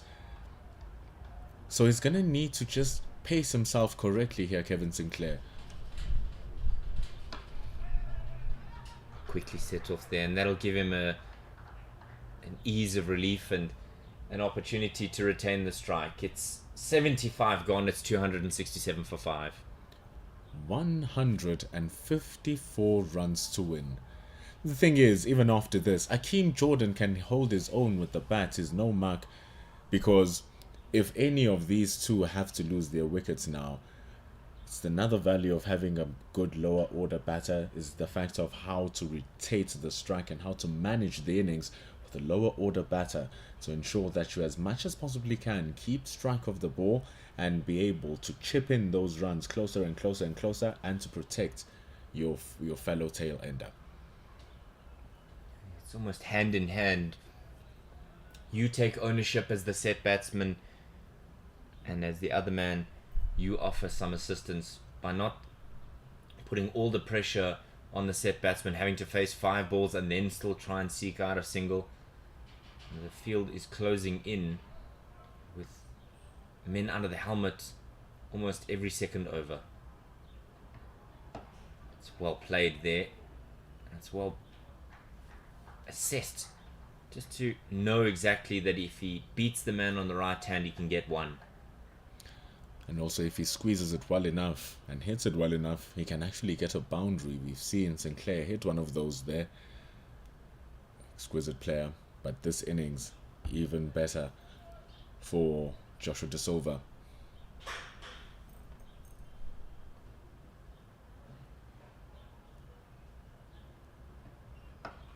It's well bowled, and it's good awareness here. There's going to be a shy at the non-strikers, and if he can clear it up, and he doesn't, an error means that they get through for the second. Hardus Viljoen just lifting his eyes before he had the ball in his hand.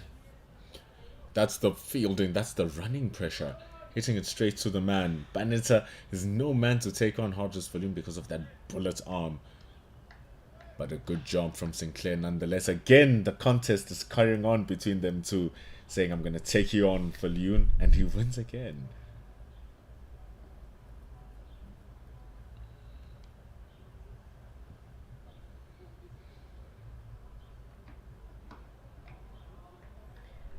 That old dog, Hardus Viljoen, he won't take anything lying down. He's somebody who really likes to give a good contest and a good account of himself. He doesn't back down from any challenges. If there's one thing that South Africa can commend themselves with here, is that they've been building good areas. It's just that the batting from the West Indies has been top-notch in squeezing out those singles and putting them under pressure. Great credit to these West Indian batters, because based on what we saw in the first innings, you might have been forgiven for believing that we could have been done before lunch here on day 4. The capitulation in the first innings was almost an anomaly, because the way that they've batted in this second innings has shown confidence, it's shown maturity, and with a fairly young batting lineup, showing skill in mental fortitude years in advance. Especially if you have an old dog like Donald Lefia running down to you to bowl, and all the other experienced bowlers that we have in this team for the South Africans, just packed. And before the end of the over, before the last ball of the over, Bloemfontein jogging down to his bowler to have a word. Bit of a mid-pitch conversation, and the time is extended once again. Marlon Miller thinks that the pitch looks to be slowing down, but in contrary, it's actually picking up in pace. It was much slower yesterday and even worse on day 2. Right now, it's much more truer. You can hear even the crunch from the bat. I hope you can. And it's one of those, as it's baked, it's solidified and the balls come onto the bat nicely. That'll definitely encourage Joshua De Silva and his partner in crime at the other end as we end that passage of play. Post lunch, we have found ourselves with De Silva on 7 at lunch, has now finished this session at tea on 54. So really good batting from 165 for 4 at lunch with Hodge on 17. It's the only wicket that of Hodge to fall. He put a further 37 before he was dismissed for De Swart's second. And with 76 gone, it's 270 for 5. Good inning. It's a very balanced session there. 26 overs were bowled from it. 104 runs. Going at literally 4 runs to the over. It is wonderful stuff that we're able to see here. The question is, though, how is it poised? It's completely balanced. 4 wickets to go, 151 runs with 2 well-set batters. How will the story end? We will find out in 20 minutes. Stay with us here on Cricket South Africa's YouTube channel for this final contest and final match and final session between West Indies A and South Africa A.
We hope that your tea and snacks were most edible and most delectable. What we hope for is a delectable finish to this game. South Africa A, 4 wickets required. The West Indies A, 151. We might yet find ourselves shaking hands, as a draw is also a possibility. So, Neil Brunt will begin our stint here after the tea interval. And it's a good one to start things off. Deep square leg, long on. A long off that's about halfway, and deep point. And it's guided outside to that fine third man region. Just an outside edge, and he won't be too upset with that. That new ball is just around the corner now. That's something that Neil Brunt will also not be upset about. But the worrying thing now, that lead or that target is down to 149 runs with the new ball just around the corner. Sinclair is being dispensed. Looking to take on Neil Brunt. It's a short one. And it's straight to Kaya Zondo, who's at mid-wickets, just diving a little bit to his left. And he completes the job. It was flashed hard. But that's the dismissal of Sinclair. He'll be so disappointed with himself. He was going along so well, but maybe sensing that he could move things along quickly. A hammered shot, but it was straight to the man. And that's the end of his time at the wicket. 23 runs to his name. You can see that he's distraught, banging his helmet. Just a rush of blood to the head. That was not at all a good shot from him. Aerial straight to the man, planted there, and he'll feel like he really disappointed his team, because the run chase was definitely there if he stayed on. It's such a difficult one here when you are dismissed. You trundle almost 70 to 100 meters, so you really have to think about the failures. I suppose the only other one that I can think of that is just as long between change room and middle is that of Lords, but that's where you have to go internally down the stairs, and then in addition to it you have to go past the members, which we saw this year can be a gauntlet of fire. Ooh. Luckily there's no fans here for Kevin Sinclair. Definitely would have gotten some treatment because of how he has treated South Africans in terms of his cricket.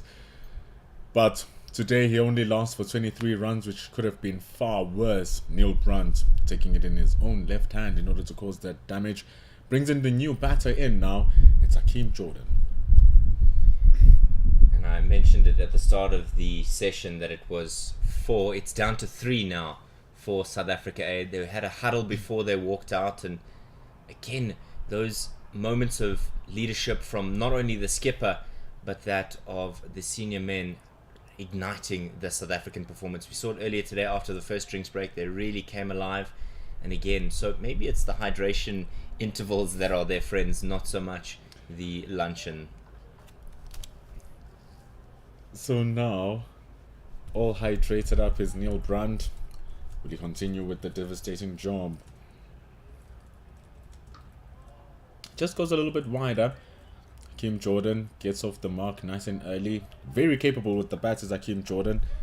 Let's not just say that, oh, it's all over for the West Indies. He does have a 50 to his name in first class cricket. He's playing in his 3rd first class season. Is Jordan has that 54 runs as of which he scored this season.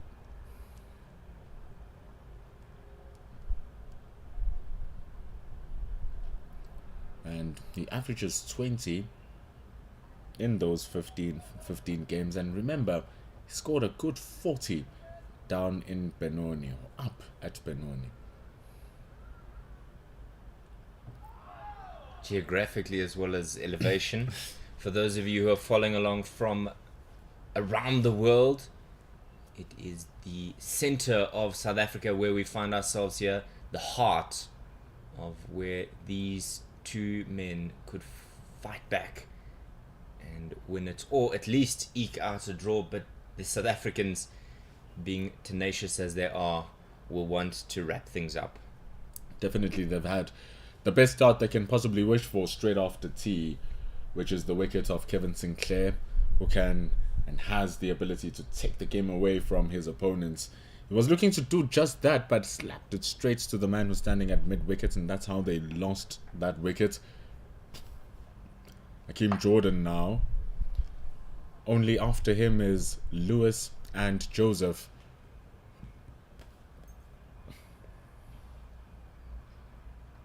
And we are just 3 overs away from that new ball.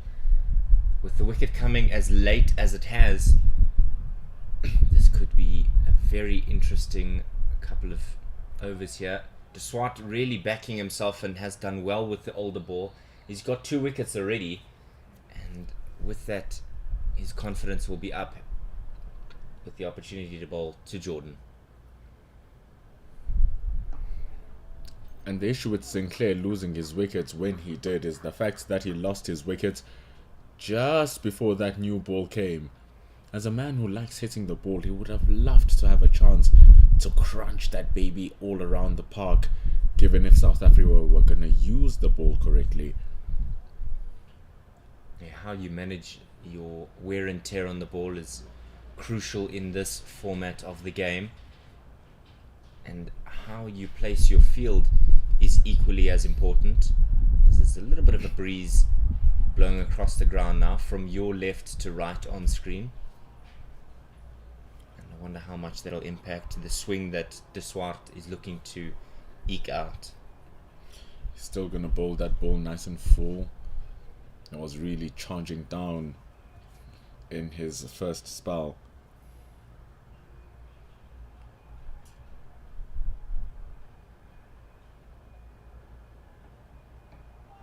Just guiding that down, opening up the face of the bat. Third man boundaries open, but a deep backward point is Reynard van Donder, who runs to cover that up. It's down to 145 runs to win now. When do you start believing? When do you start believing as a West Indies A fan? 70? 60 runs? 50? We've still got a lot of time ahead of us. 2.5 hours at the earliest. 3 at a push. So you've got to ask yourself the question, if you're a Windies fan, when do we hope? Because the hope was firmly alive when Kevin Sinclair was still out there batting. 151 would have seemed like a total that they could chase down, especially with Joshua De Silva batting as well as he is. However, it's no longer the case.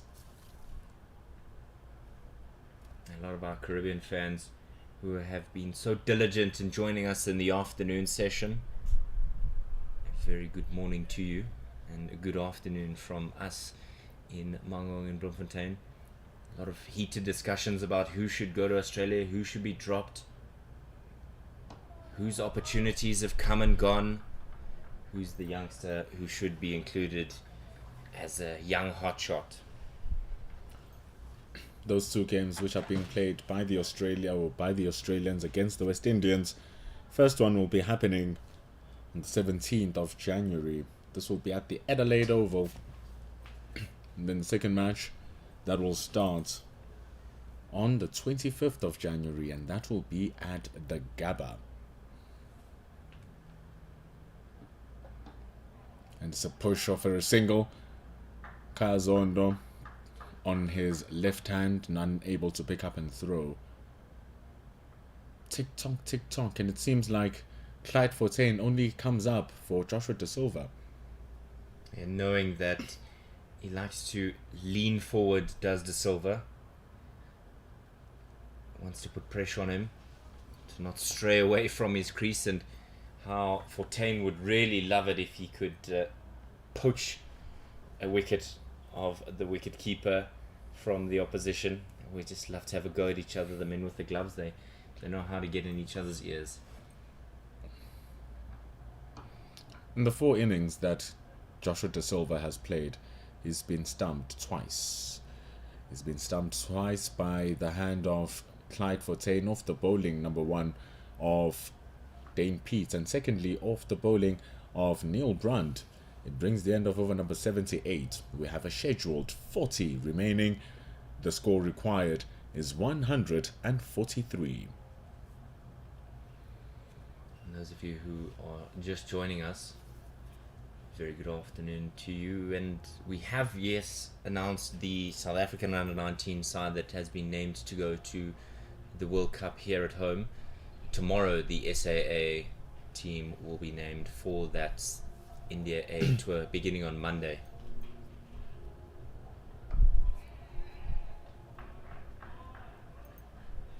And we look excited to see what's going to happen for that squad and what balance they're going to use for that team. Who are they going to exercise for the squad for India prior to the Boxing Day test match? While we suspected that Tony de Zorzi and somebody like David Bedingham as well, who will not be suspected part of that side, there may yet be an opportunity, because that game will conclude well inside the time for preparation for Boxing Day. So maybe the decision for the Brains Trust is, do you give them another 4 days, or do you risk an injury as well? Especially for the gents, you ask yourself, Keegan Peterson has scored 100 and 250s in this tour. Do you want him to just sharpen it up one more time? Considering the fact that he's not playing in this particular match. Or do you continue give Bedingham a run because he hasn't gotten the runs and say, David, go and get the runs for us there, chap?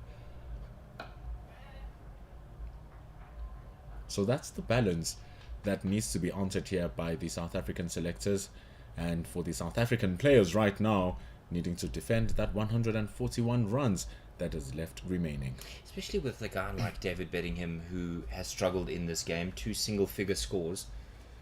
They might yet say, while you're not in our immediate plans, you are part of the plans for the future, and as such we'd rather have you in form than to join the SA side and not get game time.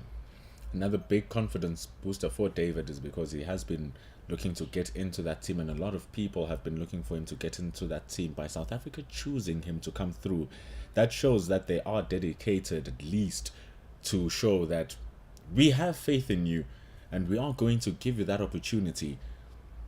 It's up to him now to really stand up and take it on. To stand up and take it on. It's 5 deliveries left for Rowan de Swart before the new ball comes in, which will almost inevitably see a change of bowling. They've really held on strong. Mangaung Oval is known as a batting surface. It is known as where big runs can be scored, but the weather over the past 3 days has been very tricky here in Bloemfontein, especially for day 2 and for day 3 yesterday, where we lost a huge amount of overs. So it seems as if the track over the course of the wickets and over the course of the day has kind of reverted back to what we know, especially with the conditions today where there's no cloud in the sky, there's barely been wind and barely assistance for the bowlers. Something that they'll want to feel confident in, will the South African bowlers, who generally hit the deck a little bit harder than their West Indian counterparts. And with the new ball in the offing, we might see a serious barrage of short pitch stuff from Olafir. Still with the full stuff here is Rowan de Swart, just having the deep square and having the deep fine leg, who are here going to defend the boundary. First slip stands Zubair Hamza, backward point is Reinhard van Tonder, and they are split by Gully and David Bedingham. It's going to be interesting to see what field placings that Neil Brunt allocates. Perhaps 3 slips and a gully, fancying the new ball bowlers.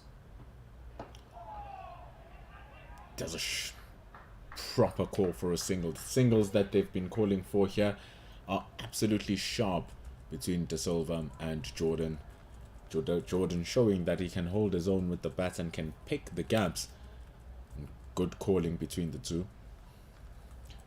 It's going to be very interesting indeed to see how Neil Brunt and the South Africans will tackle the new ball's arrival, because the runs are starting to seep slower and lower.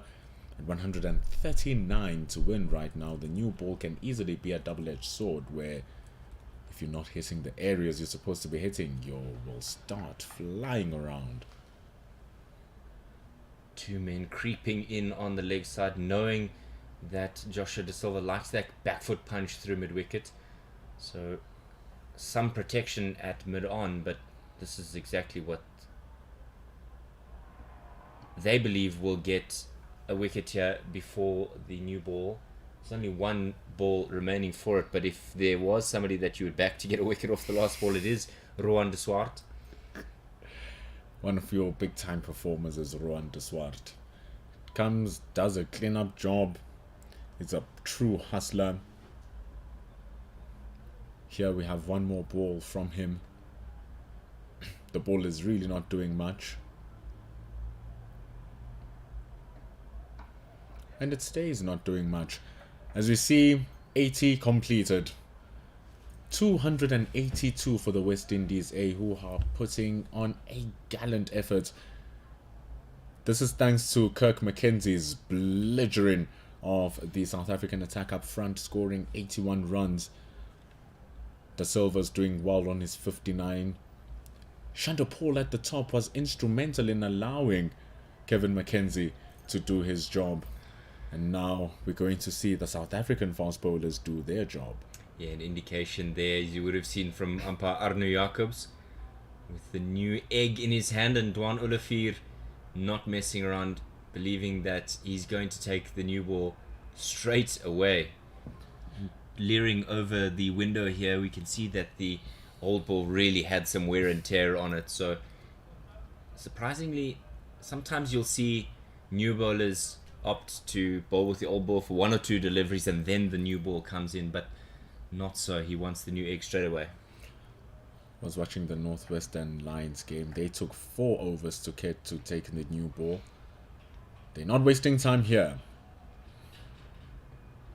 Not wasting time here with Dwan Olivier. Ball just keeping to its line. 139 runs to win, and those could quickly be diminished. Suddenly you look up 5, 10, 15 overs later and it's 50 or 60 because of the new ball giving you the opportunity to really go after it. Hard hands could see you extracting some welcome and wonderful boundaries. Banging shots, that from Jordan. Hit with authority. And welcome to the game, new ball. Welcome to the game over the sky as you go for 6. Boy, oh boy, they wanted that flight out of Bloemfontein very early, did the new ball. Immediately dispatched with and damaged already. What a powerful stroke it was. Really on the slots for Dwan Olivier. Like we said, the ball is coming onto the pitch now, so you want to use the pitch a little bit more.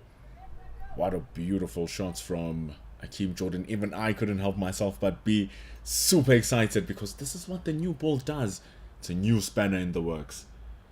There's just a delay here as Dane Patterson plays hide and seek with the ball. It looks like there's a security guard that's also trying to retrieve it, and Kai Zondo is now coming across to try and find it. So a delay here, and maybe it's a good opportunity for Olivier to have a chat with one of his teammates here and maybe get some advice as to how he should go about bowling, because if he's going to bowl like that, like I said, this total will rapidly expand.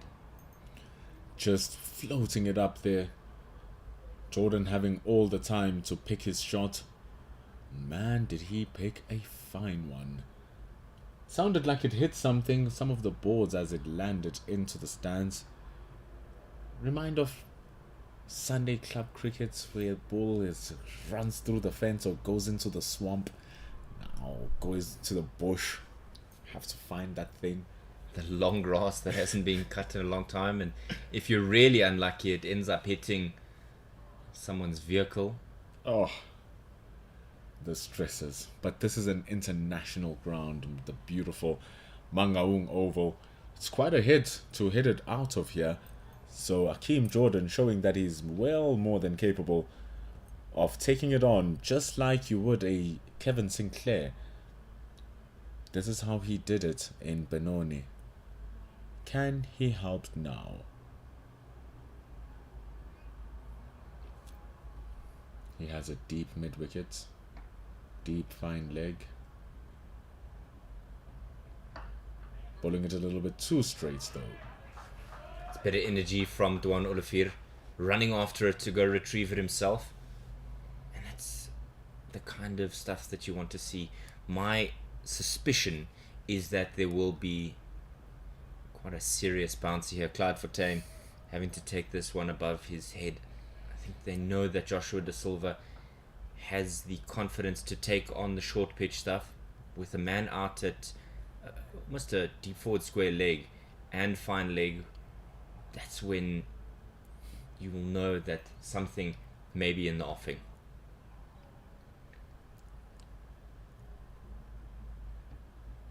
Ooh, just nipping away from after it pitched a little bit too high. But when we speak about that short ball, it's quite actually interesting because when we've been looking at it, Da Silva has been struggling with the ball coming at his head.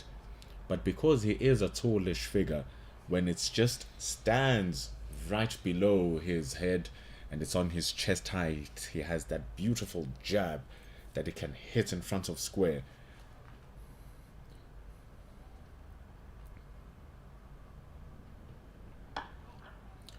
Looks something along those lines, but intricately placed into the open square leg. That's what he normally goes for.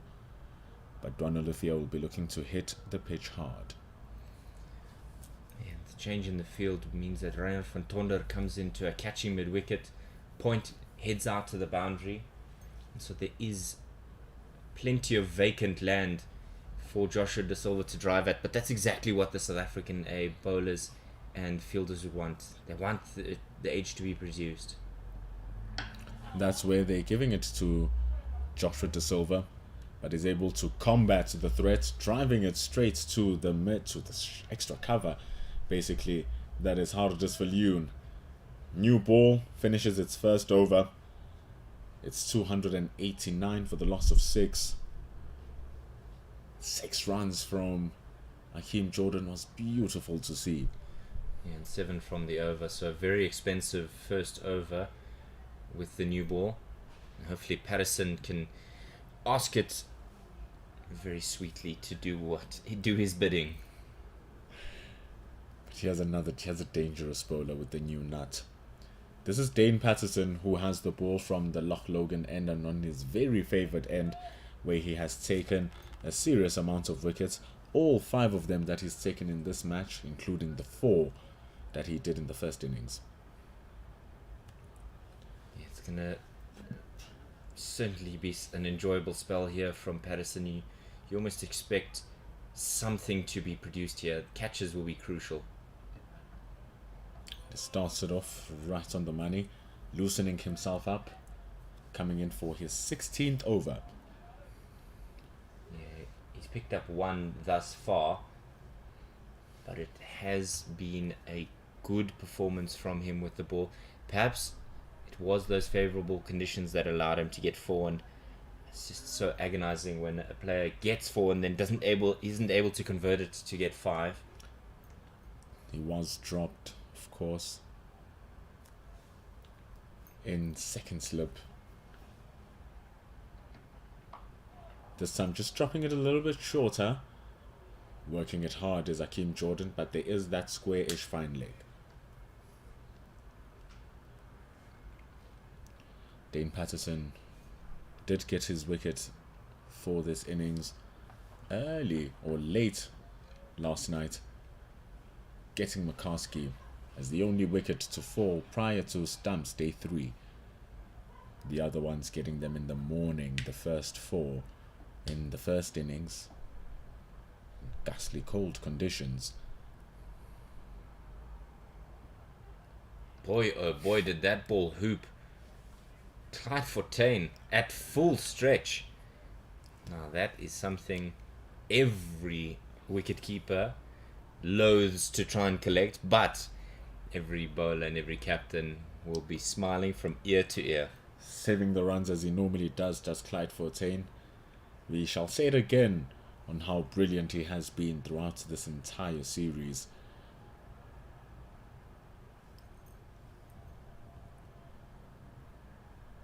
This is Joshua De Silva taking strike, currently on 59.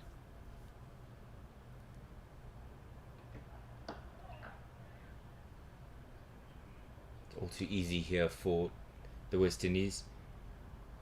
I wondered why there wasn't as much shortish stuff from Olafir in the previous over. Maybe just getting into his rhythm. But with time trickling away, 26 minutes past 3 local time, they've got to make the most of every single opportunity they can present with the new ball. Thing is also, the new ball or the short ball is always a threat regardless of how old or new the ball is. But when it comes in full and straight, it gets the batter out. Dane Patterson strikes. It nips back into Hakeem Jordan, who looks aggrieved, but umpire Gasa has had the final call. He trapped him in front. A loud appeal from the South Africans, and it was inevitable. Great bit of bowling from Patterson. That away one lured him into a false sense of security, and then it swung back in to pick up the wicket. It's the 7th. Jordan has gone for 13, and 291 runs are on the board. This is Dane Patterson doing Dane Patterson things. Making me choke on my words, did he, with that beautiful delivery. Beating the inside of the bat of Hakeem Jordan, who tried his best for his 13 runs. But now there are 2 more wickets remaining. Yeah, and with the South Africans feeling confident because of the use of the new ball, they might feel like a victory is possible here. And like I said, it's closing in on that 3:30 mark. But Joshua De Silva, having a word with Dane Patterson, is the sole fighter here for the West Indies. Will they be able to rally around him to drive that bus towards a draw or even a famous victory? Really needing to hold strong now. Hakeem Jordan losing his wicket for 13 runs in 13 deliveries was starting to go a little bit well. Is the bowling all-rounder. But now, taking his place is Shamar Joseph. Just Joseph and Seals left. So with Joseph coming to the wicket, a new ball swinging around, Patterson backing himself here, it is not going to be simple for him to just eke out the final moments of this game, whether it be to a draw or a famous Windies victory. Slanting it down the leg side. We haven't seen a left-hander in a long time here for the West Indians. So it's going to be a little bit of an adjustment. But an adjustment that will be made quickly by the great Dane Patterson, who finishes his over, doing exactly what his captain wanted for him. It is the wicket of Hakeem Jordan to fall, and 2 wickets remain. Just 2 wickets away from a comeback series victory for South Africa A. After making hash of that first game, they've come back well after a victory in Buffalo Park in East London, and now coming up from the coast into the heartland of South Africa. Will this victory remain in their hearts for years to come? Really be doing a good job, and Neil Brunt will give himself a pat on the back for the captaincy that is exemplified. Came under a lot of stake for the tactics that were happening in Benoni, but has recovered well right now, and you've seen how proactive he's been here. As Don Olafia Bowls, they're going to be pushing for two. Joshua De Silva turns and runs. He says no, but the ball goes to the wrong end. In addition, the throw was wild and meant that Fontaine was not able to collect it cleanly and throw it at the bowler's end. But that's encouraging signs for South Africa, eh? It's now something that they'll want to maybe just hone in on, zone in on. The favour is all in the South African A side, but what they do with it remains to be seen.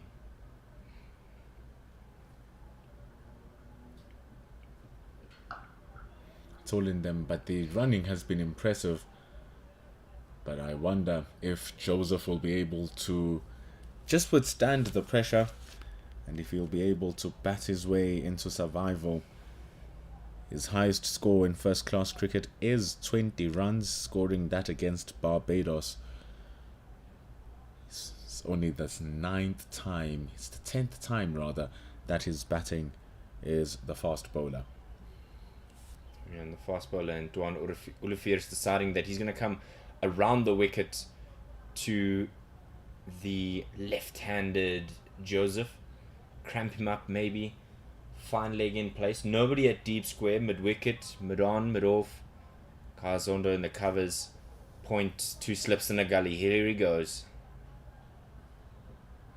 Comes in with the short stuff, just like you thought he would be doing in his first over with the new ball. Does have a deep fine leg who's standing at the 45. No one standing at the square leg. No one else standing on the leg side except mid-wicket and mid-on. I'd be expecting stuff which is just sniffing that off stump, especially with him coming around the wickets. It's the balls that Shamar Joseph was bowling to South Africa's left-handers that he should be facing now. Those stumps must know no rest.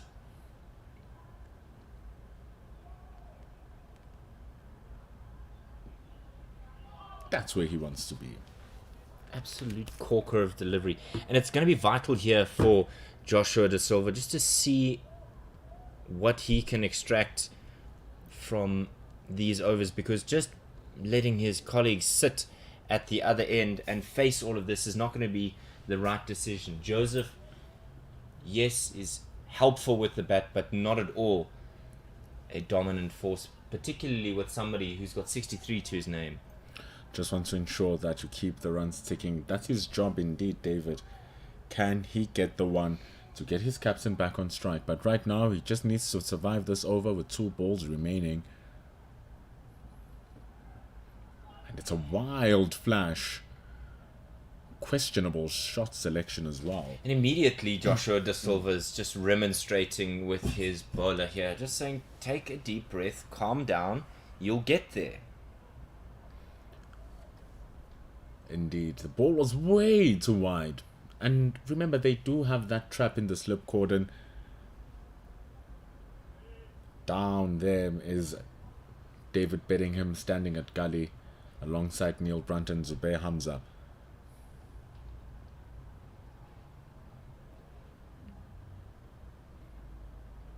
And that's a good leave, a smart leave.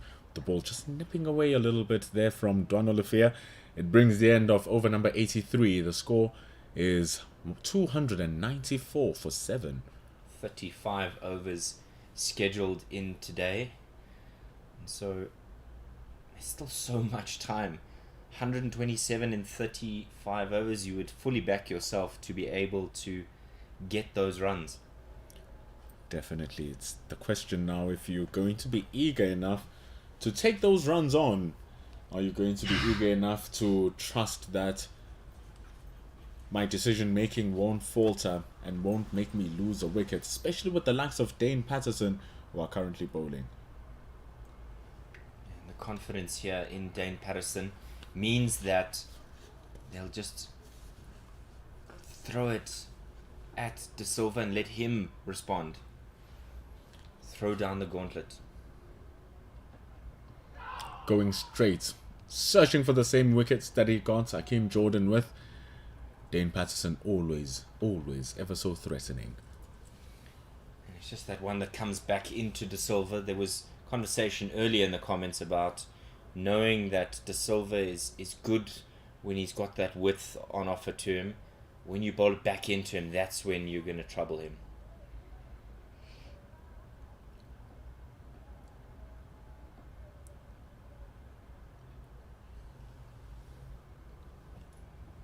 A lot of mind games here.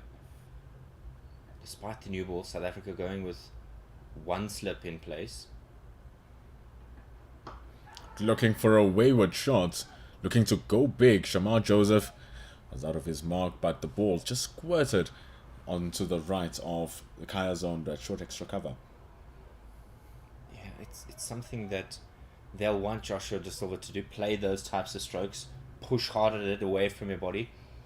I like betting will be waiting eagerly like a child on Christmas morning, waiting to run out of their bedroom and see what gifts have been left for them. They lie in wait. Ooh, just going back to that back of a length, and here's Joshua De Silva prodding his bat out there, going for sightseeing in a very dangerous zone. He's got to be careful here that he doesn't just throw his wicket away with a senseless stroke.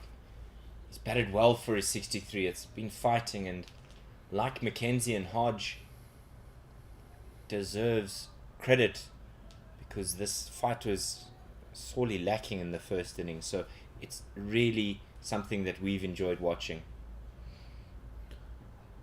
And he goes over the top of Dane Patterson. The ball doesn't have enough legs though to reach the boundary. Mihlali Mpongwana's running down to retrieve it as the batters turn around and get run number 3. That's positive stuff for the West Indies. 124 now to win, and 2 balls left in this over for Joseph to survive. As time goes by, you see, with the way that Joshua De Silva's playing, it seems as if he's still playing for that victory. Feels like it's there to be taken. There's 34 overs after this one left, and the runs needed 124. It's so much around the corner. You can sniff a result one way or the other. I don't imagine with that kind of bowling we're in for a draw. Definitely.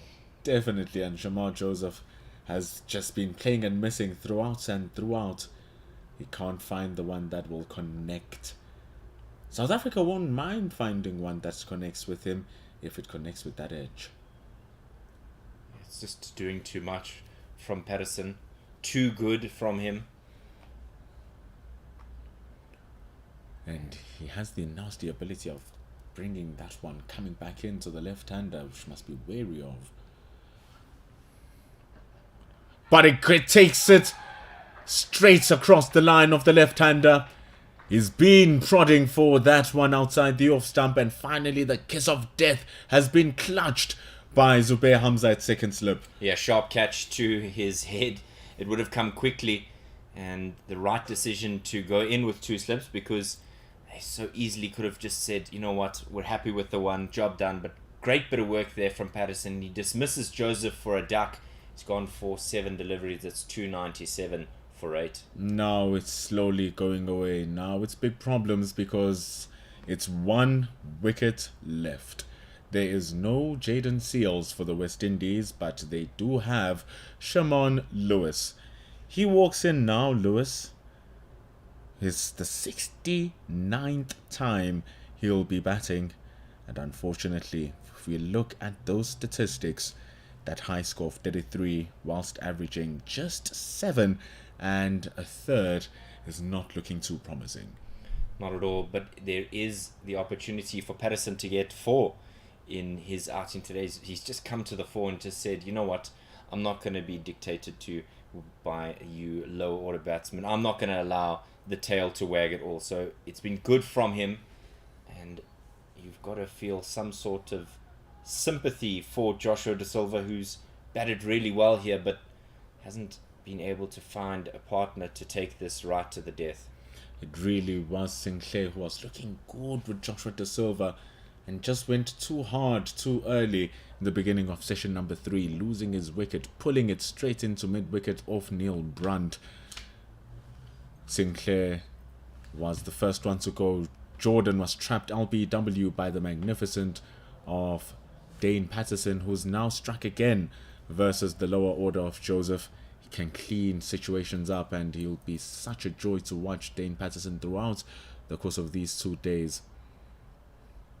He might as well have earned his ticket back into the South African team, flying down to New Zealand.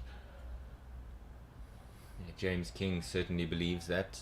Cape Fox Productions, an ardent Western Province fan, and his faith in his man has certainly been rewarded here. There's one more wicket remaining here for the West Indians. They have to survive. 124 runs seems so far.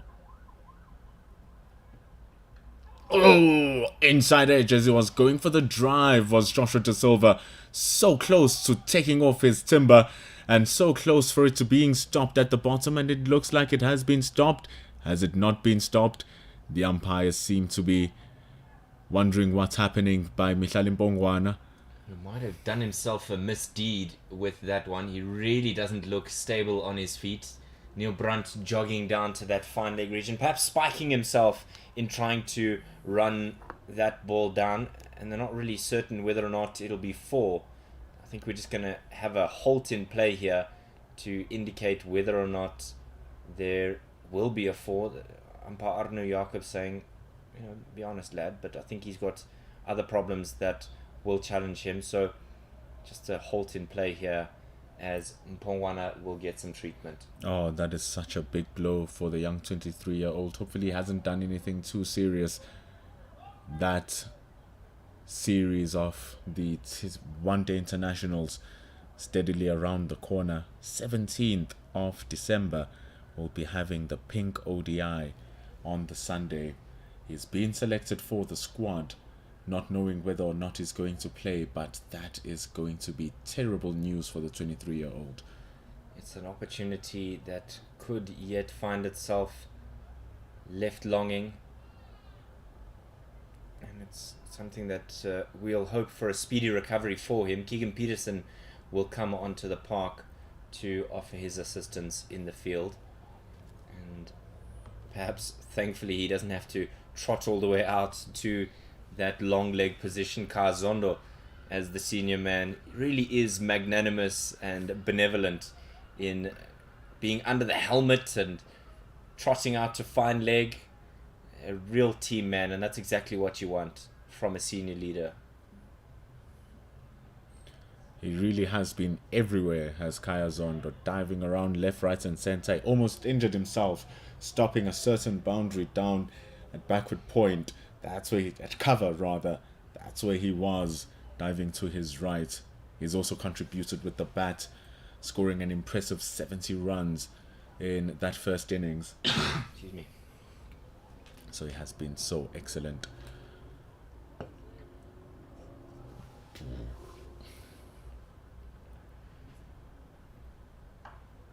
And Mihlali Mpongwana down at that fine leg boundary, still unattended to. Physios coming towards him. He is looking very troubled. He can't even stand up on his own. Oh, this is heartbreak. South African fans won't yet want to run with celebrations because you'll be reminded of the frustration that they had in trying to dismiss the final wicket in Benoni. And Joshua De Silva climbs on top of that one, seems to have split fine leg and deep mid-wicket, and he does it splendidly, does the West Indian captain. He takes his team to over 300 runs with that 4, as the West Indies now need 118. There was whispers within the photographers, media that is here at the SAA game that maybe there should have been a declaration when they reached 300. And how at ease will Neil Brunt be having that buffer of an extra couple of runs, 118 to be precise. looking for that block hole. And Shimon Lewis looking to get back home. Remember, there's one more ball remaining now. He has to get on to the other side so that Joshua Da Silva can farm the strike. And you saw in the eagerness there of Lewis to get to the other end. He really wanted to set off there, but sense has prevailed. So I don't think South Africa A will want to give Da Silva anything here. They are giving him... That's what we were about to say. Square leg is at the deep. He now comes in closer. Only fine leg is at the deep. And everyone is basically inside the square of the wicket. Good pressure. Looking to go over the top. Struggling to go over the top of Dane Patterson. But eventually it makes its way over Joshua Da Silva. He retains strike. 117 to win. Dane Patterson retaining the ball after having retrieved it at the end of that over. 7 from that Olafir over.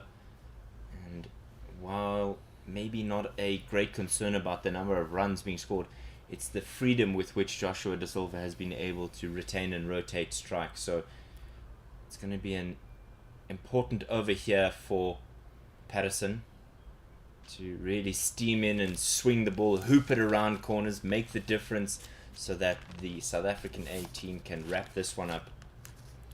Setting up batters is something that Dane Patterson is a master of, and he's been doing throughout the entirety of his career. Da Silva has been losing his wickets to the spin. Viljoen got him bowled, beating him outside the off stump, clattering his top of off stump. Dane Patterson got him in the previous innings, chasing a wide one straight to gully. What will happen here?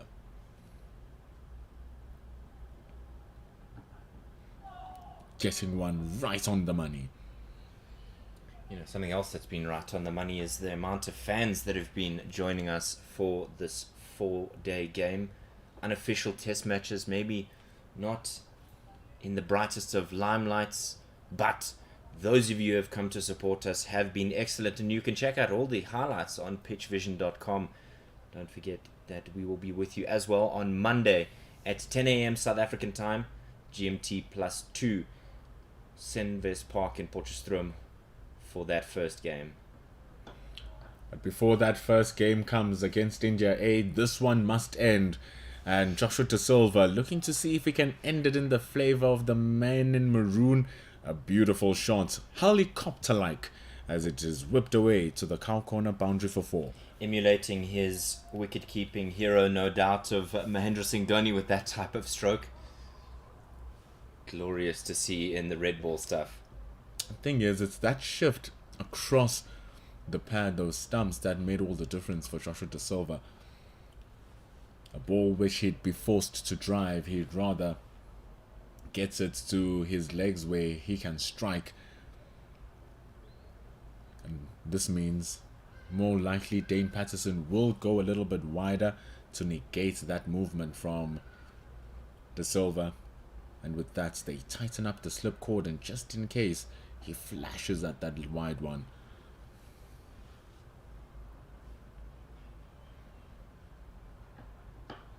Again he comes across. Duranta Swart was instructed to move squarer. He now is able to retrieve the ball, which would have been a boundary. And it's good batting here from Da Silva. It's good work from Da Silva. He's under pressure, a strike bowler who's got 3 wickets already, fancying his chances, a brand new egg. And the ball certainly doing the talking here for Patterson. But it's going to be even more crucial with Nelson to win, that luck be on his side. It has been on his favour ever since he started playing in this series. It has been his favour ever since he got those 50 wickets in the County Division 1 last season. Playing for Notts, now applying his trade for the Western Province, of course, his home. And away from home here in Bloemfontein, just a ball too big on Joshua Da Silva. South Africa dispensing with their mid-wicket. rather dispensing with their cover to put a man down at mid-wicket. Deep point comes now into the ring. So 2 slips a gully. Kai Zondo, who's almost occupied every single inch of real estate here with his fielding. Point in the ring. Very wide mid-off. A hung mid-on, mid-wicket, and a deep mid-wicket as well. Goes again. This is wonderful stuff.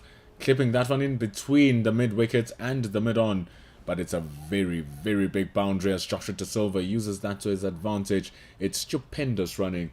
He turns it over for run number 3. He asks Shimon Lewis to survive this solitary delivery from the ever so dangerous Dane Patterson. Yeah, it's going to be a real test of courage, a real test of character for Lewis. Last stand, the Lone Ranger, if you will. It's very difficult when you've come in as the last remaining batsman, and now you've got to fend off a fast bowler who's loved life in a game. The Swart is returned to the slip cordon after having been exiled already. 3 slips and a gully being put in place, and Shimon Lewis survives that threat. It's 108 runs to win, and it's 32 scheduled overs to play. Will we get to those 32 overs? Well, it remains to be seen. 9 minutes to 4 South African time. And what also remains to be seen is whether Michale Mpongwana will be okay. He's really hobbling around the outside of this oval, trying to use the weight of the physio, and we really hope that his injury is not too serious, or serious enough to remove him from the field of play, and we won't see any more of him in this encounter. Doesn't look good, David, from where we are. Really doesn't look good. Luckily enough, though, he is walking across the opposite side screen where he won't interrupt play, where Dwan Olifia now is running down the pavilion. Joshua De Silva again continues that movement of walking across. I'd be very fascinated to see if they can throw a Yorker down to the leg stump just to throw him off and throw his wicket away. I would preface it with a short delivery, a bumper. I'd love to see a really short one here from Olifir and then follow it up with that Yorker. No, even an off-cutter that will pitch on leg stump, or middle stump rather. Not with a delivery like that, short and wide and batted away like a forehand in tennis. Loved how he tricked Don Olifia with that one, making him believe that he's going to take that step across the stumps. Don Olifia keeping it wide, easily just slaps that. But it was that stop from Ruan de Swart a little bit at extra cover that disallowed that running for 4. So it's mind games indeed being played by the West Indies captain, who's helped his team a million here. Oh, it's our top. Just losing my words as the ball is top edged. It goes over the slip cordon into the third man area. Not much damage happening. Came across his stump, squared up, and looked like he was ready to tee off that one over Keegan Peterson's head at a mid-wicket boundary, but it just took the outside edge and flew away. 104 runs to win in 32 overs, but 1 wicket stands between South Africa A and a famous victory. Slapping that again with that forehand style, but with 2 balls remaining in the over, Joshua De Silva opts to keep the strike. This is what happened to Lewis when he was batting with Sinclair back in Benoni, where they were playing this game of Sinclair trying to preserve the strike. He miscalculated one, did Kevin, giving Shimon Lewis 4 balls to face. It only took 1 for him to be dismissed. He was angry with himself, was Kevin Sinclair. De Silva will not have those problems. He climbs under that baby and he hits it over the top for 6 runs. It was simply muscled. He goes to 92 with that one. Goodness me, did that have some power behind it. Smashing shot right into the slot. Just like it was for Hakeem Jordan when he got his 6 off Don Olivier. But importantly, runs to win. They go down to double figures. 98 runs to win. And for De Silva, 8 more to get a century that I don't think he will ever forget. It would be so memorable. He's really taking it on the mantle here is Joshua De Silva. Goes big again. Does this one have the legs still? It has enough legs to bounce once. And he's carving them now. He moves to 96 runs. Is the West Indian captain to end the over. 94 runs to win. While I appreciate the stroke and I appreciate the way that he's gone about it, the question I want to ask is, did he not know which delivery it was? Because now Lewis has to face up to Patterson, and how agonizing it would be if he would not find that 100 runs. Oh, and he's played so brilliantly. Maybe they did have a conversation and Lewis said, no, Captain, I'm confident, but also this is Dane Patterson. Could we see tip and run cricket here? Oh, just man. drop and go. It is so difficult. It's so close. I even take the fine leg out and I put him somewhere different just to ensure that there's no 1 run that will be taken. Hardest for Yoon. He changes himself from third man. He's going up to his stationed mid-on. 3 slips, a gully, point, mid-off, mid-on, mid-wicket and fine leg. So other than the man lurking down here at a 3/4 fine leg, Dwan Olivier, South Africa all out attack for this one.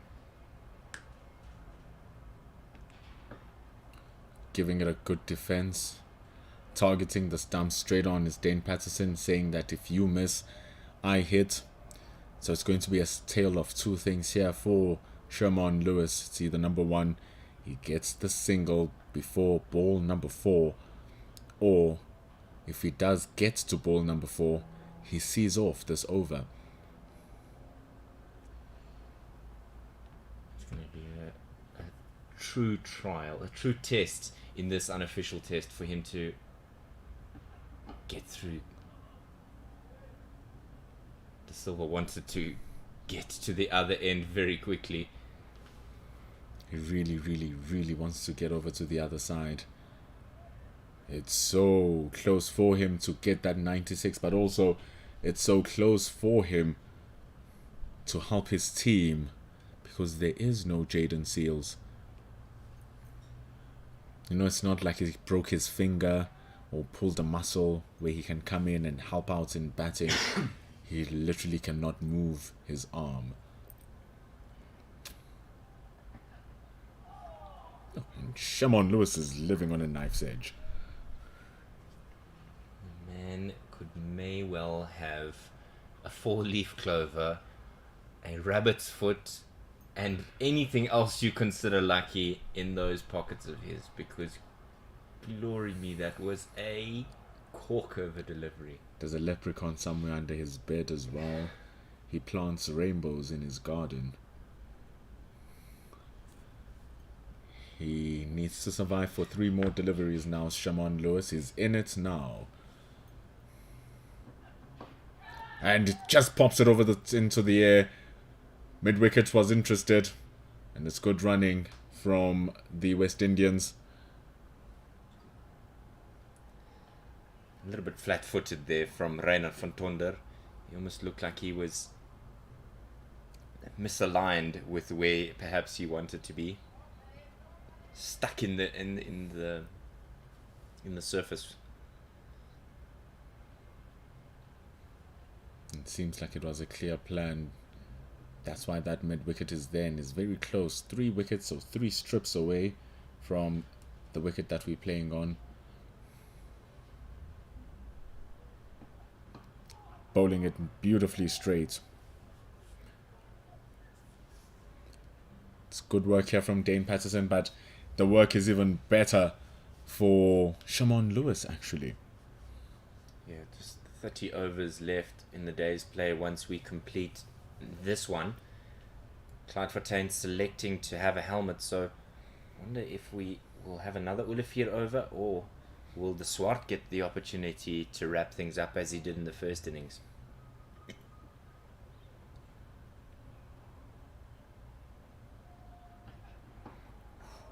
Hot stuff from Dane Patterson. Disappointed that he couldn't make it out of that one. Ends the over. 88 completed. 329 in effect for the loss of 9.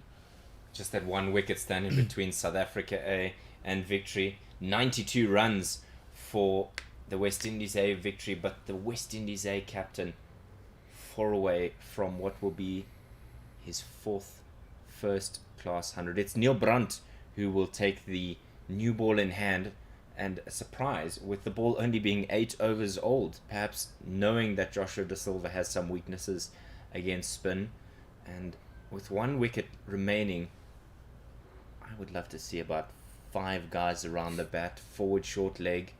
Let him swashbuckle. He's going to miss time one and it'll pop out, but nevertheless there's just a slip and a catching mid wicket in operation. Everybody else seems to have vacated the inner ring so that they can give him 1 and bowl to the number 11 Lewis. And he has been hitting them big, as Joshua De Silva, who's now on 96 runs. We've seen big heaves going to where Rowan de Swart is on long on. He's taken a few to the cow corner, where surprisingly there is no one, just a deep mid wicket who's squarer. And even though that shot in most instances would have yielded a run, they know that with 4 runs to 100, and crucially for him to take the strike, this is the right decision to just ignore it and avoid it.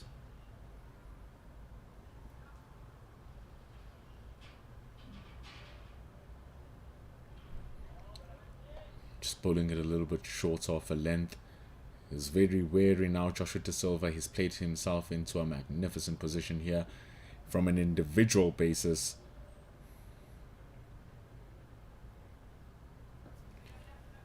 Takes an easy one, trusting that Shimon Lewis will be able to deal with the threat of Neil Brunt.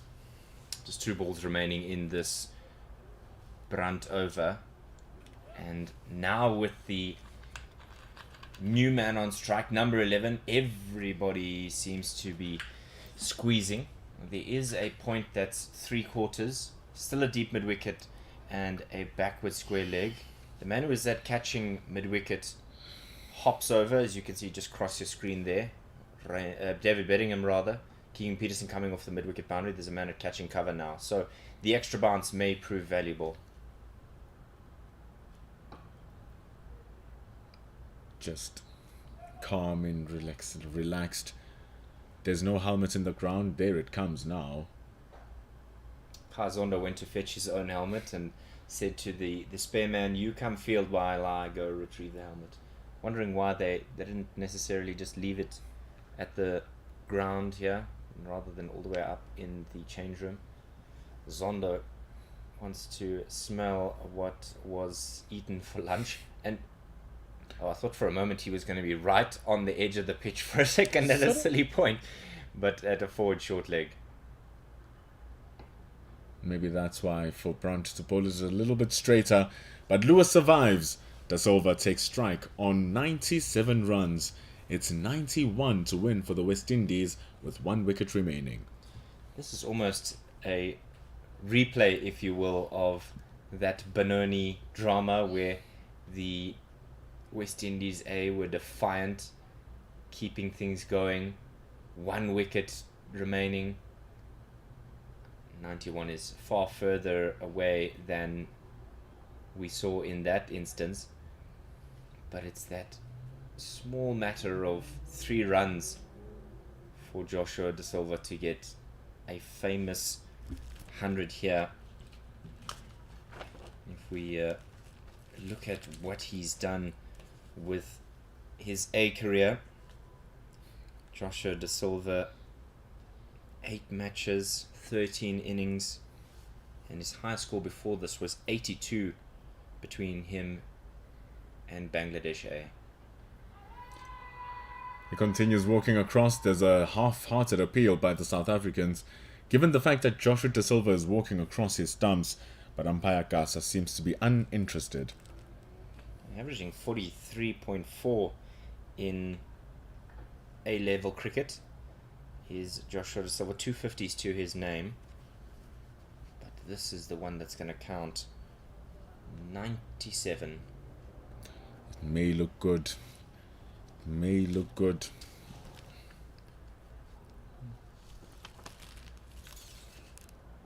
Team needs him so much. Stepped up for 97.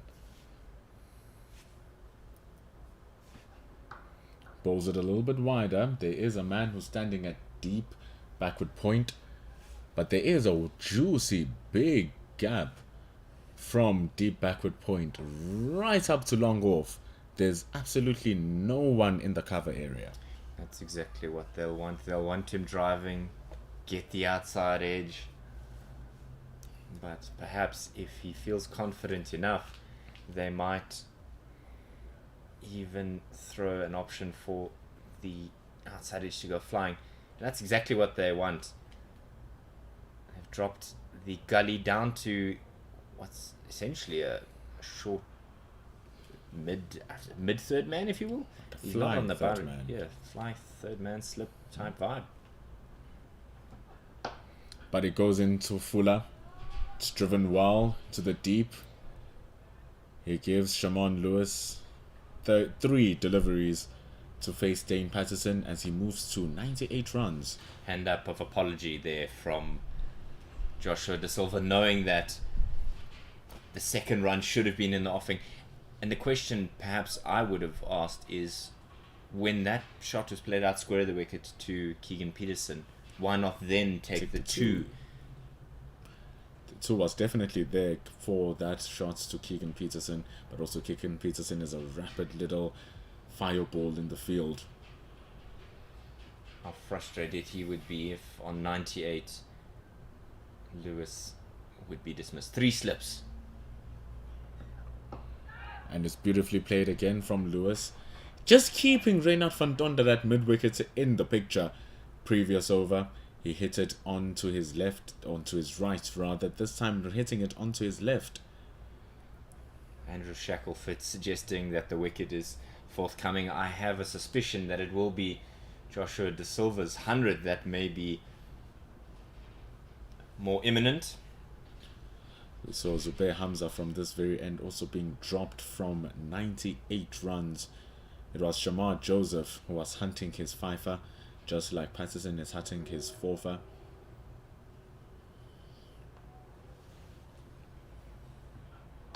And it drives it open. It's nicely into open land. Joshua Da Silva gets to 99. He returns. Joshua Da Silva gets to 100. He runs again. And he makes it to 101. What an innings from the West Indies captain. When the team needed him the most, he has been a jewel. A true Da Silva. Boy, oh boy, his name may be Da Silva, but that was a gold medal performance from the West Indian A captain, thanking the powers above, and what a time for him to score 100. He's really struggled all tour long, and today he found his gold at the end of the rainbow. 133 deliveries it took him. He was batting quickly. He was batting with intention. He was batting with no mistakes. And even now he makes no mistakes. And Neil Brunt tightens up the on the mid-wicket area. You see Reynard van Donder on your screen. He has a man right next to him. goes straight for the wicket, but it's Shamon Lewis who pushes that one out onto the offside to end what has been a good over for the West Indies. Joshua De Silva makes it to 100 runs. It's 86 to win. Patterson conceding 5 from that to conclude that over, but we will have a short interruption as the next drinks break has been called. So just 1 wicket away, and I'd love to see a little bit more pressure from the South Africans. It's almost as if they've taken their foot off the gas, but it has been those hydration breaks that have proved fruitful for them. We'll see what it's going to bring. There are only 28 more overs remaining in the day's play. Who will come out on top? Let's come back after a short little drink.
We are back.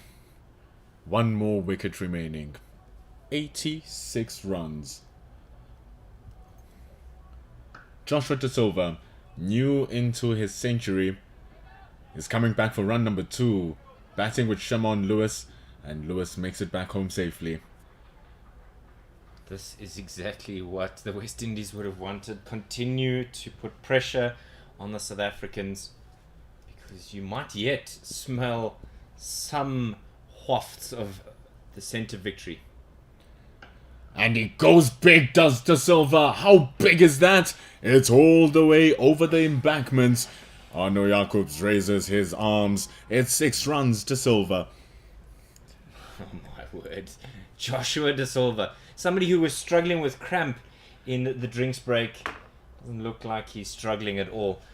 Neil Brunt almost certainly will remove himself after this over, as we now once again, with the ball going in that direction of the ground, have to play fetch. Neil Brunt is gone for 31 runs so far. It's a big shot, that from Joshua De Silva. Already 8 runs into the over, as the third umpire, Mazizi Kampu, walks in with a replacement ball, trying to save us time as well in the game as it disappears. Maybe somebody should trundle over that way. Perhaps at the end of the day's play, we might tend to head over that way. Definitely just we go and seek out. Maybe we can find a lovely Kookaburra turf.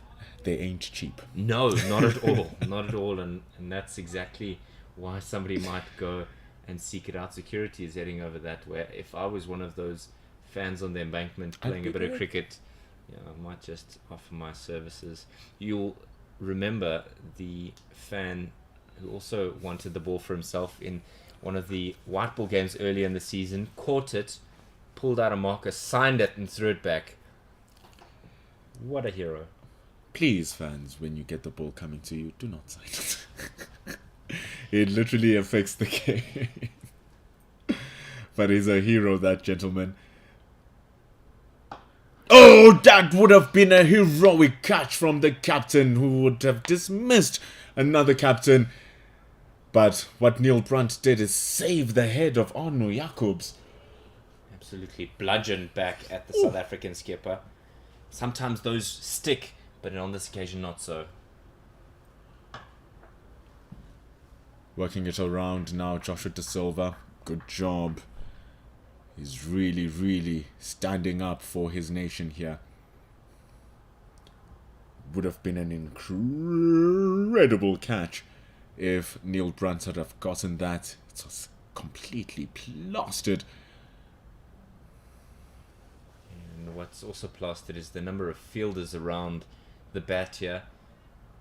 Slip in place, forward short leg, catching cover, catching mid-wicket. And the only real lurkers out in the deep are a deep backward square and a point. Everything is catching. But the only thing that is catching here is the ball in the middle of the bat of Joshua De Silva. Man, is he batting well. But Lewis must survive. Ooh, sneaky from Neil Brunt. That might be the last we see of him, because clearly Da Silva will be taking him on. 77 runs to win. 27 overs remaining in the day. It is a 20 minutes past 4, so essentially all the time in the world for De Silva to chase this famously down. If he does, the 100 was a famous one to begin with, and so why not build upon that? Somebody who will be building upon his impact or influence in this game is Dane Patterson. 20 overs, 3 for 66.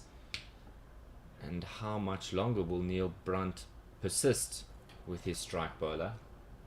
He's been working hard, has Dane Patterson. 3.3 runs to the over. There's 27 overs remaining with 77 runs to win. Karen Lewis in the chat letting us know that Shimon Lewis back in the day used to be an opener in school cricket. So he can defend here and there, but this is a different level of cricket. This is exhibited by Joshua De Silva, who might have cost his wicket, and what a magnificent catch Oh, that is superb at the deep.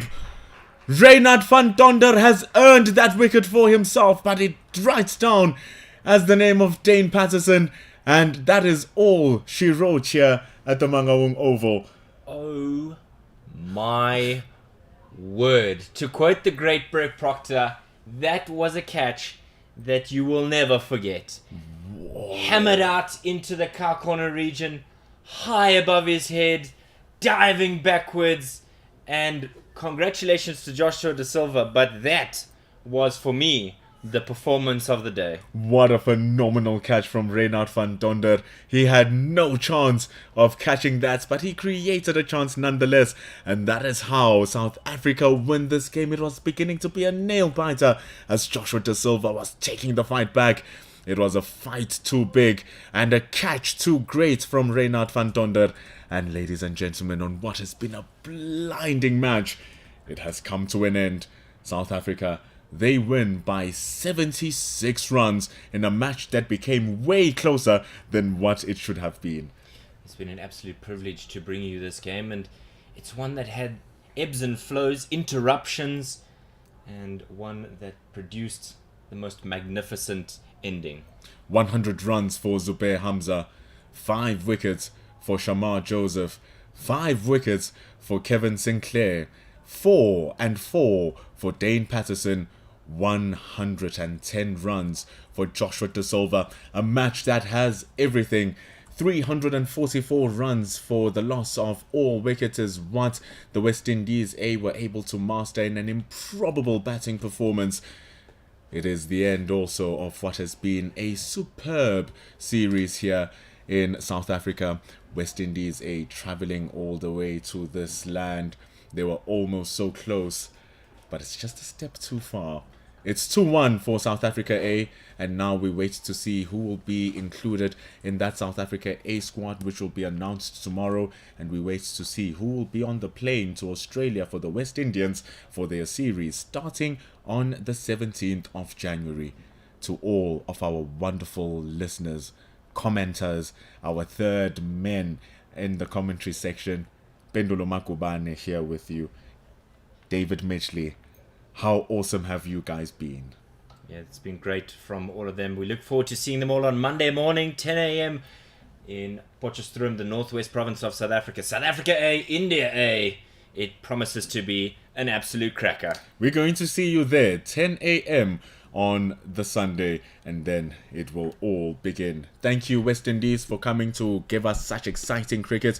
Thank you, viewers from all over the world. Thank you, Cricket South Africa, for giving us the honor of watching this beautiful broadcast completely for free, and we shall do it again next week, Monday. From myself, Mpendulo Makubane, David Mitchley, we say peace and juices. Have yourself a wonderful weekend.